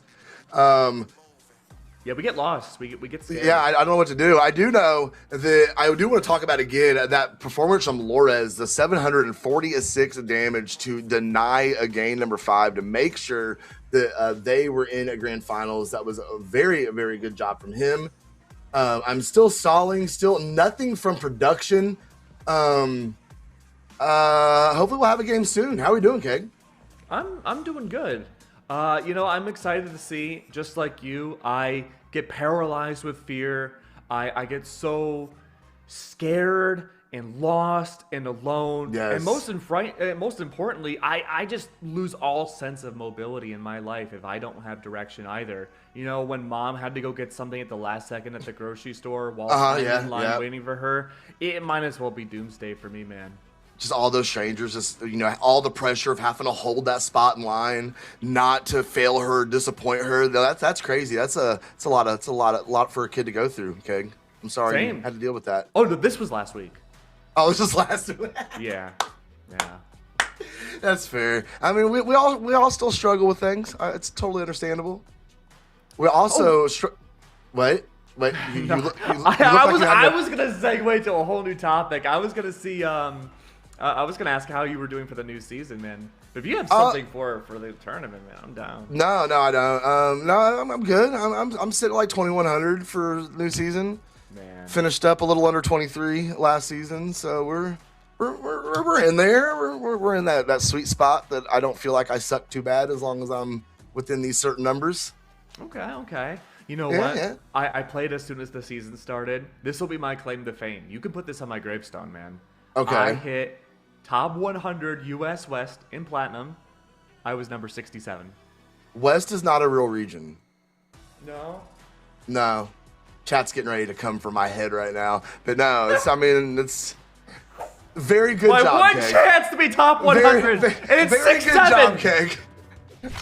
All right. With that being said, though, we are somehow, some way back to the action. Let me get my bearings and see what's going on here. We're going to get a scoreboard up on the screen, and then I'm going to know exactly what's going on. Oh, the Akuma's player name is God Save Me.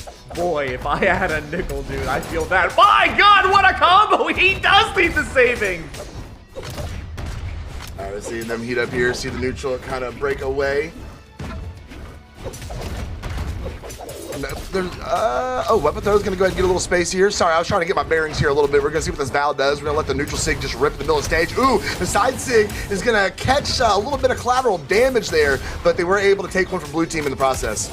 We're 30 seconds into this set, right? And I think we've seen more team-wide signature combos than we did the entirety of Upper Finals. Yeah, that's a fair assessment. This triple Val, though, is a little crazy on my screen right now. There are so many swords swinging you're here. Right.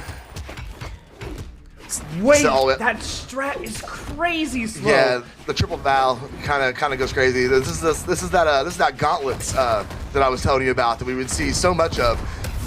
Oh, recovery is going to go ahead and connect. That's going to take the stock off of the Taros. Waiting on my bracket to update so I know who I'm looking at here. I'm realizing it now that while you're looking at the bracket, right? So because you have the gauntlets, right? That's super strong. But with the sword on a stage like Shinchigana, you're able to use Val's passive to go for side sigs off stage, completely ledge guard out anybody in a mode where you're more edge guard heavy than anything else. Oh, caught his teammate with the recovery. That is unfortunate. All right, we're starting to see the stock starting to tick away here. We got a lot that could be falling here. Blue team gonna try and hold on. They are at the disadvantage here with K being on their final stock. Can't. Trying to hold on here. Sent all the way out. Unfortunately, I had to say his name, and that is gonna put him on his final stock as well.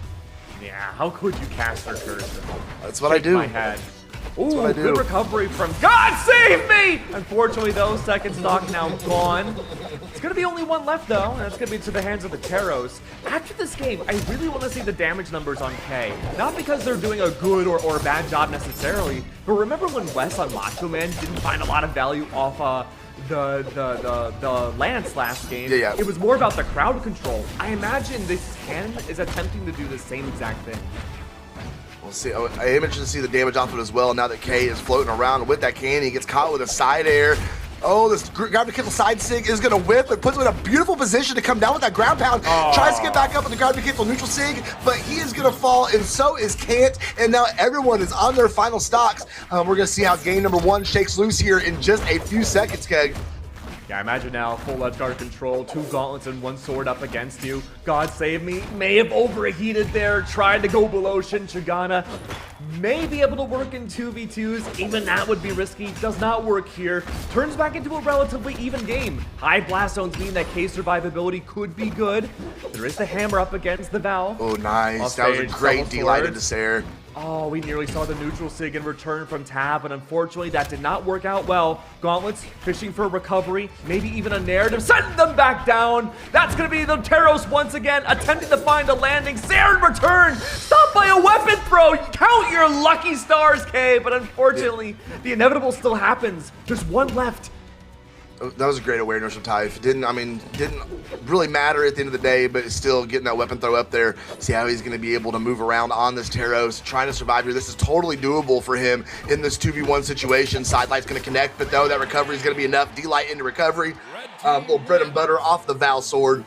And that is going to go ahead and lock us in game number 1. Red team coming out victorious. Gotta say, though, the footwork at the end, 1v2, I should say, against Typh, was getting really, really close there. Had he just had the opportunity to fish for a nair a little bit earlier, that could have turned into a 1v1 up against a red Val. I think that could have been a winning game. It could have been. That definitely could have gone either way. I mean, it was so close on those final stocks. Especially when we got down in the 2v1. I mean, everybody was in knockout range, especially when the person that disadvantaged Typh, being on Teros, you just need one good Sayer, one good stomp Sayer against either one of your opponents, and you're able to lock that in. But he could not get the opportunity. We're going to game number 2. We're going to switch things up a little bit. K going to be on the Rayman here. See if we can't find a little better luck with it. Dude, what year am I in? Blackguard Keep? Oh yeah, this is 2026 Brawlhalla, baby. I haven't casted this stage since I was in high school. That's a crazy sentence. Look, I'm almost 30 now. It happens, bro. It happens. I have gray hairs. Yeah, that happens too. All of those things take place. Can't being sent all the way up, coming back down with the pogo. Searching for it. Oh, he had a good opportunity for recovery there. Might have been able to catch 2 members of red team. Opted for the safer nair. Came up empty. Gets sent all the way up to that top 45. Comes down unarmed. Ooh, we're working on the gauntlet. Finds a nice recovery there in the center stage, but we're going to see the gauntlet send him up and off of that stock as well. As blue team's looking pretty good here. Still looking very solid on the opening stocks, except for Kant. Kant has to be very careful. The first to lose opening stock last game, first to lose their final stock last game as well. They had the lowest defense in the entire lobby. It's going to be so tough not to fall into a blender of multiple swords and team damage up against you. So Kant has almost no choice but to play reactive and not join in on those team combos. But the Akuma is looking for 1v1 opportunities. Like I said though, team damage galore. 100 damage already applied against Kant. Still has to play a very poke-heavy, reactive game.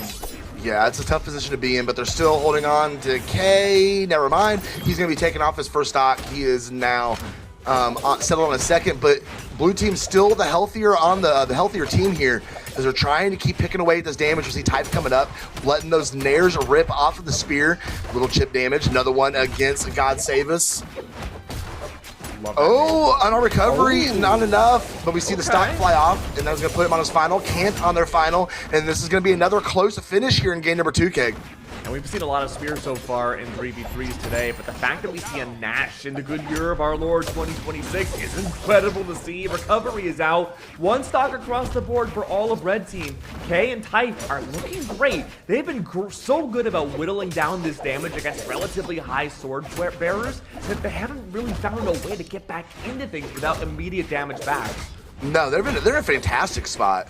Especially if they can lock in this last stock on God Save Us All. I believe is his name. God save us. Oh, comes back down the stage. Tav looking for something here. Tavares all the way up the recovery. Oh, Comes a little wonderful. shallow. Okay, that's a good position for red team. For blue team here. Okay, Kay does get back on. The Blackguard key platforms are wonderful for blue team now in the recovery options. Red team, because, oh wow, I was gonna say, they were trying to find some offstage work there with the gauntlets, but that was for maybe a whole 3 seconds before they got eliminated from game 2. Yeah, the Val trio didn't quite work as well there. To see if maybe we swap some things up. We see another Nash coming in here. Okay. So that should mix up that team just a little bit.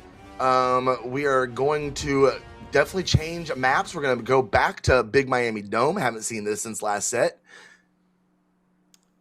Very curious about Tav bringing out this Nash. Because we do have Typh also rocking the Nash with the Becky Lynch, it's going to be extra dexterity on Becky, but the default Nash is still on 3 dex. That would mean that weapon won't last very long if they get hit a lot. Yeah, well, I have to see how that works out. Players having to keep dexterity in the back of their heads now is, I'm sure, definitely a little bit of a shock to everyone.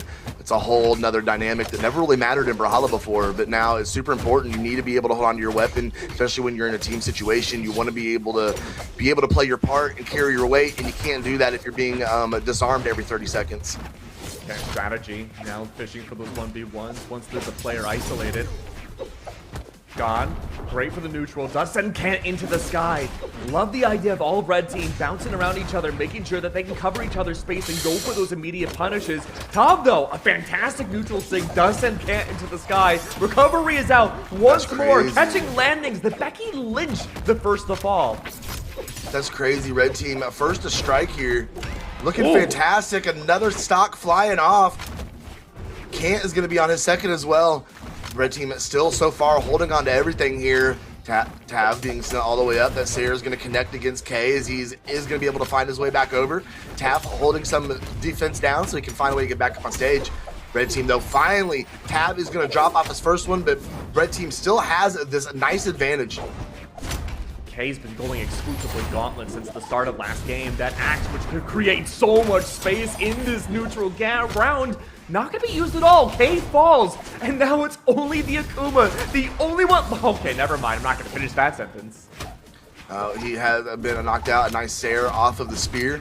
Is now at least all the stock count is even though Typh a little more damage than everyone else, 114 damage, getting pretty close to knockout range, especially with all of this offense on the map right now. Yeah, I gotta play this so carefully. Typh is playing it safe, having K as a bodyguard just in case, waiting for everyone else to catch up in the numbers. We've seen this a lot with spear wielders, where they'll just play purely reactive, fish for nairs, whittle damage, force players away, backing up and going for the side sling strike. Great work with the side air as well. I don't think Typh can bring, never mind. I didn't think Typh would bring it back. They go for a sacrificial play on K's side, but they both get knocked down from it. Oh, that's unfortunate, and that changes the game state quite a bit. It is not as close as we had seen.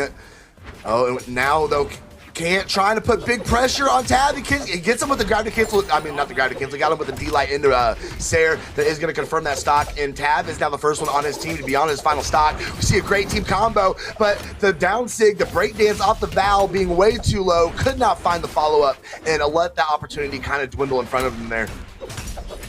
spot times out. Type barely made it out of that one. The 139 damage. Literally anything in the server will take them down. Great job for the Pogo though. Type's side allowed a cascade of effects for Ba to lose that second stock. But Type is still 168. You have to play this so carefully. Ooh. Akuma?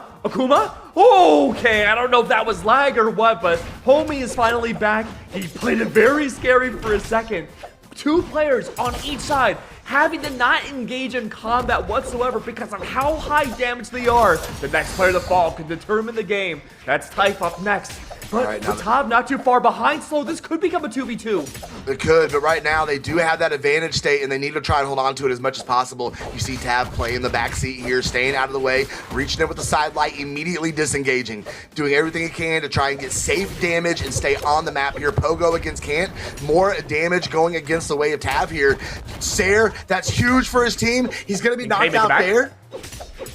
There's no way Caleb's okay, yeah, not gonna be able to come back, but he was able to get some good solid damage before he was taken off that stock. It's a 2v2 now. Barely making it back. K just having this guard control work over again, ensuring that they can continue to survive has been insurmountable for this game. For the set no less too. Oh, recovery is out. That's gonna be gone. Is that gonna be it for Kant? 2v1 situation. He's gotta find a way to get back up on stage. Okay, they're locked in.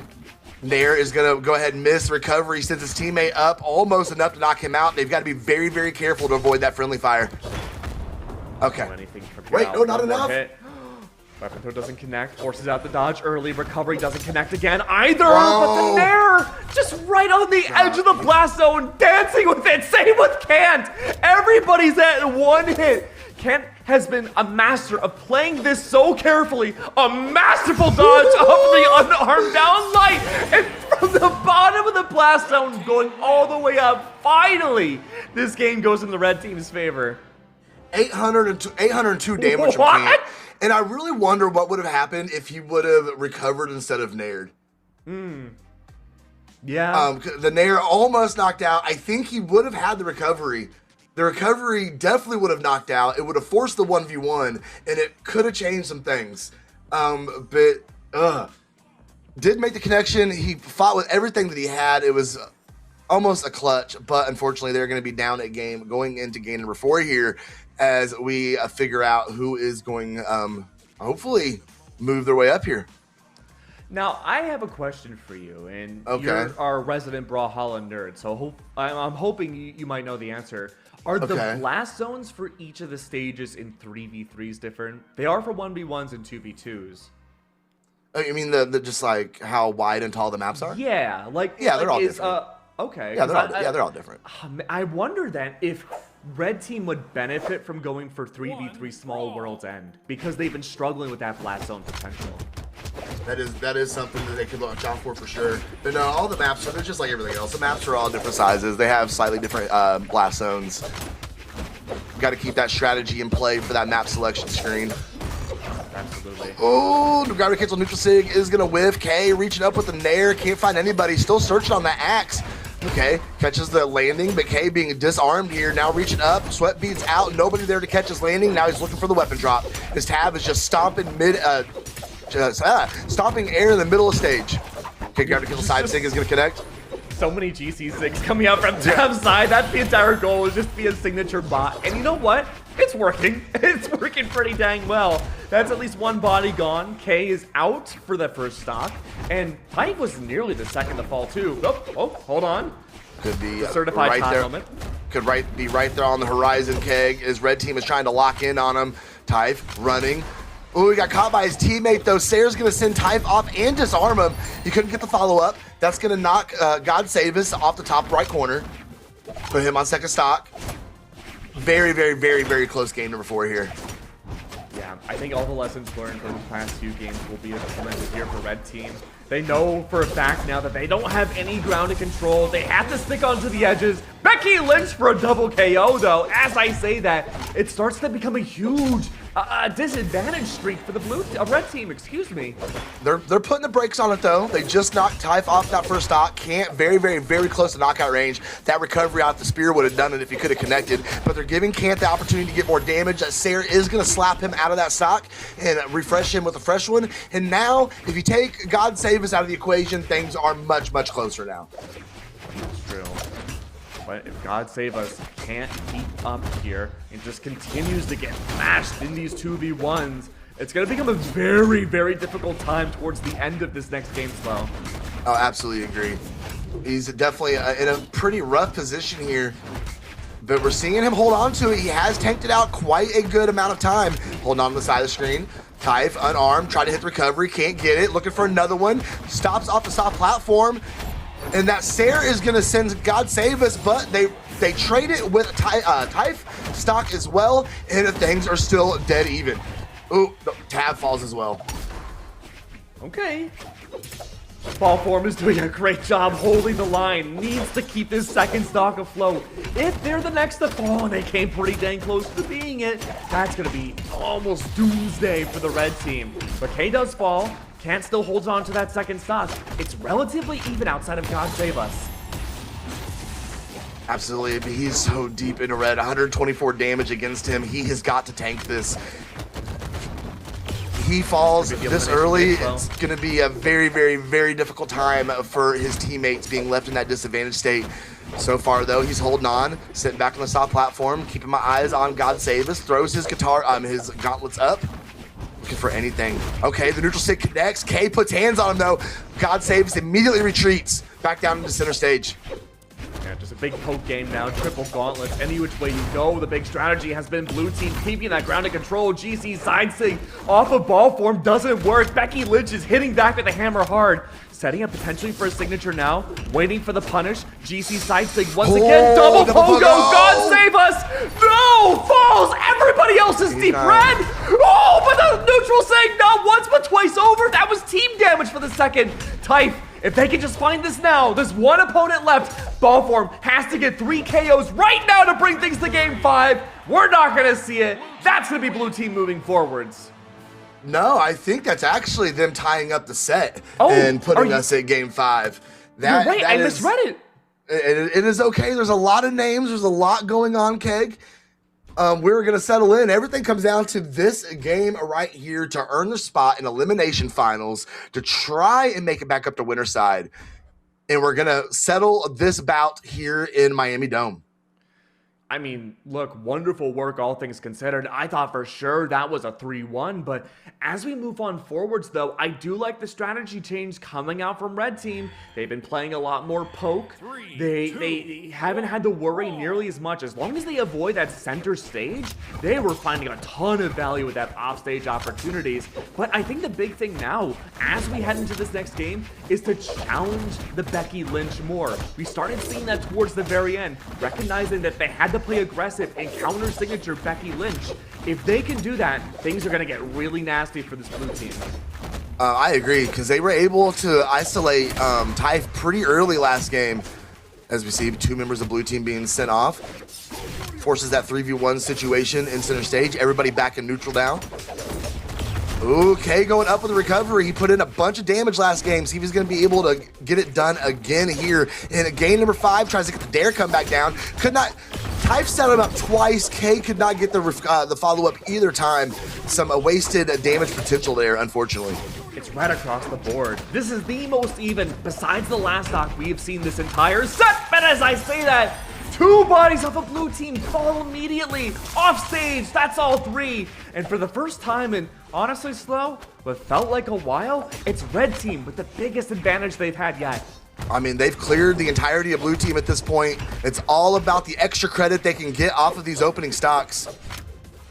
Oh, Tav reaching up. Oh, he got slapped away. I believe that was a Sayer off of his teammate. And we're going to see some red team players' stocks fall now. As God Save Us be the last one to drop that side light is going to go ahead and get it done. And that is going to send them out. Everybody's tied up. And hey, speaking off your point, right? Did we see a lot of extra credit? No. It's a relatively even game outside of Type. And you can see Type is playing for the disengagement. Having that spear out now, looking for nairs almost exclusively. Once people are whittled up to be able to touch that blast zone, go for recoveries. That's going to put more pressure on K and Can. And the pressure is exactly what they need here. I'm looking up at the stocks again. This is super even. Can't holding on here, and so is Aba on the other team as well. Oh, reaches over, hits him with a Sayer. Still trying to go after Type. The ground pound is going to connect. Ooh, the weapon throw from Type is going to go ahead and save him. Let him get back up on stage as K is trying to clear everybody off of the soft platform. Oh, I'm getting nervous about Red Team now. They tried to go for individual plays. It was going to be a 1v3 for a small second off of ball, but luckily, though, they disengaged and got back into form just in time. Recovery, not once, not twice, potentially maybe even a third time off of K. No, ball form was expecting it, tried to go for a ground pound instead, but recovery is out. Wonderful work from Can. Again, a double KO. Oh. And it was a big lead for the blue team. Red team, excuse me, and just completely reversed. My, how the tables have turned. Is Red Team, though, trying to put some brakes on it and tick away at these stocks. Top 45 is not going to be enough to get rid of Can't. Blue team's looking so healthy here. Oh, 230, that's going to be enough. The recovery is going to send K onto his final stock. That Sarah is not going to be enough for Kant. Coast to coast on Big Miami Dome, not enough force to be able to get the job done. That recovery, though, from God Save Us is going to go ahead and tack away another stock. Things are starting to look a little more even again. Once Kant finished struggling in their first two games, they figured out the way to stay alive with the lowest amount of defense in the entire lobby. Now they're on their final stock. This is everyone's final stock of the set. Depending on who goes down next, that could mean that team gets eliminated from 3v3s. Yeah, there's a lot riding on these final stocks. A lot of pressure for all 6 players here in Big Miami Dome. Tav, friendly fire, hitting God Save Us with the recovery off the spear. K, though, battling over here on the right side. They both retreat, go back to neutral. K with a back-to-back nairs off of the axe. Going deep, going for Tav. Does he go for it? He stays safe, stays on stage, waiting for a handoff from his teammate. First and possibly final elimination for God Save Us here inside of this tournament, depending on how these two can play it out next. It started as triple vow, now we have a Nash in the equation. Recovery's out, the Nash has gone extinct. All that's left now is ball form. They've been in this spot before, sweat beads are out, a ground pound miss, and unfortunately, a ground pound straight out of the tournament for real this time. That's gonna be a 3-2 for the blue team. That was a hell of a set, though. That one with the distance, they were scrapping. What a fun set from these teams. Kant, Typh, and K. Of course, probably going to be the crowd favorites a little bit, already going into this. You see them going to go ahead and secure their dub, moving up to elimination finals. And that only 3 teams remain, Keg. That's right, 3 teams remain, and I'm very excited to see how it plays out. 3 teams, 3v3s, plenty of things to do, maybe a 3-minute break. Don't go anywhere, because we'll know. We'll be right back.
Welcome back, everyone. It is Keg Shouts. I am Slow Motion. We do a Brawlhalla stuff, and we also.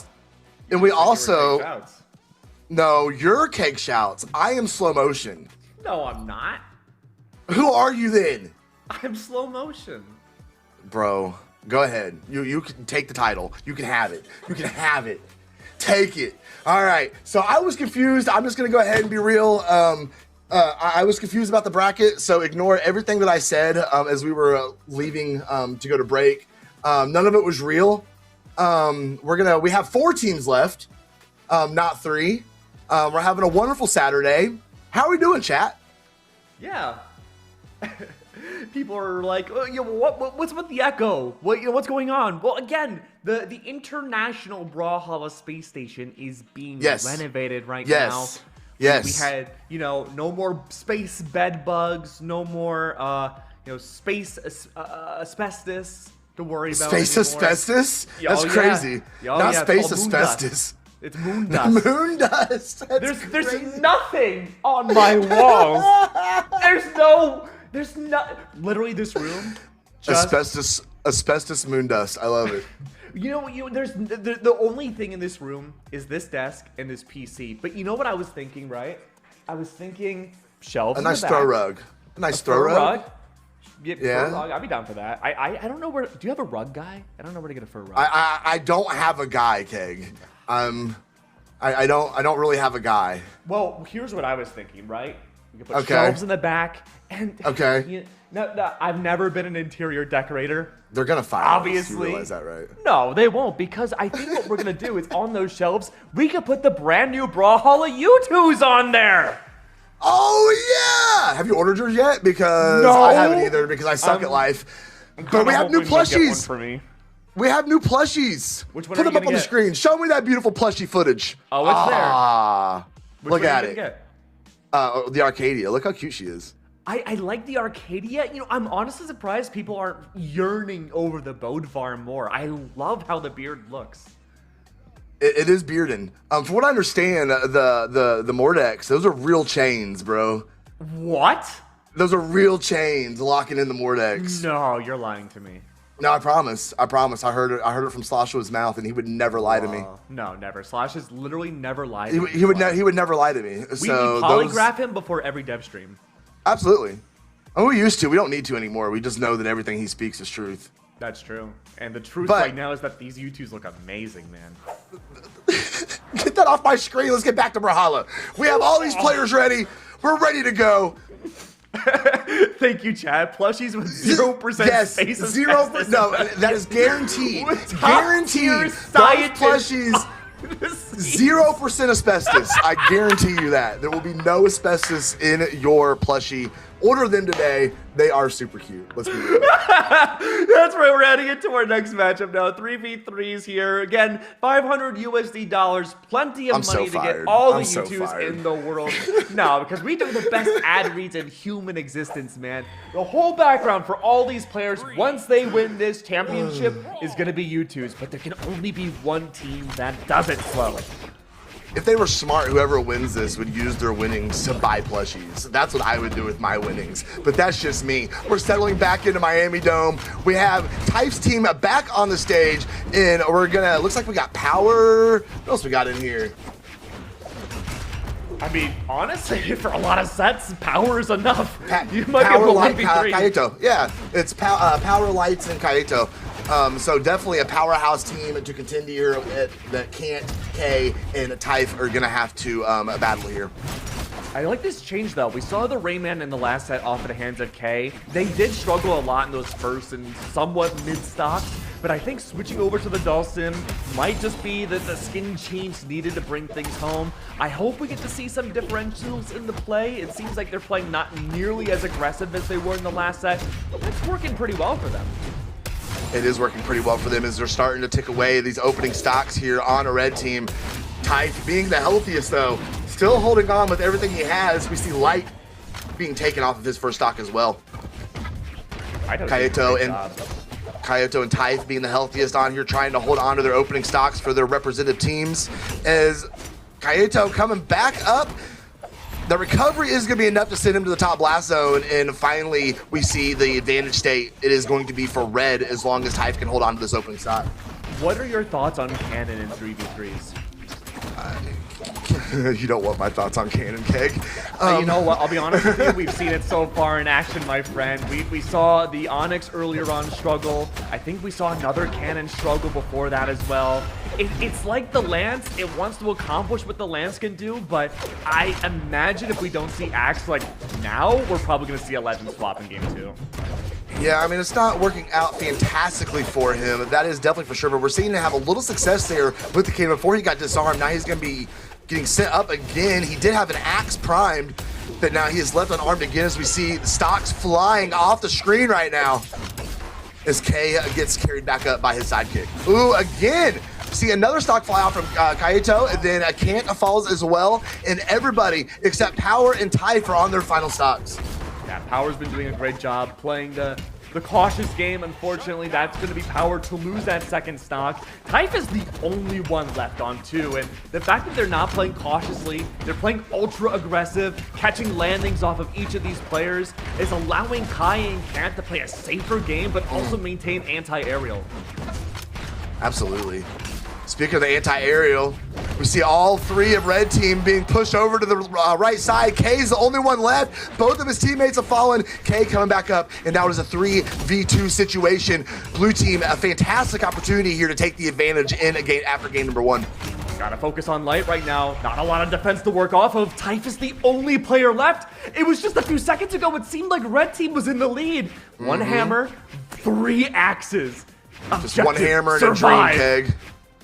1 hammer and a dream. What can he get done here? Power taking the lead here, gets slapped away with the side light. Kaito going to go ahead and put some friendly fire onto his teammate. He's all the way on the right side. Now it's a 2v1 situation. Typh with a little bit of room. The grab the Kitzel side stick is going to bring him back up on stage with a bunch of damage behind it. The blast zones are ginormous. Typh, all these signatures should be enough to KO, but no matter what, Typh just cannot find that final hit. Trying to go for a down sig, that didn't work. 212 damage on Kai, and yet still survives a direct signature to the face. Go downwards, somehow still survives that. He is literally bleeding out on Miami Dome. But now we see 2v1. That's going to be it for Typh. Knock him out, and Kaito survived. 225 damage still on that stock when it was all said and done. 653 coming from Kai there. A great job by him. I'm surprised by Light. I thought, you know, in terms of the eye test, they were doing a lot more than just not even 300, 265 damage overall. I don't think we're going to see a Legend swap. We got into the stage select a little too quick for that, but the fact that we're keeping the Zol, which did more damage than I was expecting, and keeping the Bryn, I hope we get to see those damage numbers level out more. I mean, the Zol's not a bad pick. I mean, have an Axe with, like I said, you have so many targets in a 3v3, and if you have the Axe be able to hit those calculated heavy swings, be able to control the air, a lot can get done with that being on your team. So hold on to the Zol, all that attack, the attack power from a Zol as well, be able to find those knockouts quicker. I mean, especially when he's locked in on 10 strength. I mean, that Zol is hitting. Yeah, I'm just surprised too, because a Taros with a high attack wouldn't be too much different. You'd still maintain the Axe. You would have the hammer that could find more value than the cannon, which wasn't really at all in game 1. But again, you know, this is only game 2. I think the cannon could shine here on Great Ball. Well, we'll have to keep an eye on it here. He is going to start this match off with an Axe, however. Kant still trying to find a weapon, and blue team doing a hell of a job keeping him off of it. Finally able to go ahead and get that sword in hand. A couple dares to start it off with. We're going to see what Kant can get done here. Keeping ground and control early on. Whichever team maintained neutral back on Miami Dome was typically the team that would win. That was Typh's battleground, holding on, waiting for the drops against the blue team players, go for a signature up against them. Blue teams maintained this control though. Downsig off of power was great to launch plenty into the air. But with K doing the same exact thing now, evading power, it's up to power now to just find that one recovery needed to set the stones to go off. Okay. No, oh, nice dodge. dodge. Pound. But we see 2 blue members, Light and Kaito, both of their stocks are gone now. Power, the only one on his opening stock, but Typh right there in his face. He's looking for a stop, can't find anything. Power, he hits a stair on K. That's going to be good damage, good momentum. K trying to find his way back up, but it's just him and 2 blue members, and that's going to go ahead and take him off his first stock as well. Power still in that third, doing a fantastic job playing that evasive game. We're seeing that a lot from Prince today. Even if they fall now from a somewhat caster's curse, still had plenty of extra credit to go for. Oh, look at this Axe team combo. They had the setup, couldn't quite get it followed through there. They were able to sneak away and get out of the 2v1. Typh, Sarah is going to connect against Kaito. Still holding onto that cannon, whiffs on the side light, whiffs on the nair, stops Sarah, gonna send him out and disarm him.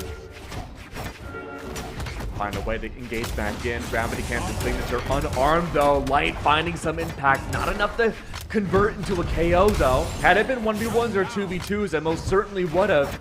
That's gonna be Typh now down to that second stock. Only now. Can't though. And Kai have a long road ahead to stay into the survivalness of the second game, and same with Light.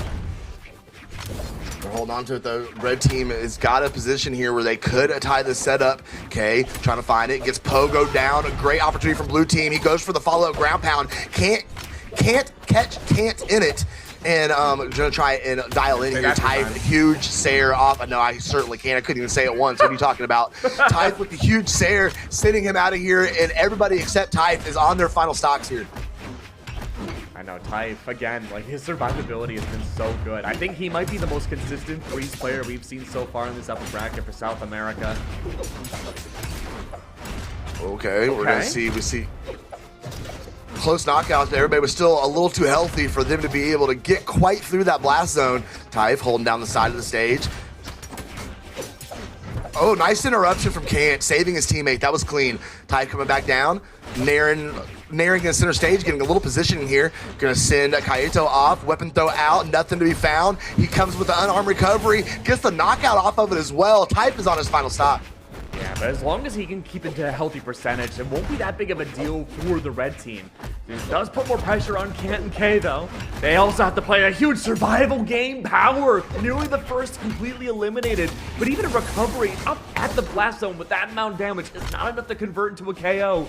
Kai's the first to fall. Power and Light not too far behind. 156 and 130 respectively. They're stuck in the middle of a blender, evading all the blades they can. Huge interruption though, up against their own team members. Typh is there to keep things back into the fray. A nair doesn't connect. Kai goes for another recovery and still cannot find the KO.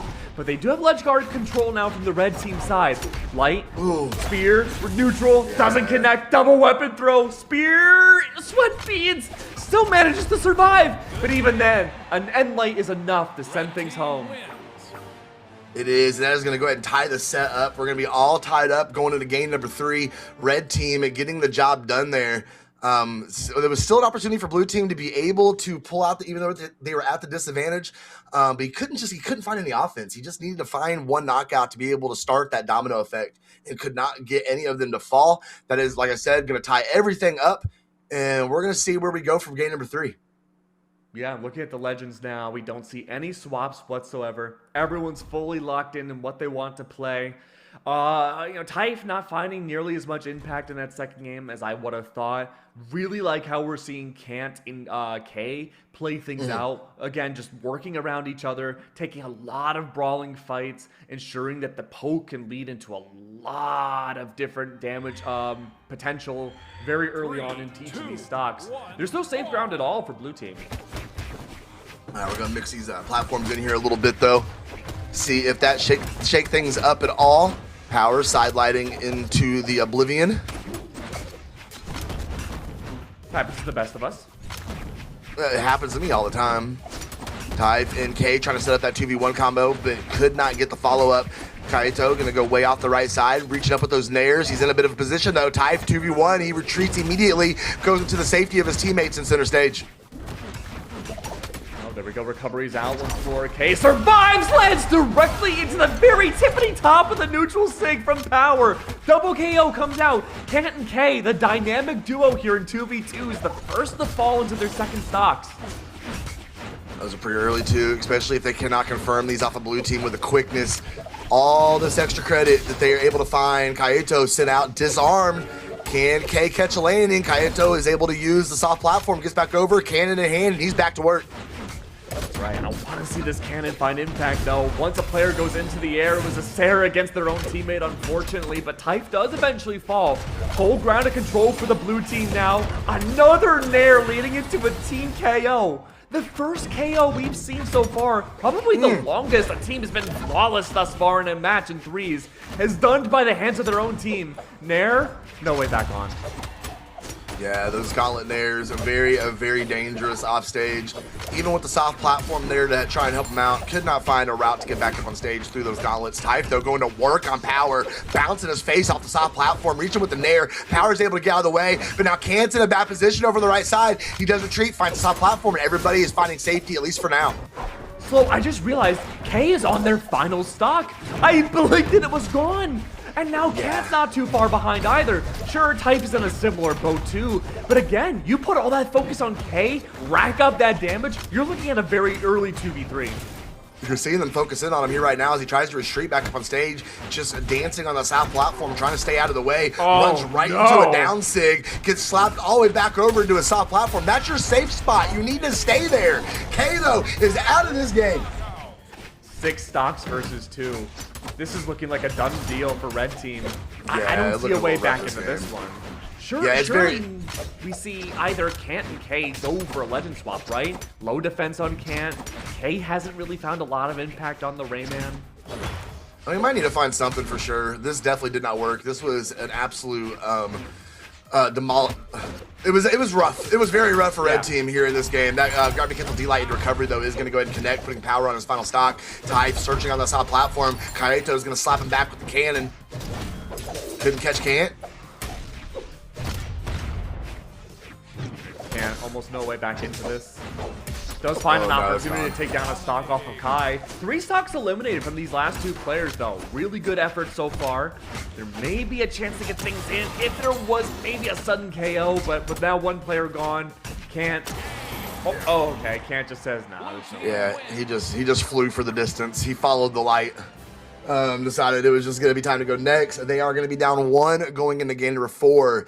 Kaito, Light, and Power are going to have the advantage here, as this could be the final game for your red team here as they try and get it together one last time. One last attempt. One last college try, as they say. Ooh, I never really understood what that meant. I don't either. I don't either. But, you know, I guess you try in college. That's why I'm casting esports. There you go. Hey, don't end up like us, guys. All right. Or do, if you have fun doing it, which we do. But K swaps off the Dalsim, goes for the Bryn. I like this pick a lot. The Gauntlets didn't find really any impact at all. Signature potential off of the Rayman, never found consistent connections. Going for Spear and Axe, much more in line to help out Type and Can. I think this could work out well. I agree. See that cannon doing a little work as he comes back on stage, finally catch, and there we go. Both 2 members of red team getting caught in that cannon offense there. Another dare is going to send Kant back out at the end of that cannon string. We're starting to see a little light from Kaito off of this cannon here for you, Keg. I'm surprised Type the first to lose their first stock inside of a red team. That's very weird. Normally they're the ones that have the most survivability, but we're seeing all of blue team focus Type specifically. Set him up. Top 45 is going to go ahead and confirm his fate there as we see that stock come off. Blue team is still holding on. Everything is extra credit at this point as they are trying to rack up all of this bonus damage. Can't being sent up, dodges his way through the Sarah, looking for a follow-up. Can't find anything. Break dancing his way out the left side. Nobody caught him off the punish. So far, blender of damage. That's Power to lose their first stock. Kai, Can, and Type all very lit up in orange on their second stocks. They are losing any sort of chance to bring this back. They have to go flawless right now. Yeah, they have found themselves in a very serious situation. Kaito, though, that's going to relieve the pressure a little bit as they're able to get him on his second stock with a Light being close to follow here as they almost sit him there. One more good Sarah off of any of these power weapons is going to be enough for Light. That's going to send him down to the bottom corner. And now, finally, everybody's on their second stocks, but that health differential is definitely serious for red team. You really can't play neutral if you're red team. You have to go for something hyper-aggressive off stage. That's type to lose that second stock, potentially now on their elimination 1. Yeah, this is unfortunate, but somebody has to be that team. Light, though, holding down the right side of the stage. Can he get a follow-up on Kant? Not in time to save his teammate from that damage there, though. Recovery is going to send K all the way up and out. Down Sig is going to have enough force. Power is on his final stock. Huge neutral sig coming out from They're bringing Kant. it back, High bro. second stock. I like this. Light stuck in the air. No follow-through. That could have been an opportunity for Type to go for a recovery, but instead, no! Now what do you need it now? That's team damage against Kant. Second stock gone. No chance for extra credit. Lowest defense at 5 in the lobby. They have to play so carefully on elimination stock. They absolutely do, but this is quite a closer game here. K being taken onto his final stock there, but if they can lock in a Light or Power will just do it for them, are you kidding me? Light able to make it back over, didn't get knocked out by his teammate, picks up recovery as soon as he steps his feet back up on the stage. Type running, unarmed, no weapon to be found. Finally, it drops into his lap. Light and Power chasing him. They're putting the pressure on Big, trying to get him out of this game. Light on his final stock. This could go either way, K. Kai is a piranha in the water. Shark looking for Kant and Type right now. An eliminator. That 10 attack has to come out now. A reversal. What was that? Wonderful work from Kant, bringing things back. The piranha strikes back. That's going to be now Power and Light. A disadvantage. But everybody except K is a single hit away from being eliminated. Yeah, this is a crazy situation. I saw them bringing it back slowly but surely the entire game, and they have a chance right here to bring us to a game number 5 and keep their tournament dreams alive. Though Can't sitting Light all the way down. Wait a second, it's happening! It's happening, Keg! A clutch in 3v3s? It could be! Neutral Sig is down! They brought it to game 5! That's crazy. What a bring back. And it was, and the effort was spread throughout the whole team. 623 damage, 520, 338, but he found 3 knockouts off that Becky Lynch. Great synergy from everybody. That was a huge full team effort to be able to keep this set alive. But it's game 5, and there are no more chances for either one of these teams. This is to get back into elimination finals. So much writing on here. Chat's popping off. I'm popping off. I don't know what's going to happen. Bring it. Let's just watch it in super slow-mo. Let's just watch it in super slow-mo, the end of this game here, as we see everything just fall apart for blue team. They had it in the bag. It was their set, Keg. I mean, we're heading into our game 5 now, but absolute MVP energy from Kant there. I had my magnifying glass on them, but they went for some of the most brutal, hyper-aggressive attacks we've seen this entire tournament. The fact that they got that GC neutral sig off of Kai when they were being hunted down by them non-stop that entire last stock, the bravery, the fact that they can hold their nerves and make it connect goes to show that they both deserve to go forwards. It was very brave, Keg. As we gonna send him off with a stare. I mean, you're an elimination like that. You're shaking a lot of the time, but I can't. And that showstop's gone. Whoa! Nice setup. What happened? Oh, wait a second. The stocks are literally flying. Okay, wait a second. They're hungry. They're going for it here. In. They are set up the 2v1. It fell apart. Okay. Type, nice grab to cancel D-Light into Nair, it looked like. Pulled it out really quick off that Becky Lynch. Dude, Kant is a monster right now. Everywhere I look, finding connections non-stop on the sword. They were mostly playing Spear up until now, but if they had just gotten that ground pound, it would have kept going. Kant, is that their first stock? It could be their first stock loss, but Kai cannot. Barely gets back on. Okay, they finally lose that stock. Kai sure looked like they were gonna go to their elimination stock, but they managed to survive, but barely. Bro, the belt is out, bro. They are absolutely storming through these stocks. Although, blue team, wait a second. Literally have time to say one sentence and the game is tied. It's tied. Type is the odd one out. Kant, though, hunted down, elimination stock, all off stage. No one cares about damage anymore. It's all about elims, baby. Light and Power are down to their last 2. Oh my goodness. It's looking a little bad for red team over there too. If they can, okay, there goes Type, there goes K. Wait a second, the lead is back for blue team. A berserk? From Kai, no less. It's gotta That's be. crazy. That's crazy. I don't even know how many KOs a berserk is. I never see it in 5. officials. It's 5. 5? Yeah. The fact that they've been able to hold on to this second stock for so long, even then, The side shut seat down. was such a good option. Oh no, but slow. Look at this, 120 damage now on Cat. They have to play this so calmly, but they excel at the hyper aggression. Oh, Their takes power's down the right there punish with against them. them. Sarah's out. You're right. Howard does have more defense though, has more safety options on the Bryn kid, but Can doesn't. Can has to play this perfectly. The movement has to be impeccable. Still engaged fully, looking to find as much damage as they can. They've relegated their life away, done in by their own teammates. There's only 2 left. A battle for elimination. Spot dodge out by Type. If they can just find one now, bring it to a 2v2. Kai could be the answer. No, double KO, eliminated at once. I don't even have words, bro. Such a comeback, saving the set, and then you lose the entire set because you knock your own teammate out. Yeah, it's a little. God, that sucks. That is the true duality of Brawlhalla right there. The higher you fly, the further you fall, Keg. That's true. All the way out of Triple Eternal Sport Championship bracket, you fell all the way. Why is someone ringing my doorbell? I can't go answer that. You can. Maybe we can bring them onto the broadcast. No, we're not doing that. Guest? Whoever that is not important. Oh, that's true. I think you're important, Slow. Who I is have it? my moments. Is it the government? I don't know. I can't see. I can't see. Okay. Oh well. That's okay. We move on forwards in the tournament and see where we can go next. We're in the lower elim side, so unfortunately our friends on the red team are the next to go. But that means though we are down to, I believe, truly 3 teams left in our 3v3. Are we sure this time? Are we sure this time? Because I don't believe it. I don't Production. believe anything that anybody tells me. I'm gonna need even if production tells me, I still don't believe it. We need Chad to tell us while they're ordering their U2s. Okay. Production says believe it. I'll take your word for it this time.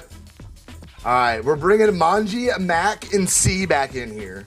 They're going to be going up against Kaito, Alight, and Power, who were just able to clutch that last set. And this is a lower finals. This is to get back up against Lorez's team in grands of Wes, Vim10 Kilo, and Lorez. Oh, Mac is pulling that sounds like something he would do. I saw the Alucard for a second, and I'm like, that'd be crazy. That'd be crazy. All right, we're gonna see the Tesca from C. We're gonna see some Queen Knives come back out. We're gonna see some players just leave. Everything's fine. Favorite. Everything's fine. I'm just, in case you guys can't see what's going on at home, I'm here for you all. You're like one of those old-timey baseball commentators. That's right. That's right. Can catch me on the AM radio. Yup. I can't believe there used to be a time when esports casting was truly only like that. Even Brawlhalla way back in the day didn't have face cam. That's crazy. I was there. I remember those dark days. I just need an old-timey microphone, like the ones that like hang from the ceiling. You know My what I mean? God, look at this now. On the third base, we have C locking the Tesca. Exactly.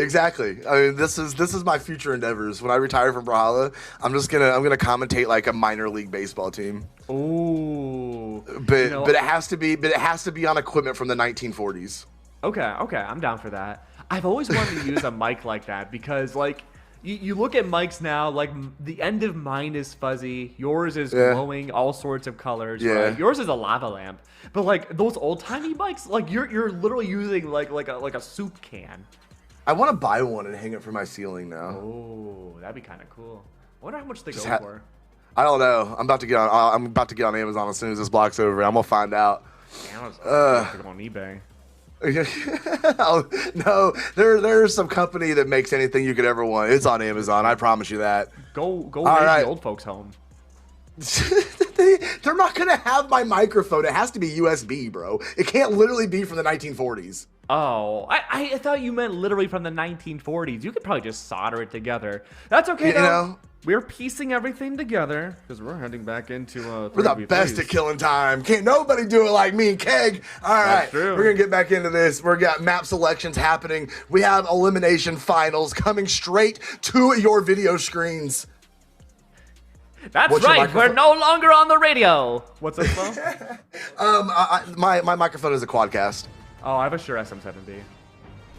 Sweet, somebody's asking. I wasn't reading chat. I see. I think this microphone is almost a decade old now. Oh, for real? For real? Ooh, that sounds gross to say. Yeah, I think it is. Oh, Lord. Game number 1. Here we go. We're going to get in here. And Amanji, SC, and Mac, Kaito, Light, and Power. Game number 1. We need to get the download of this game as well as all of these players and figure out what's going to happen in this set. Yes, keep your eye on C for this matchup because we saw the Tezca in upper side. I did not like it. Now, I'm sure C's great on the Tezca, but a 3v3 format where we thought, oh my god! Oh no! I mean, when he did the point. I swear. But when he was on when he tried the Tezca though over on winter side, it didn't last long. No. He did swap off of it rather early. So maybe just trying it out in game number 1, get a feel for it, see how those boots are feeling. It is a great kit, especially I talk about it almost every tournament it seems like, but the edge guard capabilities from Tezca and his signature kit is unparalleled in Brawlhalla. So much stage control. And you would think there's always one player for 3v3s that dedicates themselves to stage control exclusively, but C's fighting almost exclusively themselves in neutral.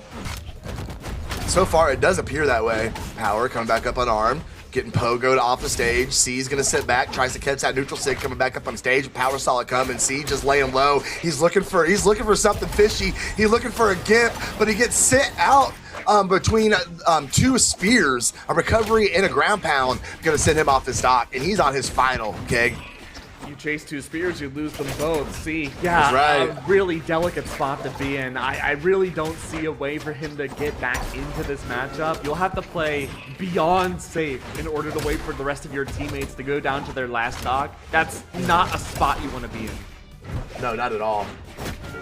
Okay, C got a little offense come back up. There we go. Signature is going to go ahead and connect. We're seeing that Tezca signature kit come out. And he's actually just like hanging off stage, looking for an opportunity to just let a sig rip and then coming back up on stage with it. Definitely playing it safe, using that soft platform and negating damage pretty well here. That recovery is going to send Light and Kaito up to the top. That is also going to send Light off the stock, Mac off his stock, Manji is off his stock. What a Everybody cleanup. cleared. Yeah, everybody clean house, and we are pretty much fresh final stocks for everybody on the board. I mean, this is the best case scenario for blue team. The fact that C was eliminated off that first stock very early, second stock didn't last very long either. Holding on to this final stock, playing it safe, 130 damage when the rest of your team's at 50. Not the spot you want to be in, but again, turning it around, finding, pun intended, their footing. This could be a turnaround that blue team needs. Ooh, C had a huge opportunity there. Could not catch the hard read. Okay, he's still also got the side sig off stage, nearly sent Tower down early on. That's 2 of red team gone already, Slow. What is happening? C did a fantastic job. He was on that last stock for literally the entire game. And somehow, some way, all 3 members of blue team holding on till the very end. C, the 388 damage and 3 knockouts, brother, it was enough to get the job done. Woo-wee! You can't even say, like, eye test it was one player specifically, right? I mean, don't get me wrong. Yes, C, because we were focusing on him, got a lot of nasty offstage plays. Really good turnaround in that last stock. But whoever was rocking the damage output on stage itself, both Manji and the other 3v3's player, right? They were doing such a good job ensuring that no impact could be made. Absolutely. Absolutely. Great analysis for sure. We're going to go ahead and strike these away. Are we going to the dome? Take me to the dome. Ooh, I'd be down for that. I like imagine you go dome because there's less off stage that C can capitalize on. I just like it because it's more aesthetically pleasing to my eyeballs. Yeah, same. Blackguard Keep used to be my favorite stage. Anything purple, I'm a sucker for it. I just can't help it. Okay. We gotta rename you to Purple Motion. Purple Motion. I don't know about that. I do know that Manji needs to lock in on this legend. We got Brawlhalla to play, sir. I wonder, are we gonna see a legend swap? I mean, we probably should. I don't think so. I thought the Queen Eye put in work. Yeah, I mean, might as well. Keep it on. You guys won. 4 speed 9. Works for me. We are going to get back to that map selection screen, though. This was the hurdle we could not pass trying to start this game here. Miami Dome still is on the board. I can't get over the fact that production just went for like one of those Windows Movie Maker transitions. Sandwick has no fear. Sandwick has no fear. And neither do any of these players as they settle in for Sandwick. Sandwick, take your fingers off the buttons, bro. Put the stream deck down and walk away. That's right. It's our turn to take control now.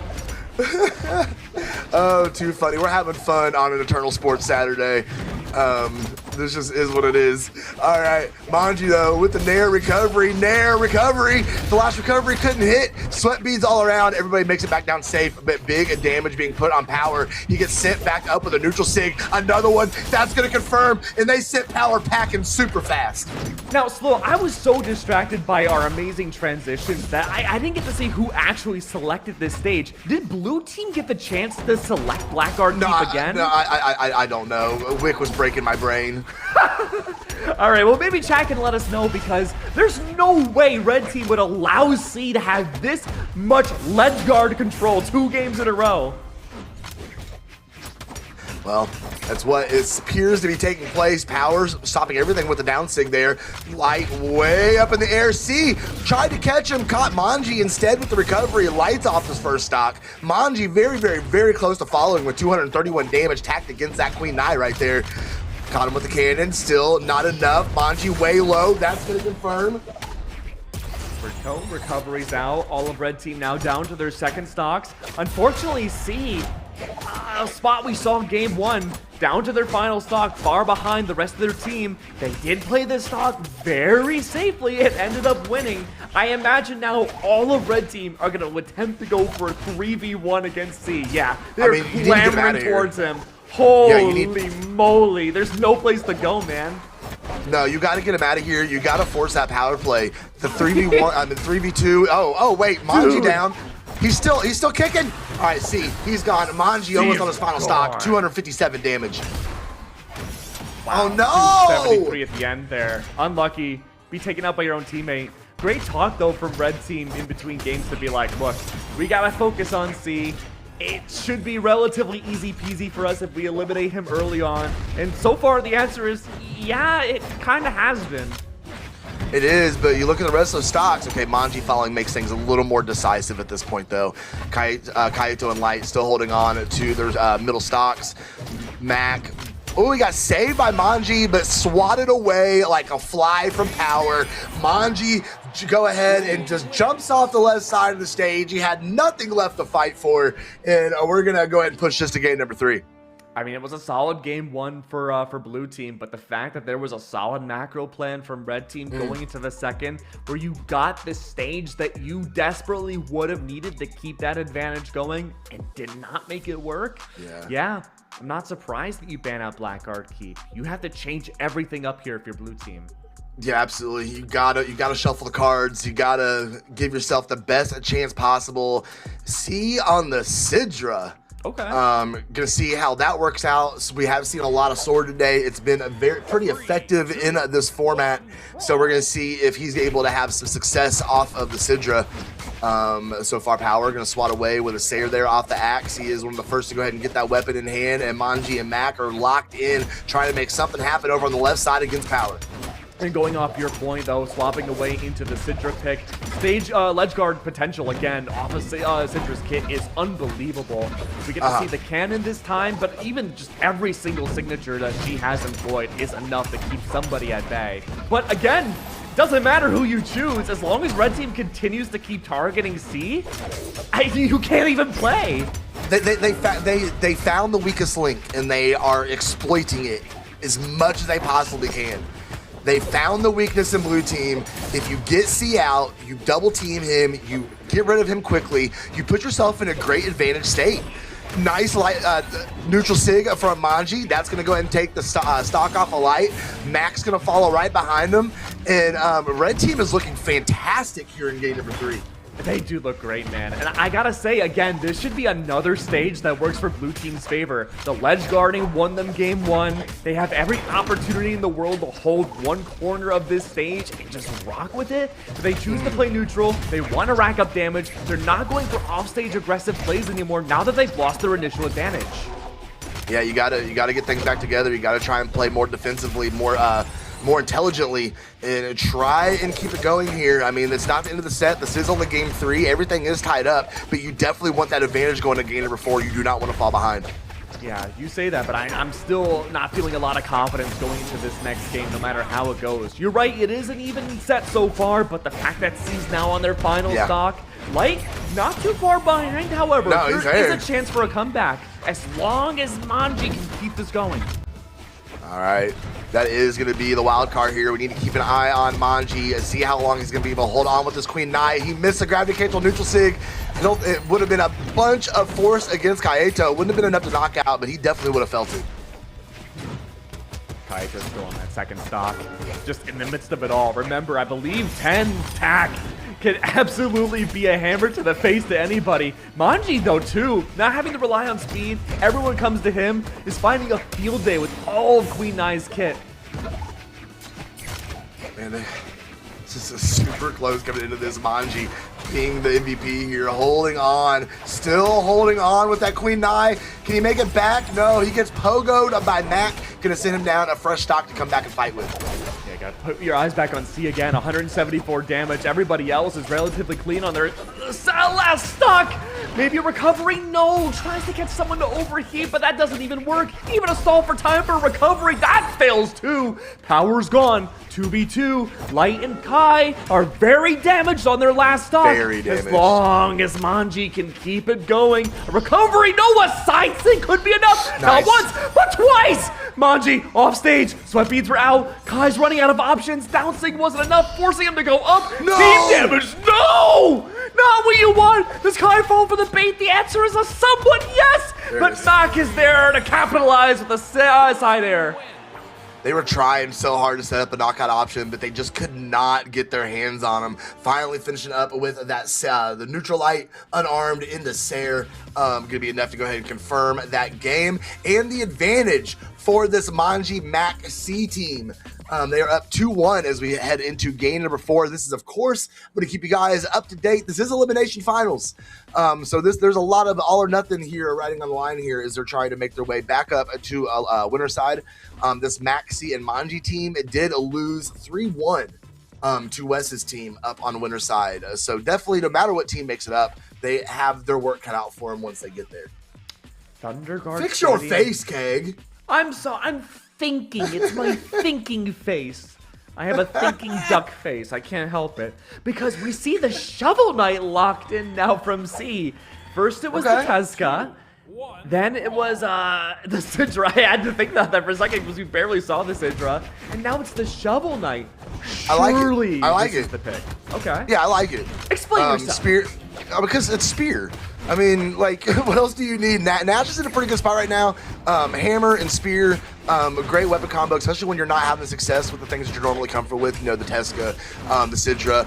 I mean, what's the next option? Well, let's go Spear Hammer. You know what? I agree with you. Oh my, okay. Power's popping off this game. Absolutely. Wonderful work. Oh, nice spread off of, I believe that was a dare off the axe.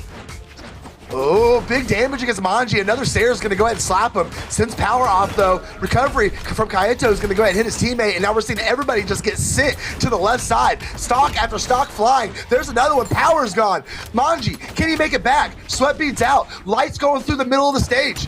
So much pressure every section of the map right now, Keg. Oh, C is looking to find so many ground pounds. Light survives, has that right side of the stage as a safety zone. Manji wants to fish off stage, can't do it. Power, side air, sends him all the way across. C is down to their final stock. Kai is still on his first. Manji the same. Oh no! I mean, we've seen this before. Poor C. He hasn't been allowed to play the game for 4 games straight. That's unfortunate. Bro had MVP level impact game 1 and just got targeted every other game after. Yeah, they have shut him down in a serious way as they're trying to clamor their way back here. Could possibly get us a game at number 5 if they can make it happen, but blue team's starting to rally a little bit here.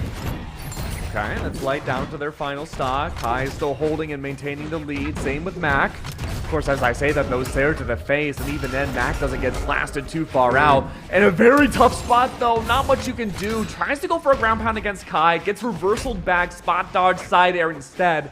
Manji is on their final stock. Never mind, it's down to just Mac. At this point, there's really no way out. No, we're going to game number 5. That is guaranteed right here as Kaito go ahead and finish it off, and we are getting all of the matches for Eternal Sports. We have this is our 4th set, and we are in our 3rd best of 5, our first 3rd set that has gone the distance to game 5. So very, very well seeded, a very well balanced upper bracket for this threes tournament. Very nice. Yeah, especially that threes is still relatively new in the grand meta of Brawlhalla, right? It's still experimental in what people can do, what there is to discover. The fact that we're not seeing crushing victories for each team really does say a lot.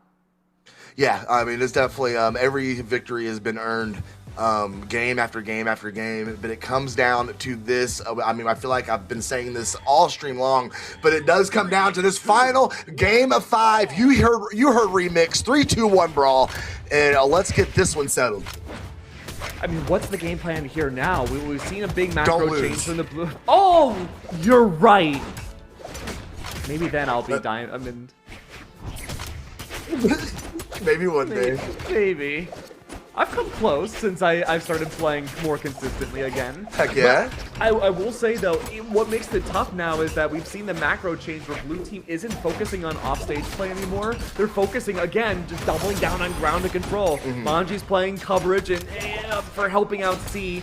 And even then, though, a lot of damage has been applied. We're seeing targeting now instead. Kai is the one being targeted by Manji, recognizing the damage output from the Zol is lethal. They're definitely trying to dial it in here. Light being very close, and that is going to be his stock as well. And now we see blue team. They're on the advantage state here, carving out their lead. Everybody's still on their first stocks. Manji is very healthy as we see Mac, though, fall off of his first. But Kaito on his final stock. It's literally the opposite of what we've been seeing this whole set. And it's not like you could just GG go next either, Slow. This is game 5 for elimination. Yeah, this is not the game you want to go down early in. Is Kaito having a very, very, very difficult time here. Manji reaching up for him. Kaito whiffing on the Sayer, gets caught with the recovery, gets caught with a dare, and stays back off stage. Manji trying to play it safe here, gets caught with the neutral light. Could have sent him all the way across stage. Oh no. What's gonna happen now? The ground and control's not working out anymore. There's no Major Tom to work with. Recovery is out. Manji's still on that first stock through it all. This could be the first time on stream for South America we see a threes game where a player does not lose any stocks. No, don't make me eat my words. I'm not hungry. So they still got 3 more, 234 damage against Manji. That's going to send him out. Bottom 45. He's finally on his second stock, but an amazing game set if you are, game state if you are blue team. Do it all. A second to breathe. Power being shifted away. Oh. 150 damage. You have to be so careful. If you're anybody on red team, a single hit will take you down. You look so confident through the entirety of this set, even during the losses. Light falls, power follows up, a side sig into a juggling match from Manji. That is a victory dance if I've ever seen it. How does Kai get back in? Manji juggling, literally juggling in Kaito's face. That is crazy. Oh, that's truly unlucky. You know, to be honest with you, outside of game one, it really looked like that should have been Power and Ko's set. Yeah. Yeah, but they got it done. You see it. Manji, C, and Mac are going to get their rerun against Wes, Vim Tranquilo, and Lores. We're going to have to send them back up to Winterside, Keg. Yeah, well, let's see how that all plays out. It's a run for redemption. To see if, how it can all play underway. I am just fixated on C through these last few matches. Just his play style and where he's been slotting into the general strategy of his team has been the most interesting aspect, I think. If I'm C, I'm hoping that Wes, Vim, and Lores was not watching last set and didn't just watch me get picked on game after game and not allowed to play the game, because that could be a strategy that follows him to grand finals and red team just kind of picks on him and takes him out of the equation. We will have to find out as we're getting these players in here and getting grand finals ready to get fired up. Ooh, do I smell a break around the corner, Slow? I don't know. That's why I'm kind of stalling. I'm waiting for somebody to tell me what to do. Well, you know what I think? It's not actually a break. We are certifiably? We are calling it the U2's buy time. So use this time to go buy some U2s. I want the Bodvar one, so if someone wants to get one for me, that'd be really nice. But don't worry, a few minutes is on the clock. Don't go anywhere. We'll be right back. What you do when I'm not with you? You on my mind, I'm wondering what you do. I'm wondering what you do when I'm not with you. I'm wondering what you do when you need someone to hold you. Hold you, hold you, hold you. I'm wondering what you do when you need someone to hold you. Hold you, hold you, hold you. Hey, you on my mind, I'm wondering what you do. I'm wondering what you do. I'm wondering what you do. Hey, you on my mind, I'm wondering what you do. I'm wondering what you do when I'm not with you.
Do you know where we'll go? You've always been home. to me. No, what am I to do? I'm in love with you. Open your heart, you'll see. You are all I need. You are all I need. You are all I need. You are all I need. You are all I need. You are all I need. Oh, you guys are all wonderful. Thank you so much for buying all those U2s for me during the break. And I'm sure I'm going to have thousands of Bodvars and more Dexes with authentic chains on the wall. Thanks to you, because that's what you did. You bought them for me, right? They are very kind that way. I didn't get any, unfortunately. They don't love me as much as they love you, Keg. Wow, but you got to put something in that apartment. So I do feel like you need the plushies more at this point. What if I just leave it like this, like an asylum? Just live in an echoey cave for the rest of your life. That sounds fantastic, actually. A literal man cave. I'll just put like the old caveman drawings on the wall. Oh my goodness. You'll just see Keg in there with a salmon fillet in one hand. I'm an actual caveman. There's a charcoal in the other. Just drawing on his apartment building wall. Oh yes, this is great. I'm gonna turn all my lights orange so it looks like I'm casting by a fire. No way. If you guys don't realize, it's a throwback to Springs where Keg just pulled out a whole salmon fillet out of his pocket and started eating it on stream. I still think in case anybody missed that throwback. We're gonna, I need to go home. We're going to a big Miami Dome. I do feel it in my bones. Yeah, and Slow is saying that because we've been stuck in Brawlhalla space station orbit for the last 6 years. Yes, so, yes. We don't know what gravity's like anymore. The fact that we're bolted to the ground quite literally is good. You good? Oh, it's the roller door. Oh no. Oh no. Okay, look, we immediately need somebody needs to get Sandwick under control. A 10-second roller door as we go into game number 1. That is devious. Okay, diabolical, some might say. He told us that we were going to see a roller door. None of us knew what the transition would do. Said it for a long time and just like whenever do it to catch us off guard. Wonderful. Look, chat, don't tell him smooth transition. Do not encourage him, chat. Okay, first stock off from Mac. We're going to quit messing around. All fun and games, but this is grand finals. Vim trying to catch something down from the bottom. He doesn't make it back up. Stocks are flying everywhere. Vim trying to get a little extra credit while he's down there. No, C saves his teammate. Vim 10 kilo falls, and a red team is looking pretty rough here in game number 1. Worth noting in 3 is that each team does have one player that's playing mostly for crowd control, less damage overall, but ensuring that they can herd the enemy team into one specific location for the other 2 to get damage. Vem's job has been that in the previous series. We saw that quite a bit with the Lance having that capability. C on the Tesco was the same. They struggled on the Syndra as well, but on the Shovel Knight pick, they've been super competitive. So the fact that we're seeing consistent damage from all 3 blue team members might be a huge advantage in of itself. Yeah, we are. I mean, I'm thinking back to winners finals. They were able. I'm pretty sure they got game number 1, and then it was pretty much downhill from there.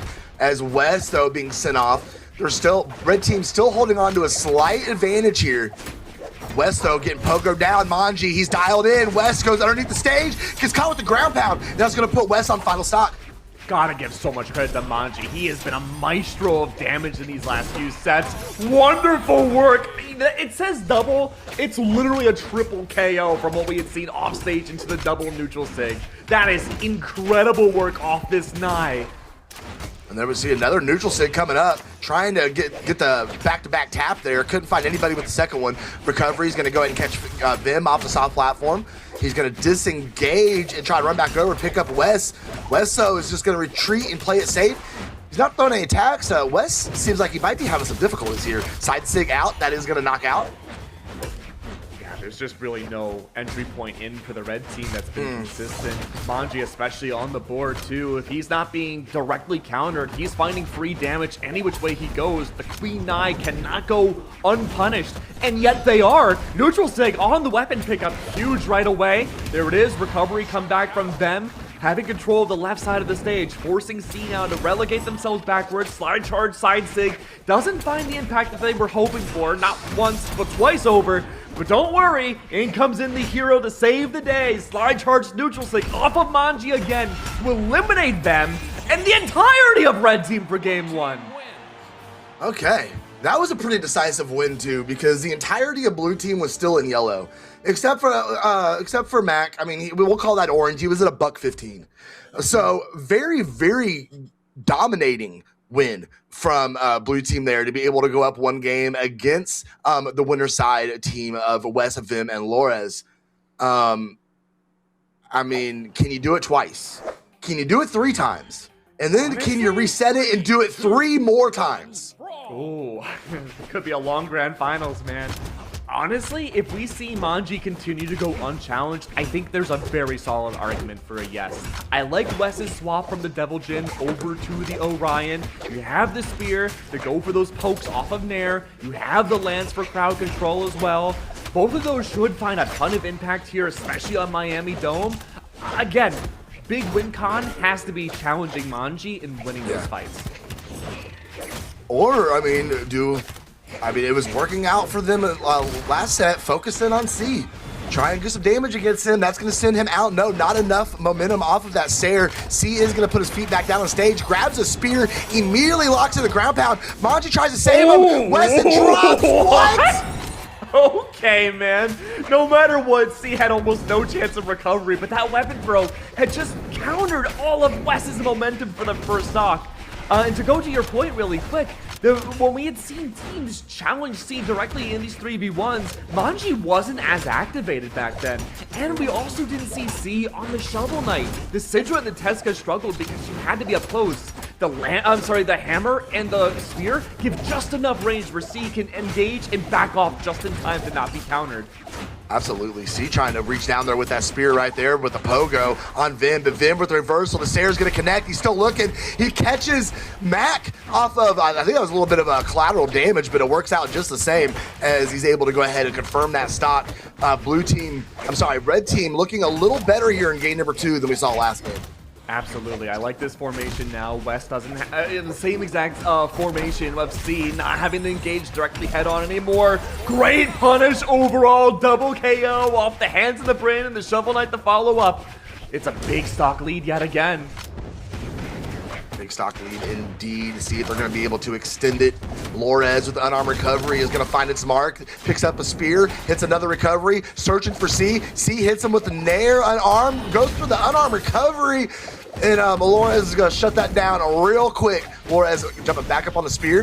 Going to go ahead and finish off Mac here maybe if they can lock in on him. No, Mac is able to get back up on stage, staying out of the way of the recovery from Wes. Mac catching a recovery. Lores sitting Vim off stage, unfortunately, as they try to settle back here and reclaim some of the stage control. Yeah, slight delay off that ground pound from Ben. That could have ended Mac's stock a lot earlier. West playing off stage at the hands of the Lance. Chose the Orion for the gravity cancel signature kit that can spike players down to that lower blast zone. Manji's relegated himself to the top of the stage. Not playing off stage anymore unless they absolutely have to. It's C who will take those risks instead. And Mac doing a great job playing in between. The medium-sized hero to do it all. But Axe is out. Side air finding value. Down sync from West eliminates Manji early on. The tip of your quite literal spear is now underway, and that's going to be a shutdown completely. I do fear that was the beginning of the end. Really? For Mac, Manji, and C. Okay. You start letting Vim, Lores, and West get momentum, it's going to be very, very, very difficult to take that back from them.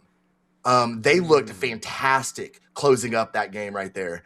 If they can hold on to that, blue team better have a serious answer for Wes, Lores, and Vim here, or they are going to have a very, very rough time resetting this bracket. I gotta say, a lot of that success came off of West. The fact that he had the crowd control off the spear, the fact that he went for those spikes, the fact at the end that he was just bringing out whatever signature he wanted uncontested, really had full control of the flow of blue team that they just never ever recovered from. Yeah, that was it was definitely a rough ride.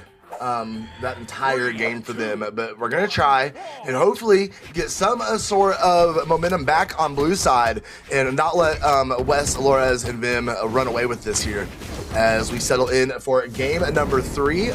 See everybody kind of chilling in neutral, and we're starting to see some offense come out here a little bit. Manji taking Wes all the way up to the sky. Wes gonna safely find his way back down with just a Sayer off that hammer to follow it up.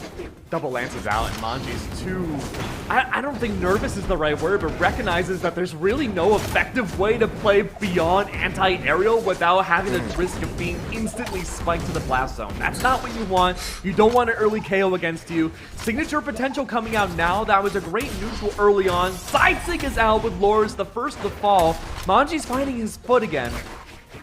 He is great job threading in. Then we see the down sig. Great job threading in those Queen 9 signatures. And look, he gets a knockout immediately. Goes straight down to go challenge the other 2 remaining red team members. And it comes away pretty safe from the scuffle there. Oh, whiffed on the Sayer. Manji's right there to try and pick it up though. Oh, I like this change.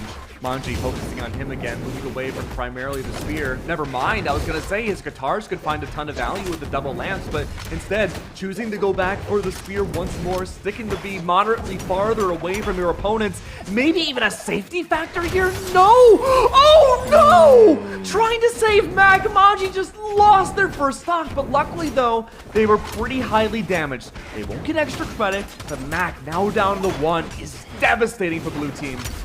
You see Lores and Vim starting to set things up over on the right side. We get into a little bit of a rhythm here. 3v1, they're gonna lock in on Manji. Manji though, reversing it with the recovery off of the guitars. Trying to find a little extra credit off of it here. He's gonna go ahead and charge that neutral sig all the way up. Vim is gonna go ahead and punish that easily, putting more damage on Manji. Ground pound is gonna send Lores all the way out. C is going to go ahead and send Vim packing. Lores is on his final stock, and we are pretty closely tied here. Really love how West is playing things out. He's dipping and diving in. He's doing such a great job ensuring that he can take just enough damage and get out of dodges without being punished. As I say that, gravity cancel neutral sig is out. That's truly unlucky. And now you have to keep your eye on Lores. Despite Kaya having so much defense, 101 damage when 5 other people can attack you, that's such a tough spot to be in. We're seeing though, they're starting to chip away at these stocks here. There's Manji on his final. Red team has got themselves a win condition yet again as C is out of here. 3v1 and Max hurt. Yeah, that's not a good spot to be in whatsoever. I'm sorry, Manji, 3v2 and Max hurt. Even then, Manji has been putting in so much work on the damage front, you still can't do a whole lot when it's a 1v3. We've always seen one player in the entirety of the string version of South America come close to doing that, achieving the reverse 1v3. But still, I don't know if it's gonna happen. Mac is holding the ground though. All it takes is one great signature, just like that, coming out from Lores to send Mac away. And now Manji has nowhere to go. Sweat beads are out. That's game 3. Yeah. The momentum is rolling. We saw some good stuff from blue team that game for sure, but it's really starting to feel like a repeat of winners finals. I feel like we're settling into that 3-1 finish here very rapidly. I do want to see something from this blue team. They obviously are able to get the wins. They beat this team twice today in tournament, but you got to do it right now. And I mean right now. There is no more chances. There is no resets. There is no nothing. You have to do it right now. And we're going to see if maybe they're going to come in and get it done. We do have a legend swap on C. He's going to lock in on the rupture. See if that maybe mixes things up. Not a fan of this slow. I don't think guitars Not me either. Move. It's too punishable. Do have more damage output than Manji, who did find work on the guitars, but you don't have the same amount of defense. And also, we haven't really seen Manji rock the guitars recently. It's been all spear. Yeah, true that.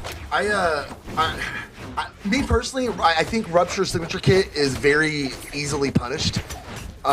Especially when you're in this caliber of player. No. And I just don't know if the 10 attack is worth having guitars and Lance to have the 10 attack. I don't think we've seen Rock Lance at all. No, but we're gonna have to see what happens here as he's trying to come up with the guitars, trying to pick away at it here a little bit. Vim, huge early knockout. C, oh no. Remember what? Batted around, dude. Yeah, remember when I said I feel like this is the beginning of the end for Blue Team? You called it. It's starting to, the lights are starting to dim, especially now if they can lock this in on Mac here. Mac very hurt. That's going to send Wes off, though. There's a breath of life for Blue Team. Can they get another one? No, Manji is going to be the next to strike. Vim is out of here as well. And there we go. Some rally from Blue Team. Some light at the end of the tunnel. An opportunity, if you will, here to make something happen. Mac gets Wes. That's stock stomp, but they chain it. Laura saves him. What is happening? It is a blender down at the bottom of Miami. C needs to survive for the next few minutes in order for this to potentially be a comeback for Blue Team. Them is swinging around rapidly, looking for any opportunities to rack up that damage. C on the ground, wants to go for the signatures too, but again, like you said, it's so easy to punish. Manji! No, Wes just, oh no, Wes! C, don't go for it, it's not worth it! But Manji makes it back up. C, Wes! No! Flores had the bow ground pound. It was locked in. Wes interrupted him and then saved the Blue Team member's life. That was insane. Unfortunate, we're seeing the stock start to fall now as Red Team has a very dominating advantage here in what looks like is going to be the final game of South America's Eternal Sports Triple Championship here. It's all down to Red Team. They have a lead, but albeit not by a whole lot. They're choosing to play off stage almost exclusively, playing to the fear factor up against Blue Team. Sure, West is now down on 1, but this is elimination stock for all of Blue Team. Mac is so damaged. Manji's playing exclusively off stage up against them, hoping to isolate 1v1s and win those advantages. Bem is down to 1-2. Yeah, that was a huge knockout. That was a huge knockout, especially if Matt can make something happen up here. No, Wes is being able to find his way with this lance. The ground pound's going to get rid of that stock. The dare gets rid of that stock. Flores with the toxic golf clap is going to go ahead and confirm that. And that is going to allow Vim 10 Kilo, Flores, and Wes to be your 3v3 champions. Really nice work overall coming out from that team. They all played individually super well. They had the team combos when it mattered most. Really, it's just your creme de la creme of what you're looking for 3v3s. And there's a reason why a lot of them have been 3v3s champions before. Man, that golf clap was so toxic, bro. I can't. I'm done. Oh my god, we're gonna take a look at these replays right here. Flores with the bow, absolutely insane. The dare coming in as a perfect opportunity. Little golf clap, feeding them to the Titan. Just an absolute banger finish from Wes, Vim 10 Kilo, and Flores. Oh man, what a tournament. South America has been ferocious so far. I know other regions have been equally as nutty so far in 3v3s for this year. But it's also wild to think that we're not done with 3v3s either. No, sir. No, sir. No, we got North America coming right at everyone tomorrow, and I'll be here for it. So it'll be fun. We'll be able to hang out again, do the Brawlhalla thing. Congratulations again to Wes, Flores, and Vim. But before we go, there is one very important piece of business we need to take care of. Please, Sandwick, let me see those plushies again. They're so beautiful. Let me see them. You guys need to order that Arcadia plushie immediately. Order immediately. Oh. We were just sent into the abstract realm. Oh, okay, look. Somebody needs to take his stream deck away from him. Oh. Look at him. Look at him. We got turned into U2s. I'm the Bodvar. I'm not even an Arcadia player. I just really love that plushie. I want to get them all. Well, order them all, Keg. Okay. You work for a living. Order them. That's true. I work barely living, but you know what? It's always nice to see. I want them all. I want more than one. This is why we should not be allowed to have adult money, Keg. Because we do irresponsible things like buy $150 worth of plushies. But I'm probably gonna. I think it's the most responsible thing that you can do as a human being. That's just me. What a good time SA going the distance for us. We had lots of game 5s, lots of really close sets.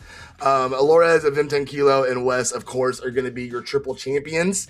You guys can go ahead and shout that from the rooftops. But I think that is going to do it for us today. We are out of Brawlhalla. I am out of energy. I need some food in my belly. Everybody do me a favor.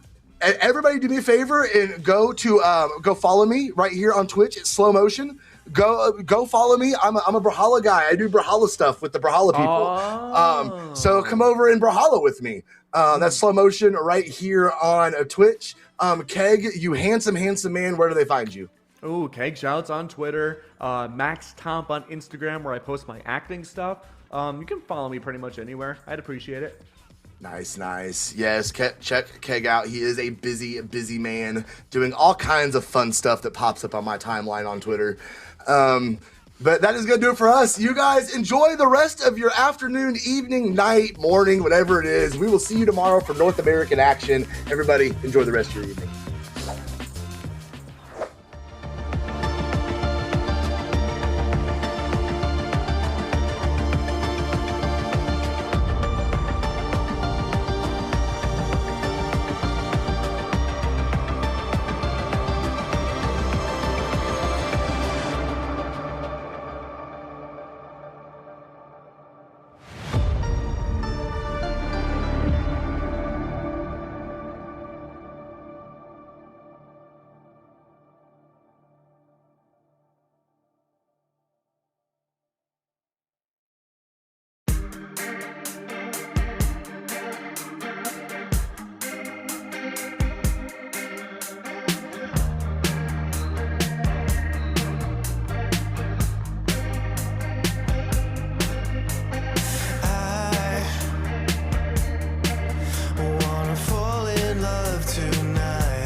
Take you home tonight.